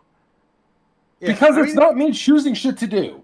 So here's the thing that I really fucking hate with David Cage's games is it's the illusion of choice. Rasputin, shout out to Rasputin, has a really phenomenal video talking about this, which is actually interestingly, it's playing video games for a non-gamer. One of the things that are brought up in that video is how many times you encounter something that, as a gamer, you kind of take for granted, and you're like, well, yeah, of course I can't do that. That's not game logic. But then there's that part of non-gamer's brain that gets pissed off and frustrated because, like, well, that's the logical thing to do. Like, one of the things, and this is a minor thing, but it genuinely fucking bothered me, was when you're playing as Kara, you go to the 24-hour laundromat, and I'm fucking in there, and I'm like, well, I can steal clothes. Why can't I just talk to the guy and wake him up and be like, yo, bro, help me out here? Small child needs fucking warm clothes. Well, no, see, no, that wasn't my logic. My logic. And also, where do we sleep for the night? No, the fucking 24/7 laundromat. Yeah, that was the logic my girlfriend had. I was like, he's sleeping there. Why can't we sleep there? That was you're an android too. Yeah, that's kind of the logic. Is like, oh, you don't want to get caught, and then this guy also, yeah, and this guy, you don't know if you wake up and ask for it, if he doesn't like androids either, and is going to call you out. So. Yeah, a public place with giant windows and you're a fugitive is probably not the best idea to fucking sleep at. But you're not, especially since you weren't fugitive. They were looking for you the next morning. Find out later on the fucking TV. No, because if you bitch, no one's fucking looking for you. How do you know that though? You just left. You killed him off right after that. You killed the guy on your playthrough. You killed him. Yeah, going in the neighborhood. I killed that motherfucker. I put the exactly. Thank you. Head, and I went bang, bang, bang, and I killed that fucker. I go to the laundromat. I get pissed off about it. I played through the next segment. She gets hit by traffic. She's dead. Her and small child are dead. Never mentioned again. Never fucking mentioned again. Why would they be mentioned again? But see, yeah, because they were investigating that. They were saying that the Connor is chasing after them. You know, David, they're not part of the story yet. They're not part of the Marcus and literally. Here's the thing. Here's the thing. Literally, if you lived through that segment, is when Connor and Kara meet up and their stories start to intertwine. Literally 15 seconds after you died. You know what? Can I just say that scene was exactly the same as fucking the Heavy Rain one, where you have to be as Ethan, you have to get the fuck out of there, and that's when the Norman and Ethan stories start to collide. I do disagree. It's like some George Lucas shit. You know, it's like whatever rhymes or whatever he says, poetry rhymes. It's like everything. I disagree with that though. Is if you're saying that there's no, you said there's no there's no reasoning behind these choices. The choices don't matter. No, I don't. I'm not saying the choices don't matter. I'm saying it's not your story. I disagree. That's what I'm saying. Is the limitations of a video game still don't make me feel like it's my story. And the strength of what this storytelling is supposed to be is like, this is your experience going through it. You know, these are your choices. My fucking choice. These choices are shit. I get you. There's one moment that really annoyed me. Simon, you know the part where you have to infiltrate. And you leave him behind. If he gets shot, I don't know if he got shot for you guys and gets injured. Yeah, if he gets shot, you can either kill him or you can leave him there. I'd said, all right, fuck it, I'm just gonna leave him. There's a chance. I mean, that's a risk that I'll take, because they could take him and then hack into his memory, or they could just kill him, whatever. And I'm thinking, oh, that's gonna have like big consequences. Like they're gonna find out where we are or something like that, or any of the, like Simon will die. We find out Simon got killed. He, like a couple of scenes later, he's just back at the. Is that for every Is that for every? So what happened in my game was you could kill him, and then no. So Simon lived in mine, but he was on the roof. But no one ever got to the roof on mine because we had the fight in the hallway. People got to mine though, because there was people like that knocked into the door while we're about to jump off and stuff. So there were people on my roof. There was like the security or whatever, or cops or whatever. And they just didn't see him, even though he was right there. We ran by Simon as we were going to jump off. Fair. So that and they even had a scene where it looked like Simon was hiding or whatever, or like he was about to go suicide on everyone, and just and then that doesn't come back. He's that's fair. Okay, no, I didn't think about that one.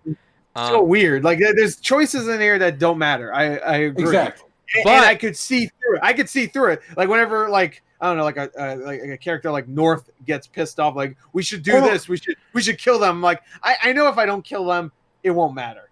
And I know that you won't actually be that pissed off because it doesn't. A lot of these relationship things don't matter. You're gonna still be like, you might say a line like, "I don't like you" or whatever, but the story will be the same, and the endpoint will most likely be the same. Now, granted, I know there are a bunch of different endings, and it's hard to do because once you get into the flowchart of actual gamer choice and the branches start going out branch, like it's hard to manage.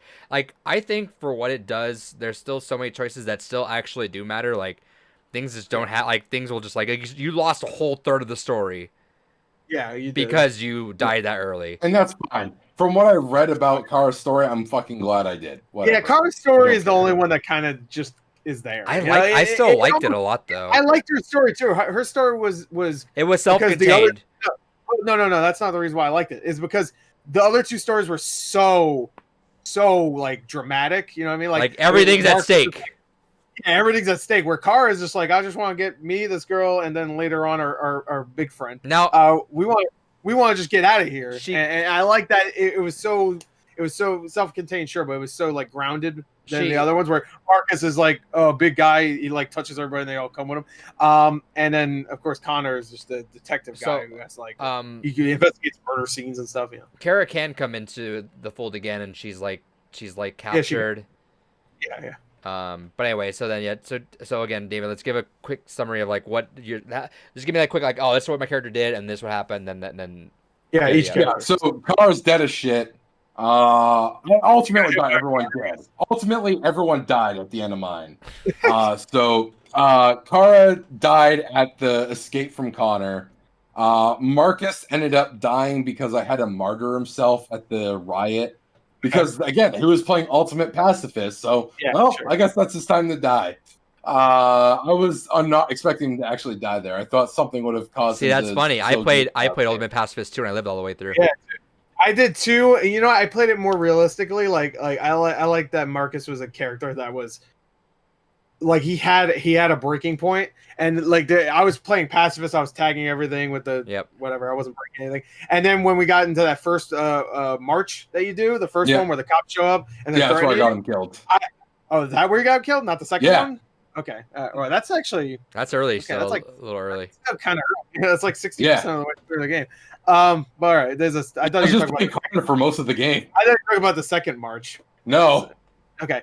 But all right, so my Marcus, he was gonna leave, and then you do you press the I'm a disperse button or whatever, and then they say, all right, open fire or whatever, and that's when I'm like, oh no, fight, fuck it, because we're not gonna sit here and just get fucking shot. Like, see, I got to that part. I played it like that. We're only gonna attack if we have to, like just to survive. I straight up didn't. Because I'm sure if you get shot, that's it. You just leave. I'm sure that's exactly what happens. There's no like. I'm sure nobody dies. Important, really, but I didn't want to take the chance. So I just heard Marcus keep on walking out. He's like, "Yeah, no, we're here in peace," and he got fucking dead as hell.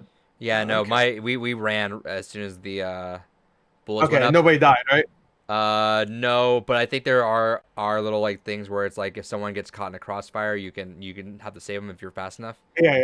That's what the game kind of doesn't. There is like, all right, if you didn't, all right, now here's a chance that you might lose this person if you're not fast. By the way, if you charge them, it has like the most badass fucking action scene. I need to watch it. That's why I'm excited to be done with it. I'm excited because all the action scenes are great. I always love the action scenes in their games because it's always just like you get to watch it, but you interact a little bit, but you get to see stupid ass quick time events. I don't mind them. Hey, if you're playing this game, if you're playing any other games, then you're gonna have to deal with the quick time events. So it's all. I hate it. It is one of the worst modern inventions in gaming. Sure, but this is telling a story, and like I don't feel any more engaged in the narrative by having to quickly hit a button. You just love show me visual what fucking novels. happens. I disagree. Novels, so I disagree 100% with that. I do like visual novels. I have some exceptions to the rule.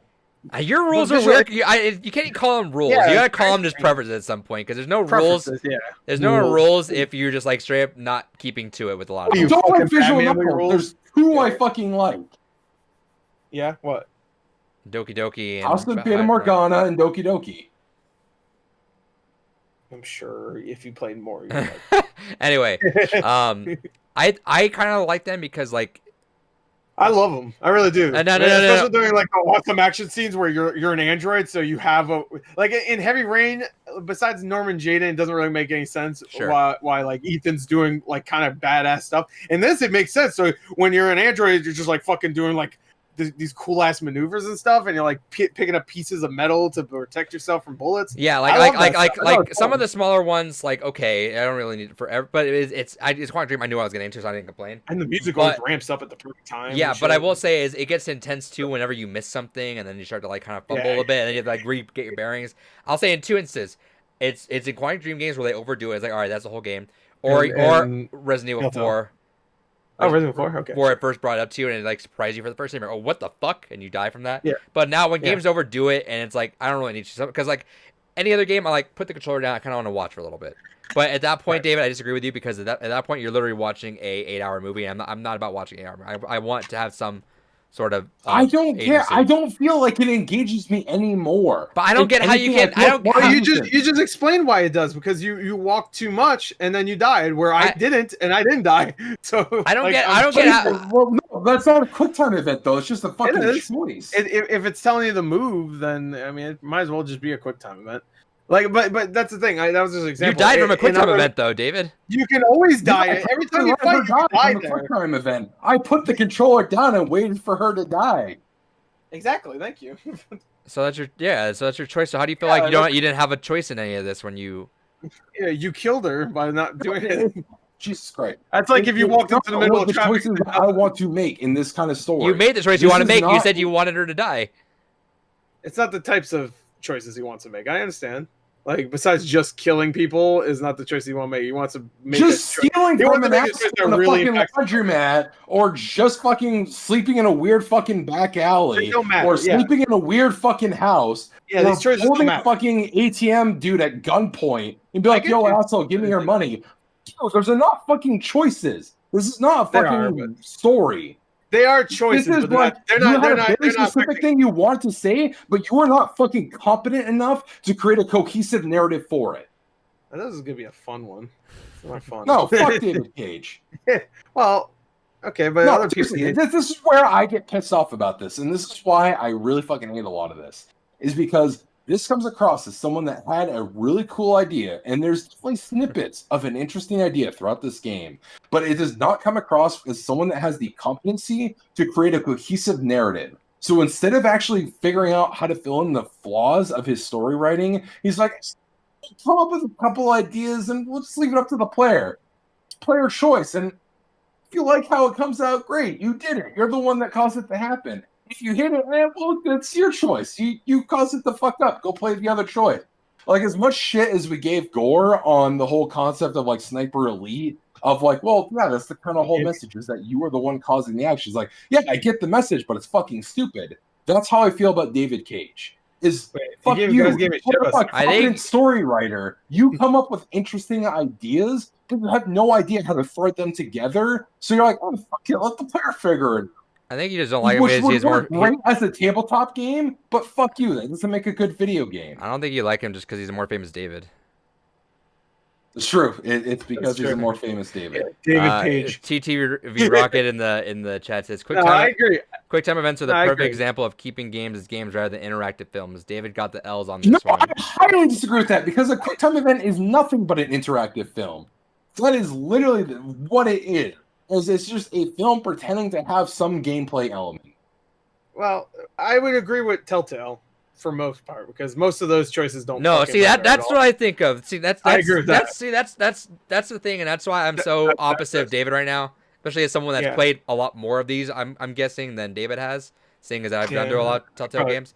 I'd assume so. Yeah, I've only played through a couple of them. See, so Telltale games are a coloring book, and they're not really changes overall. Yeah, no. Like someone dies, but in like a couple episodes later, at best, they'll die anyway. Whereas they don't have anything. Hold on, wait. And I don't like in Telltale games when a character dies and another character takes that character's place in other episodes. Yeah, that is Carly and Doug thing and shit. Yeah, so that's why I disagree with you here. Where in the grand scheme of things, Telltale games again, while they do their own thing and they're still incredible on their own right, They're very Yeah. much coloring books where they're like, we give you the picture, you can color things like, that side's blue, this side's green, whatever. Whereas this one, I felt like there was actual, like, this game will end. Literally, this game will end if I don't do this. Right. And that is my choice either if I don't want to act on that Lee, or if I am Lee not. won't die in the first episode of Walking Literally, Dead. no matter how hard you want. If you do not like Lee, your game will continue to episode 5. Yeah. Does not matter what you this do. character will be maybe this character will sneer at you in the next episode, but for the most part, nothing's really going to change. Yeah, someone's See, a I don't feel dick. like that way. Hold on, No, wait. I I genuinely- know. Yeah, I'm trying Go to. ahead. Okay. Like at worst, someone's a dick to you later on. Whereas, like with all, granted, like in the grand scheme of things of every interactive choice game, David, as much as you hate this game, you literally could have had a 3-hour game, and that would have been your story, and that's the end of your story. Well, I'm pretty sure that's exactly what happened. So No, No, my playtime was like 7 hours or something like that. 7, really? Mine was about the same. Well, because I played through Connor until basically the dual Connor story. All right, okay, that makes sense. So you still had to play all the way to the end. Yeah, I still had to play all the way through Mine was, Connor. mine was probably like 9. So let me get through these messages, David, before you respond. Kay says, I think the issue is that David is sometimes way too quick to give up or rush things that he doesn't like right away. Okay. All right, let's just leave it there for a second. You were shitting on No Man's Sky for about 20 minutes earlier. All right. But Green Super Flash gives you something that David will agree with. If David Cage had another writer to help him with the story, maybe the story would be better or at least better dialogue. Yeah.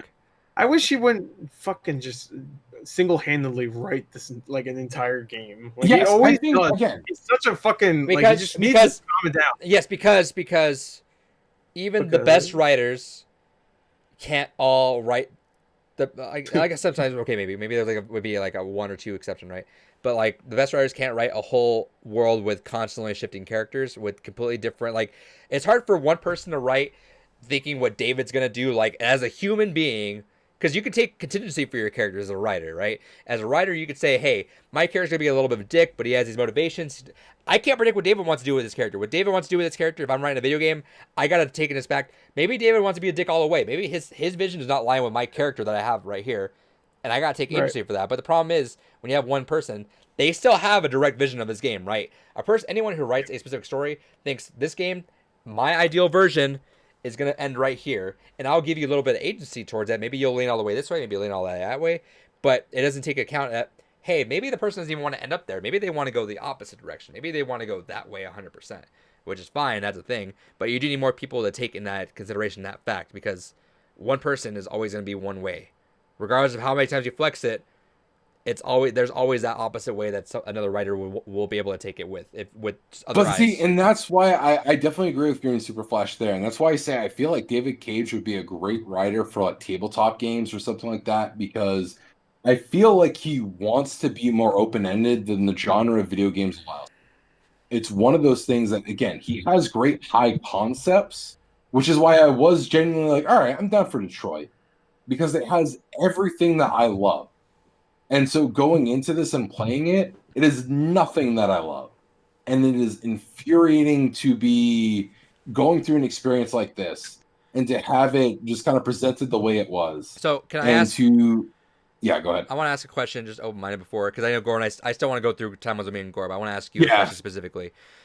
Certainly. Hypothetically, if this is your story, and let's take this into fact. Let's take every ending of. Have you seen the actual endings of every character proper, or at least like you? No, not every character. Again, I kind of went through a little bit of what happens to Kara in the next couple segments, and that's it. Okay, so let's take into like I guess it's nothing grandiose. You know where these characters end up at. Yeah, I assume we even end up with our stories ending at the same point, regardless. So let's say this: if I gave you the agency, where would you have had every character thinking, and where would you have ended their story? I'm just curious. I want to see how deviated, because you're very passionate about this. That's fine. I'm liking this episode a lot because this might be one of the most divisive one, which is good. We need one of those. Where would you ideally? Yeah. Well, where would you ideally have flexed this timeline to be where you'd have been like, okay, that's exactly what I wanted? So in this scenario, if I was running it, Connor would have gotten his wish. He would have gotten Hank saved, because then what happened to mine is, like I said, I got everyone dead. So I got Connor and Hank both dead accidentally. I thought I did the right choice. I fucked up, got them both dead. It happens. But Yeah. I would have had both of them live. They would have gone ahead and freed all the fucking androids. They would have gone ahead and had their own little thing. Then with Marcus's story, still would have had him dead. I feel like, honestly, the whole message of what fucking dude guy was saying of like, don't fight, don't let them determine who you are, with the old man, that should have been the big resonance of Marcus's story. So I feel like him dying a martyr was the best way for his story to end. So ultimately, Marcus turned out the way you wanted to. Yes, Marcus ended up the way I wanted him to. Okay. The Jericho crew did not. Because, and this is actually, I lied. This is one other thing I looked up. No matter what, if Marcus is not around, the Jericho crew never lives. Sure. They can't exist without Marcus, which I find infuriating. Because before Marcus, all they were doing is hiding in a fucking building until they die. So because your idea is it's much too convenient for this one android to just suddenly be the it falls into convenience amongst the fucking androids. Sure, but also I find it really weird that a whole group of androids can find a place, make a community, and then just do literally nothing until they die. And then they also send out calls to people like, Jericho, come to Jericho so you can come die with us. Or have, once Marcus dies, the one fucker that's like, why don't we take the violence route? Suddenly everyone's like, all right, fuck it, why not? We'll just all march to our deaths, whatever. Fuck it. Who knows? Because that's what happens every time. Is fucking, she always runs a rebellion, and the rebellion always dies. So that's one thing I would change. Okay. Either I would have it be something where someone's like, well, no, Marcus died for a reason. Let's take that reason to fucking heart and actually fucking do something different, you crazy bitch. Or it would have been, okay, we outnumber them. We have means to create more of us, which is another weird aspect that I never fucking explained. I'm sure there's probably some magazine somewhere that explained it, which is another bullshit thing I hated, because I didn't even know that this was a thing, but I'm gonna guess that the fucking little girl ends up being an android just because that's the first fucking magazine you goddamn read is like, oh yeah, a female android gives birth to fucking little baby. I'm guessing she's probably a fucking android. Mm-hmm. But it's one of those stupid And then things. when Luther's like, I gotta tell you something about Alice, I'm like, no, really? It's like, especially again, not interrupt you, but especially because she dropped so many hints of saying like, why do they hate us? Like, what did we do wrong? Exactly. Or like the fucking crazy guy of like, oh yeah, those fucking people, and you're like, yeah, but what about Alice? He's like, yeah, but those people. Yeah, and also in the beginning when she's like, I just wanted him to love me or whatever, like acting like she's just been there for a little while with the dad. Sure. Like it wasn't the world's biggest twist. There's no fucking subtlety. And it really wasn't that much of a twist anyway when they reveal it too, because she's just like Alice, and I was just like, yeah, that's a. Yeah. I did think not to interrupt that, but I did think that like the agency that gave Car after that was weird. Like they're like, oh, do you want to not love her anymore? I'm like, no, why is that? I don't know why that changes. Yeah, literally, that was she's weird. Literally a robot. Yeah, too, so like they gave it like they gave whenever. Turn her into an asshole. I like the game, like whenever it comes to a decision that's supposed to be of weight, like it starts like making like it's trying to be like you, where it's like, oh, it doesn't know what you probably don't know what to think, so therefore we're gonna make the android not know it. But that one was like, what are we talking about? Yeah, like, Heavy Rain does that too. That was just like, all right, well, I don't know. I'm just gonna. The only thing this game doesn't do is the thoughts thing from Heavy Rain and Beyond Two Souls, where you like press a button and you can like talk to like read their thoughts. Yeah. So that was the only thing to do. Anyway, so for Kara, what were you wanting, and then we can jump to me and Gore.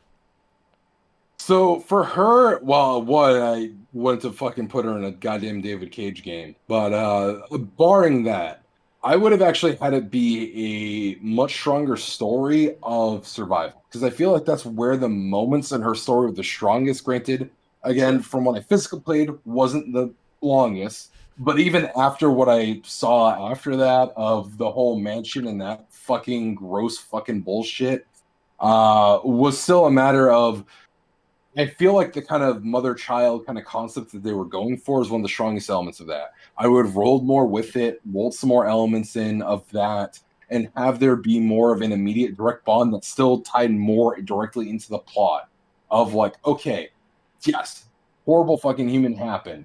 Suddenly in the news, we're seeing all these Android rebellion. We're seeing Android rights happening. Whatever the fuck Marcus is doing and going on would have been a more immediate, hey, there's something going on.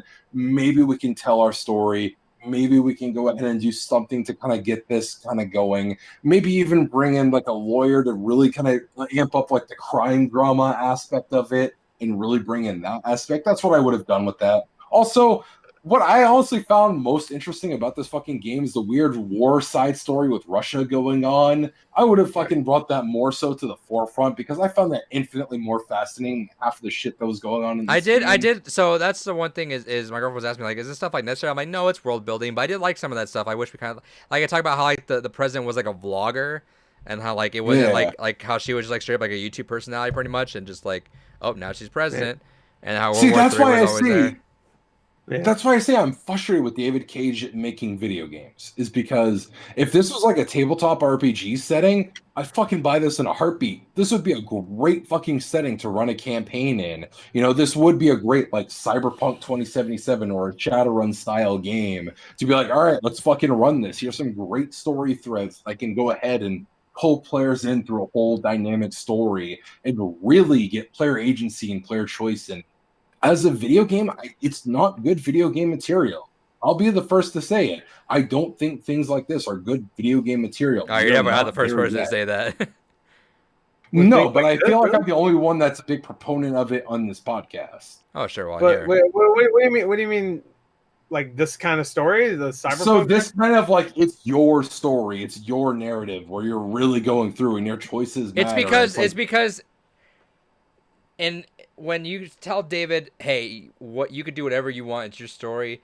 The second that you can't literally start a game, which is ironic because this is the meme with Indigo and walk Prophecy. off a cliff and fucking break your neck. Literally with Indigo Prophecy, where you can kill yourself in the first 14 seconds. These developers would still be making the game, and it wouldn't come out for another 10 years if you had that much fucking freedom. Or the game itself would be 30 minutes long, and then you go, hey, you can make all these choices though, and you have them die in weird ways. But it's essentially, I don't like to think of it as like you could do whatever. I think of it as a choose your own adventure. Yeah, that's what it is. It's like when you read those books, you read those books, you know, or those Goosebump books, you read to the bottom, and it's like, hey, if you want to go to the park, go to page 53. If you want to go to the amusement thing, go to page 13 or something.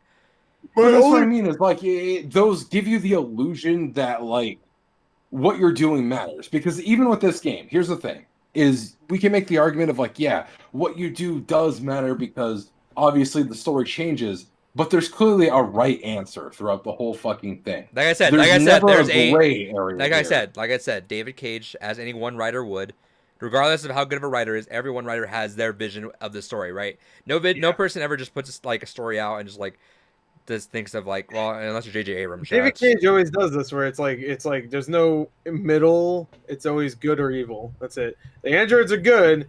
The humans are bad. That's pretty much it. And we see maybe one or two times where a human could be decent. Like at the end, if you got all the way to through with Kara, if you did decent things as Marcus and you did the pacifist run, which that sounds like Undertale. But if you do the pacifist stuff with Marcus, then Kara can actually get through without sacrificing anybody through the border patrol thing. So No, this is totally unrelated, but keep that thought if you don't mind. Did you guys reboot the game a lot so that you got the girl? I only rebooted it once. Twice. I rebooted it once only because I took a little too long at one section. I was thinking about a choice really bad, and I did not notice it fucking went all the way down. I was like, oh, no, fuck that. And I didn't even see what happened. I said, fuck it. I went to the main menu. And I actually kind of like that because every time you go back to the main menu, you have the girl there, the Chloe. robot. Yeah, she gave me a survey once, and then she fucked off the second time. So that's Really? so yeah. She keeps talking to you. I was gonna say that's what happens is she gives you more things to talk about, and she asks you for surveys, and she asks like, hey, are you my friend? And then at the end when you beat the game, you come back, she's like, hey, I saw you play, and this is kind of like weird to me seeing how that went. Can I go do my own thing now, or is that like, or am I okay to leave? And you can say yeah, and then she's gone leaves from the title screen. Yeah. That was kind of a neat thing. Oh, big story. No, it's not, but it's a cute. It's like a little thing that literally your menu gave you a little pinch of a story that literally didn't need to. Right. Yeah, it was cute. She walked It's off. David Cage trying to be more clever than he actually is. I don't know. I don't see. Here's the thing. Here's probably what we had to disconnect, David, is that I am not. I did not attach David Cage to this script. I No, thought not as much as the other ones. No, no, like definitely not. I no, not even in general. Like even if it was like any other game, Oh, I have not. I did not oh, even wow. think about David Cage. Like more than like the one time I referenced, like, oh, this is a David Cage game to her, and like Well, I did. no, I didn't. there's times, dude, when the fucking cop shows up. Remember, this is my first and only game or this is my second game after Heavy Rain of yeah, Quantic that's right, Dream. you did Heavy So Rain. Heavy Rain is, so saying is this just- game is a David Cage game doesn't really mean that I know what it is, but I didn't really think of it if that you much. played Heavy Rain, then you know what a David Cage Right, game is. but what I'm saying is like having played maybe like 2 hours of Beyond Two Souls, never played Indigo Prophecy. Like I did not have an attachment of like, oh, I can't believe David Cage is doing this. I just thought of it as a video game first, and that's all I thought of. I didn't think about like Sure. anyone trying to be more clever than it was, or the head writer thing. I just thought of it as it was a game. Well, I'm just saying, like David Cage always does the same type of thing in his segments, where like if you don't do all the clues, then you get caught. That's what I don't like. I don't like the cop shows up, and if you don't put away all the stuff, then it's just like it's like a lot of like just picking things up, Right. putting it here, and like finding See, all the icons and stuff. that- That's how I didn't like my Heavy Rain. Like, oh, make sure you wipe all the fingerprints off because you killed that game's Manfred. There's another Manfred in this game. It's like their running gag, I guess. Call fucking characters Manfred. See, that's the only thing I don't like with these games. I wish that it wasn't a like, all right, scan. All right, what's all the interactables? All right, knock out that one, that one, that one. All right, move on. I really wish it was more like every game was very real time, and you could only get to what you get to. Because I did that a couple times. I feel like maybe, but maybe I was just slower. But it was like, all right, if you and like I did like where it was like you could not ask every single question. You had to pick and choose, like it was with the sun. Me not asking about the sun had a major consequence in which if I just didn't luck out with there, I would have fucked up like royally at the very end. But like I like the idea that I wish that every game wasn't all. I have a loud train outside. I wish it wasn't like all just a checklist. I wish it was like a pick and choose what you gotta do in real time. Because it did feel like a little bit disconnected when it's like, all right, once you finish all your checklists, oh, magically the cutscene starts. You know. With that said, let's move away from that. Gore, tell me about your playthrough. Yeah, I was gonna say I've talked a lot about it. You guys go. Yeah. Now we'll get to the positives. All right. Well, I pretty much did everything right. Nobody died in my playthrough. The only person that died is Manfred. And I learned that he actually can live if you. Which one's Manfred? Manfred's the old guy that Marcus works for, I guess. Oh, he lives. Wait, he can live? He can live, yeah. Oh, shit. Supposedly, I looked it up. Supposedly, if you do the other choice, which is just like I guess beat the shit out of the sun, Manfred lives. Supposedly, What? See him The person who's supposed to beat the shit out of him? You can beat the shit out of the son. He goes into a coma. The kid comes out of the coma later, but also Manfred's alive. Supposedly, that's what I read. I didn't look it up yet, but anyway. Besides that, everybody else lived. Like Luther lived. All the people from the Jericho. What's it called? Jericho lived. All the main characters obviously lived. Alice lived. Everybody lived besides who I deem not worthy. Speaking of Jericho, that's a Shitlords. side thing I want to rant about later, but I want you guys to continue. Okay, that's just me. But yeah, well, go ahead. no, I'd say the only person that died in mine was Luther, unfortunately. Oh, you killed him. No, I didn't want to. So I got him out to the boat, and then when the boat was shooting at us, had us all jump into the water to hide, and then we got back up and he froze. Wait, what? On the boat to Canada. Did you make it there, or am I the whole I different? don't know. I didn't do the boat to Canada. What are you talking about? What boat? Do you mean the boat where Jericho was? No. All right. So see, we're getting to fun things here. All right. All So right, go through yours. wait, Go through yours. No. This when the fucking FBI shows up and he has to blow up the place and So No? Okay. so what happens is choices don't matter. By the way, I just want. So we're literally describing two completely different scenes that I didn't even know fucking happened. See, this is kind of what Gore wanted to. He wanted to hear like what was drastically different. So yeah, but it's too late now. We're almost an hour in this. That's discussion. fine. I wanted to go through. I know. I'm tired. I don't want to do it anymore. well, I want to hear what yours is. So what happened is after the we got everyone out of the boat. When they were gunning after, they ran after Kara and Alice. I had us play dead, and then everyone walked away, and I was able to get away. And then what was That's it? what I did too. After that, I think he apologized to them and just said, "Hey, you can go there where the buses are. You go through a thing, and then you find you try to go walk Alice to the bus. You find Luther there, who's about to get executed. You save Luther. Yeah, I saved him. And then you go through the bus. I went to the checkpoint. Checkpoint was fine. And then you got there. That's where you saw that the asshole guy who suddenly is sympathetic. Yeah, who was beating the shit up. Yeah. Yeah, I am here. There's another guy you see that was earlier in the game too. Right. But. And then I picked up the ticket from the family. I didn't use the ticket. Yeah. I gave that back. The husband of the family there is one of the guys that beat up Marcus in the beginning of the game. By the way. So I didn't feel bad. I didn't feel bad. I had an inkling about that. I was like, all right, they're showing me a lot about this guy, and they made the mom. I think the woman was there too. But, yeah, the guy.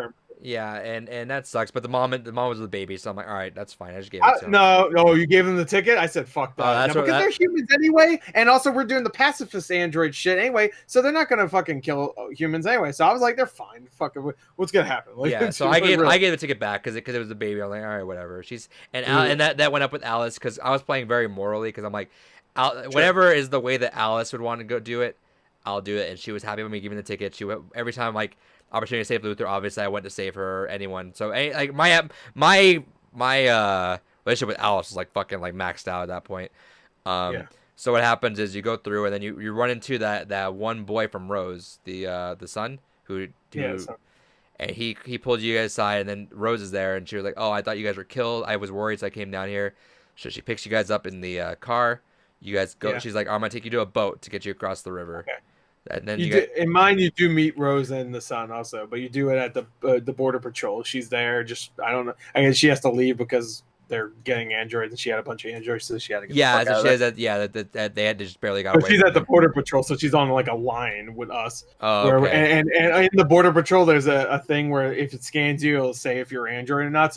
So Kara and everybody's freaking out, like, what the fuck are we gonna do? By the way, continues. I want to hear about what happened in a second because I don't know. Okay. All right. So. You have, the Jerry guy, the circus dude that you meet, or not circus, the carnival dude, where you meet a bunch of them. Or did you not do that part? I don't know how to do that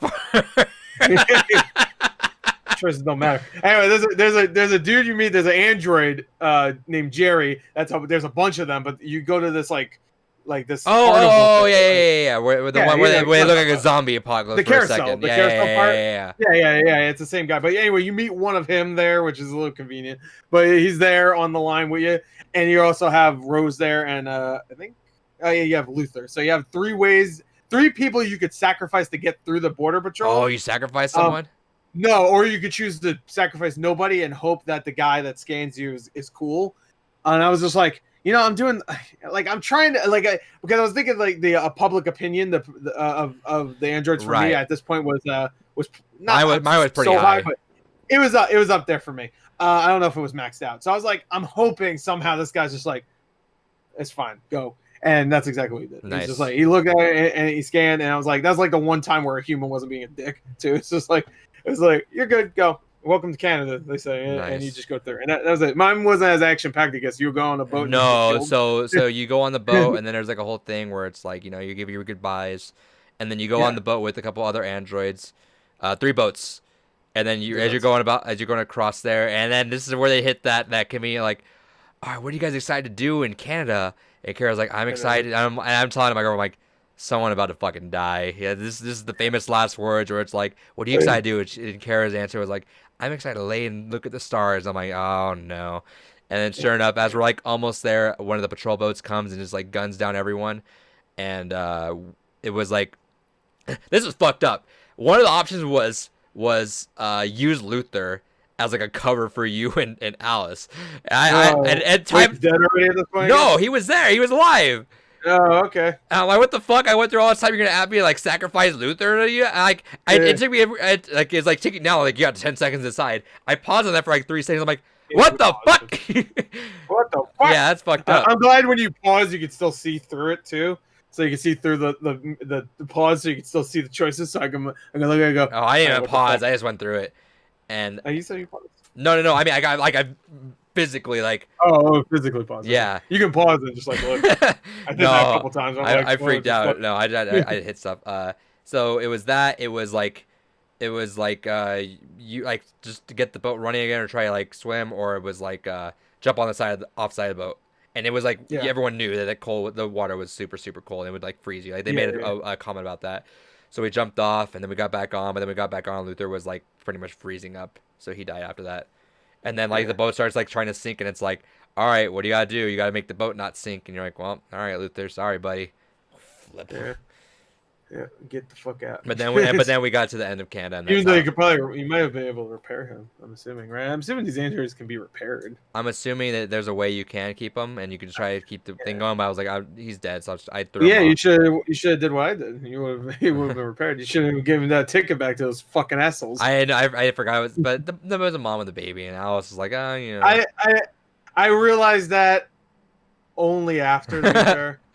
Leave that baby out. Fuck that baby. Yeah, well, I didn't care. My thought process was like they were gonna be fine. If it was not the pacifist android Marcus stuff, then sure. But they weren't. Nobody would have killed those people. They had coats. They're fine.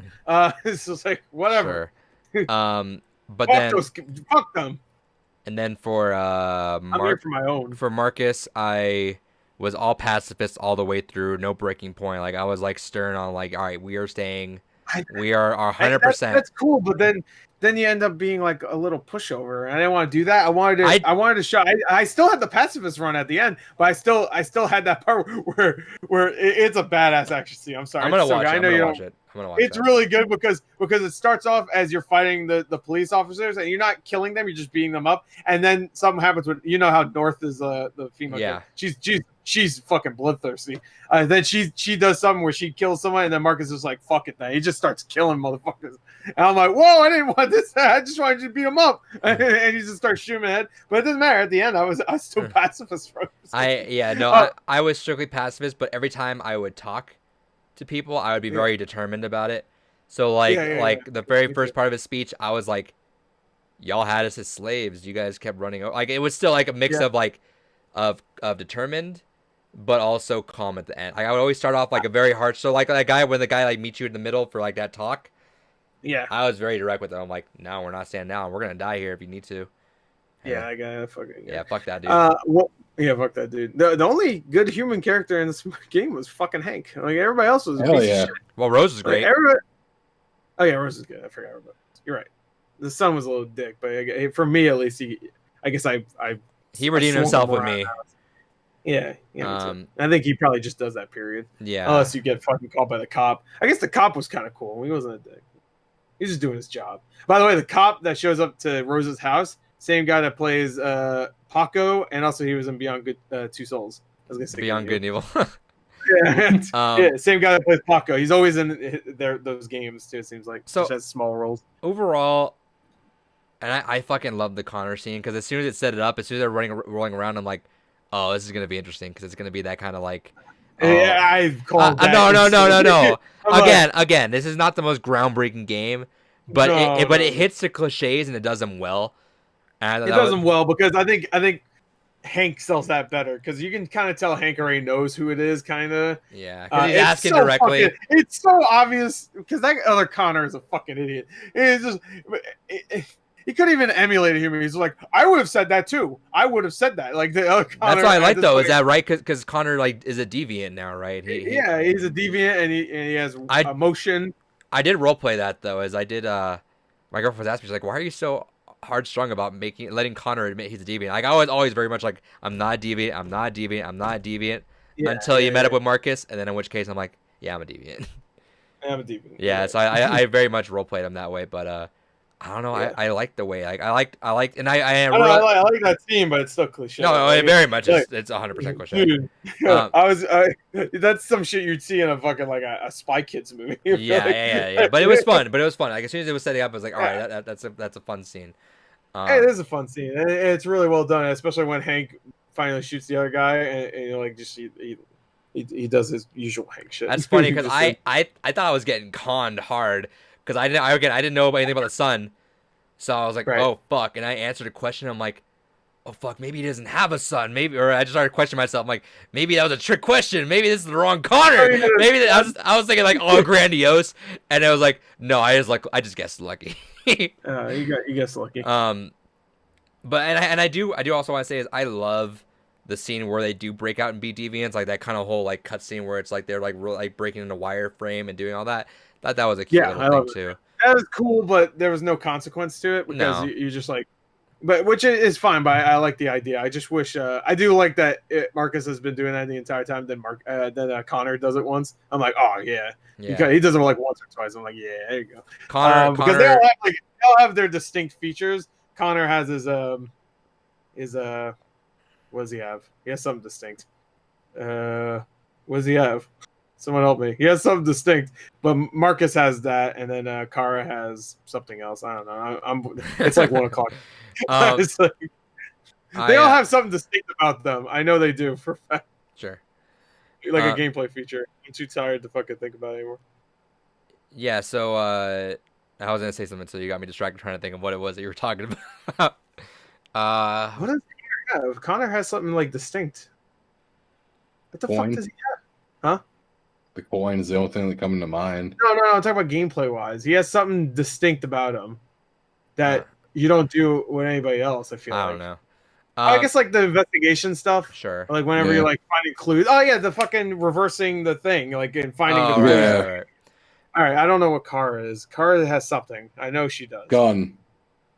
Well, everybody had a gun. I will say, Connor was definitely one of the ones that killed people.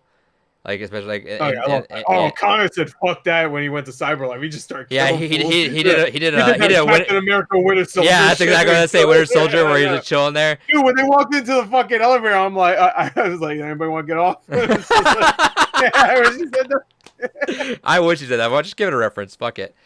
But I love Connor. I thought Connor was great. I totally understand why everybody really liked this character, and why he was nominated that year. Because I was like, really, he was nominated, like the actor. Not that I thought he was bad from all the trailers. I was just like, of all the three characters, I thought the other two. You would think Marcus would, right? Like, yeah, Marcus or even Kara, because she was a big part of the origins of that game. Right. You're good. Is it too long? No, I also like Connor a lot too. I liked, honestly. I was actually surprised at how much I enjoyed this game. Honestly, like me too, because I like Quantic Dreams a lot, but I do not like Beyond Two Souls. See, that's what I was saying. I thought they were like Beyond Two Souls completely fucked it all up. Like I really like that. I know that Indigo Prophecy was well received. I really liked Heavy Rain, aside from me getting spoiled, whatever. Yeah. I mean, it's not. I'm not gonna say it's a good story, but that game was fun for the time. Again, no. The stories aren't groundbreaking, but they're good. No. They're fun. And then Beyond Two Souls, I gave that a shot, like ignoring everyone. Like I was like, all right, whatever. What people say, whatever. I couldn't get through that game. Yeah. But the best parts about Beyond Two Souls is whenever it's Willem Dafoe and the young version of Ellen Page. That's it. Sure. Because it's like there's actually like a father-daughter kind of relationship going on that's actually well done. But there's not enough of that, and also they fucking completely squander it later, where they have. I don't want to spoil it just in case you do play it, but I might end up playing it. They squander it. Yeah, they squander it completely at the end. I'm like, wow. What the fuck? And there's like no choices in that game, by the way. That game kind of actually. There are. I shouldn't say that, but like it takes the Heavy Rain choices and then like takes away about 50% of them. Sure. And it's very straightforward for the most part, at least. But you only really play one character. Well, two characters, I guess. Technically.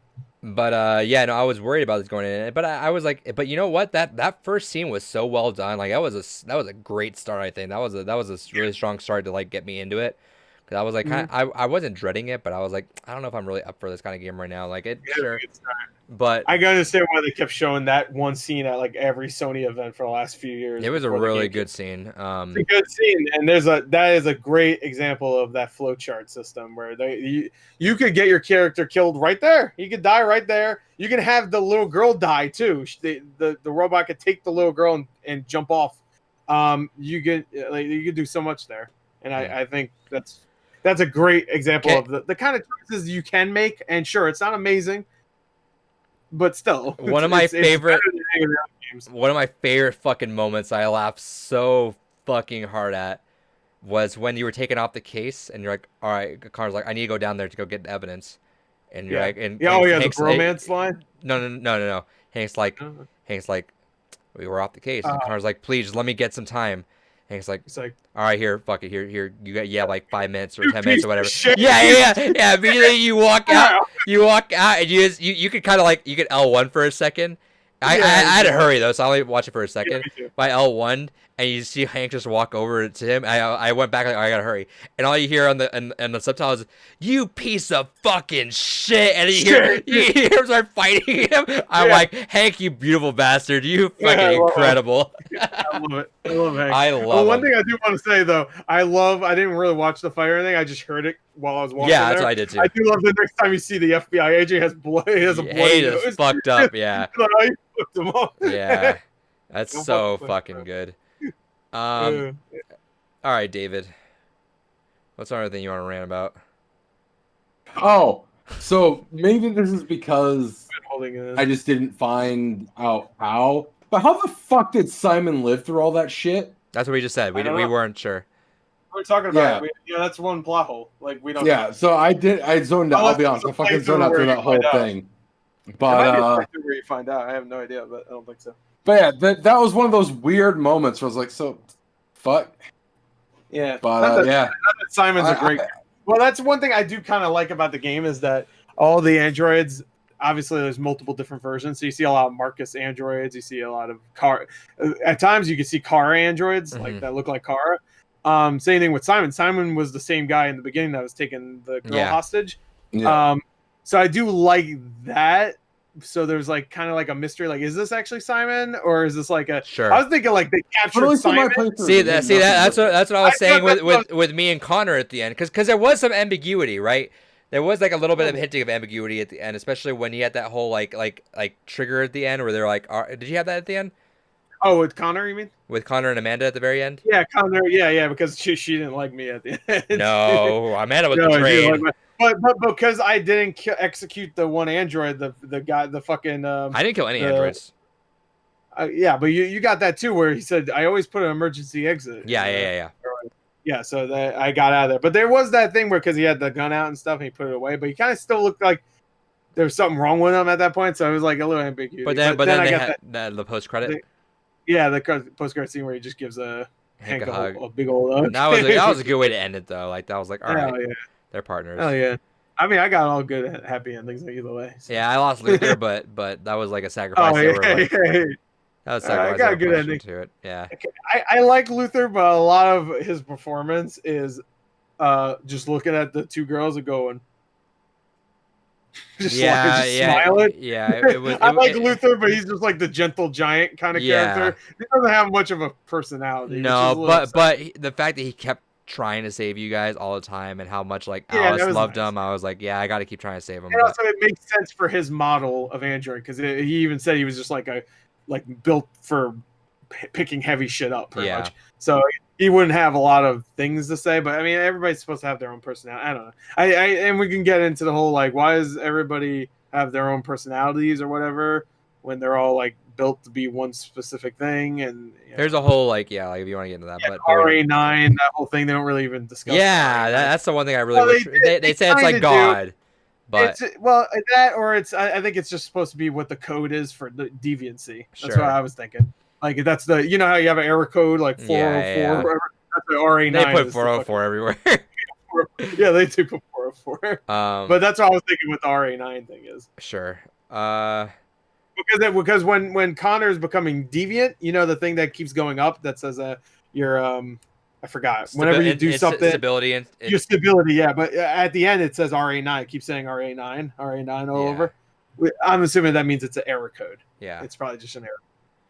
But with that said, I think we're I mean, I kind of wanted to go through a lot of the different choices we made, but I guess we kind of already did that anyway with David because we learned a lot about what he decided to do very early on in the game. The car got hit by a truck. before her story even met up with anyone else. Marcus got blown up, I think, and then Connor, I don't know, tripped and broke his android. I think Gore and I had Connor and mine fought off against the other Connor, and I was trying to save Hank. So I did the bluff of like, nah, fuck that. I don't give a shit about Hank. He was like, oh fuck, he's really gonna kill him. So Hank looked like he was fighting the guy off. So I'm like, maybe I have enough time to quickly start the conversion of the androids. So I did that and got both of us killed. No, so I also did a bluff because I thought Hank would know. And then he was like, "No, I don't." And then it paused for a second, but then I went to shoot him, and so I shot him, and we shot each other, and then we got into a fight. So that's how we. And then Hank was able to get away from that. Mine was just like saved Hank. I was like, "Is it save Hank?" I'm like, "Save Hank." Yeah, every single time was always save Hank. Because I saw save Hank first, and I didn't even see what the other thing was. So Yeah, it's just okay. circle. Save Hank or continue playing game. Is it save Hank or save Hank and complete the mission? I'm like, nah, save Hank. Save Hank. But wait, I think Gore and I played roughly the same though for the most part. I think. yeah, it seems like it. Because we both had pacifist like runs, and we both had a very caring Kara. Yeah, very caring Kara, which that's a fun. Kara was like say that 10 times fast. Very very caring Kara. Very. All right. Say it twice. No, the only my Kara was very calculated. Like she was very, she was very calm. Always kept cool. Me too. And she whenever Luther was just like, "Oh, we gotta shoot him," it's like, "Don't calm down, everybody, calm down. Let's calm down." Everybody calm down. Like, everybody, and she would always like come up with schemes. Like whenever the shop or whatever, the little like 7-Eleven place, you have to get money to go to the hotel or the motel. By the way, the motel looks exactly the same as the fucking one in Heavy Rain. Also, the neighborhood that Alice's dad lives in looks exactly like Ethan's neighborhood. Just want maybe those are Easter eggs. I think those are because there's all right. This is so stupid. There's a part where the North character is bouncing a ball against a wall, and it looks like the exact same animation as when Norman Jaden's playing that little brick ball game on his little VR headset thing. Yeah. I don't know why I recognize that. I'm sure it's not the same one, but it's just like I thought it was an Easter egg. Maybe. And also the guy named Manfred is the same. Like there's a Manfred in Heavy Rain. So the old guy with the clock star. So and Manfred is not a common last name, by the way. But I slept in the car that night. But so my thing was like, so I slept in the car. There was no consequence to it, but but it was. I'm sure there's no consequence for the. I was worried. I was worried. Yeah, I don't think so either. But it was very much two things. It was calm, collected, and smart about things, and kind of quick-witted, and also everything that Alice would want, I did.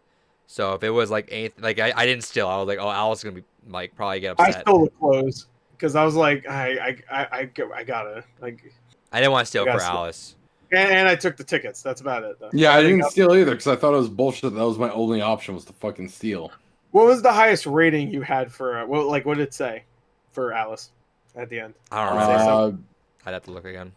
I think mine was family, so I'm assuming that's. Yeah, she was trusted for me, but I got her killed. Family, I still did that stuff. So I was, it was family. North was lover. Lover, yeah. Even though I'm assuming. No, North hated my ass. Of course. No, but I never went when. Yeah, which is funny. Well, no. That's weird. Because he went pacifist. Remember, he went pacifist and died in there. I went pacifist too. Yeah, no, she fucking hated me. Like that one time where you're right. That was like it. I was kind of playing both sides enough where I was like, for example, like I stole the keys for the garbage truck when we broke in there. I didn't kill anyone in there. Oh, did you go back for Simon? Because she really hated me after that. I didn't go back for Simon. Yes, I did. So I went back for Simon. No, I did. And she really fucking hated me after that. When he gets shot? When he gets shot? Yeah, I did. No, I went very much against her, but I also played it to like I was very determined. Well, I made sure to exactly. I made sure to say, yo, I'm a ladies man, so I know what they like. So, I know what the ladies like. I know what the lady androids don't know anything about life. Shout out to Sergeant Joxton. You remember that line, David? I know what the ladies like. Oh, I know what the ladies like. Anyway, and it says big chocolate, but they took that part out. All right, I think we'll wrap that up there. All right, so I do want to say, I'm assuming with Marcus, you can romance any of those three characters, right? I don't know. I'm assuming so. Can you? Because can you romance Simon? That'd be hot. Anyway, we're on to there. No, so we'll give a quick shout out. So, shout outs to David Cage, the best writer in video. To David, the Big Dave, liking that game enough. Big Dave Cage. So fuck David Cage. What I will say is next week will be our final wrap up for season 1. Season 2 will begin October 15th with PT, and we will be we'll be spinning things up a little bit. So hopefully by then we'll have a couple surprises in terms of production value when it comes to the podcast.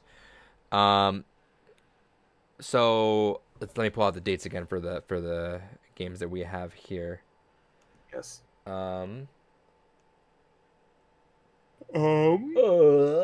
Shit. And next week's podcast will be shorter. I will guarantee it right now. My name's not. Yeah, because we've had a couple back-to-back really long ones. Or maybe it's. Oh yeah, the production. Yeah, Green Super Flash. I agree. I do love every environment in Detroit. I thought it looked great. It's a gorgeous-looking game. I'll give it that. Except the hair. The hair is bad, especially on Hank. Whew, it's like a block of. Yeah, it's like Leon's hair in Resident Evil 4. Gore, what's Enslaved's full title again? It's Enslaved. Odyssey to the West. Odyssey to the West. And by the way, when I was saying it's based on a story, it's based very loosely on the Journey to the West story. Very loosely. It's like it wasn't even really fair for me to bring that up, but but I'm excited to play that.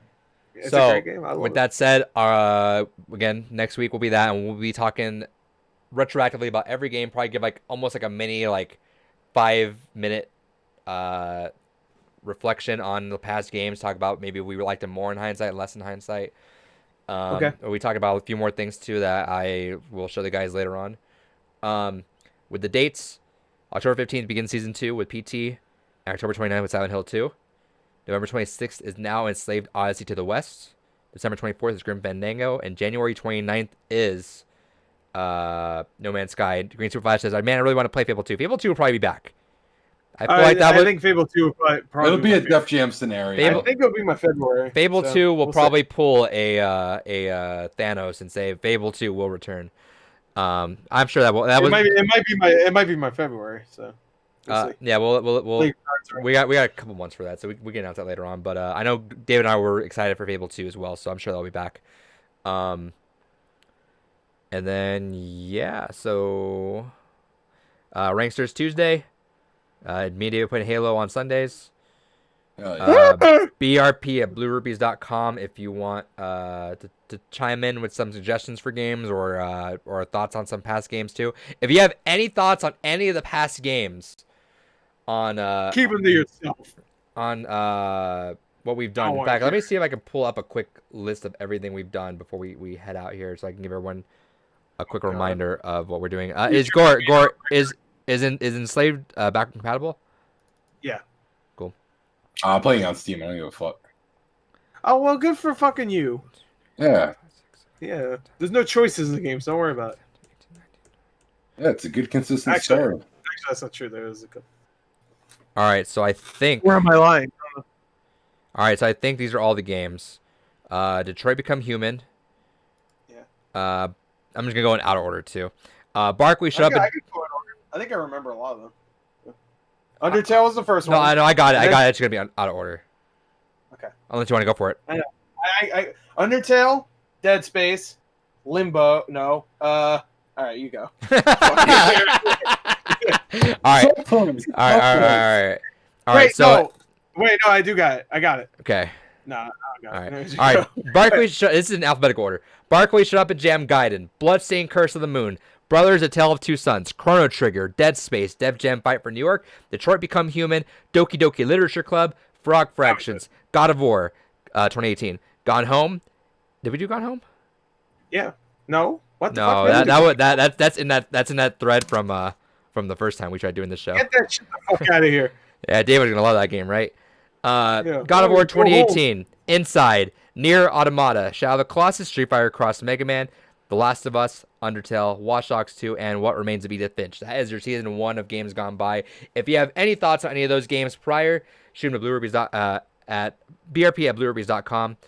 And let me type that into chat. bluerupees.com.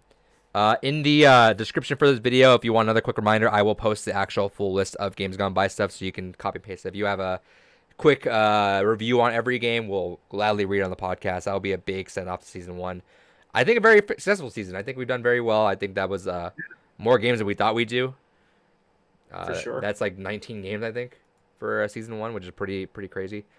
Overall, pretty well. I think we had a good spread of people either liking a lot of games or hating a lot of games. No one really. I don't think anyone like despised a game like or whatever. Hey, Despised I don't Nocturne. think I hated a single game. I think that's Name true, one. actually. Name Well, one. you would have hated Nocturne. Even but Barkley, I didn't hate. I'm like, You would have hated Nocturne if it happened. oh, for fucking sure. So, yeah, again, we were going to go through some fun facts, go through our thoughts in retrospective, maybe some changed thoughts or what we liked more.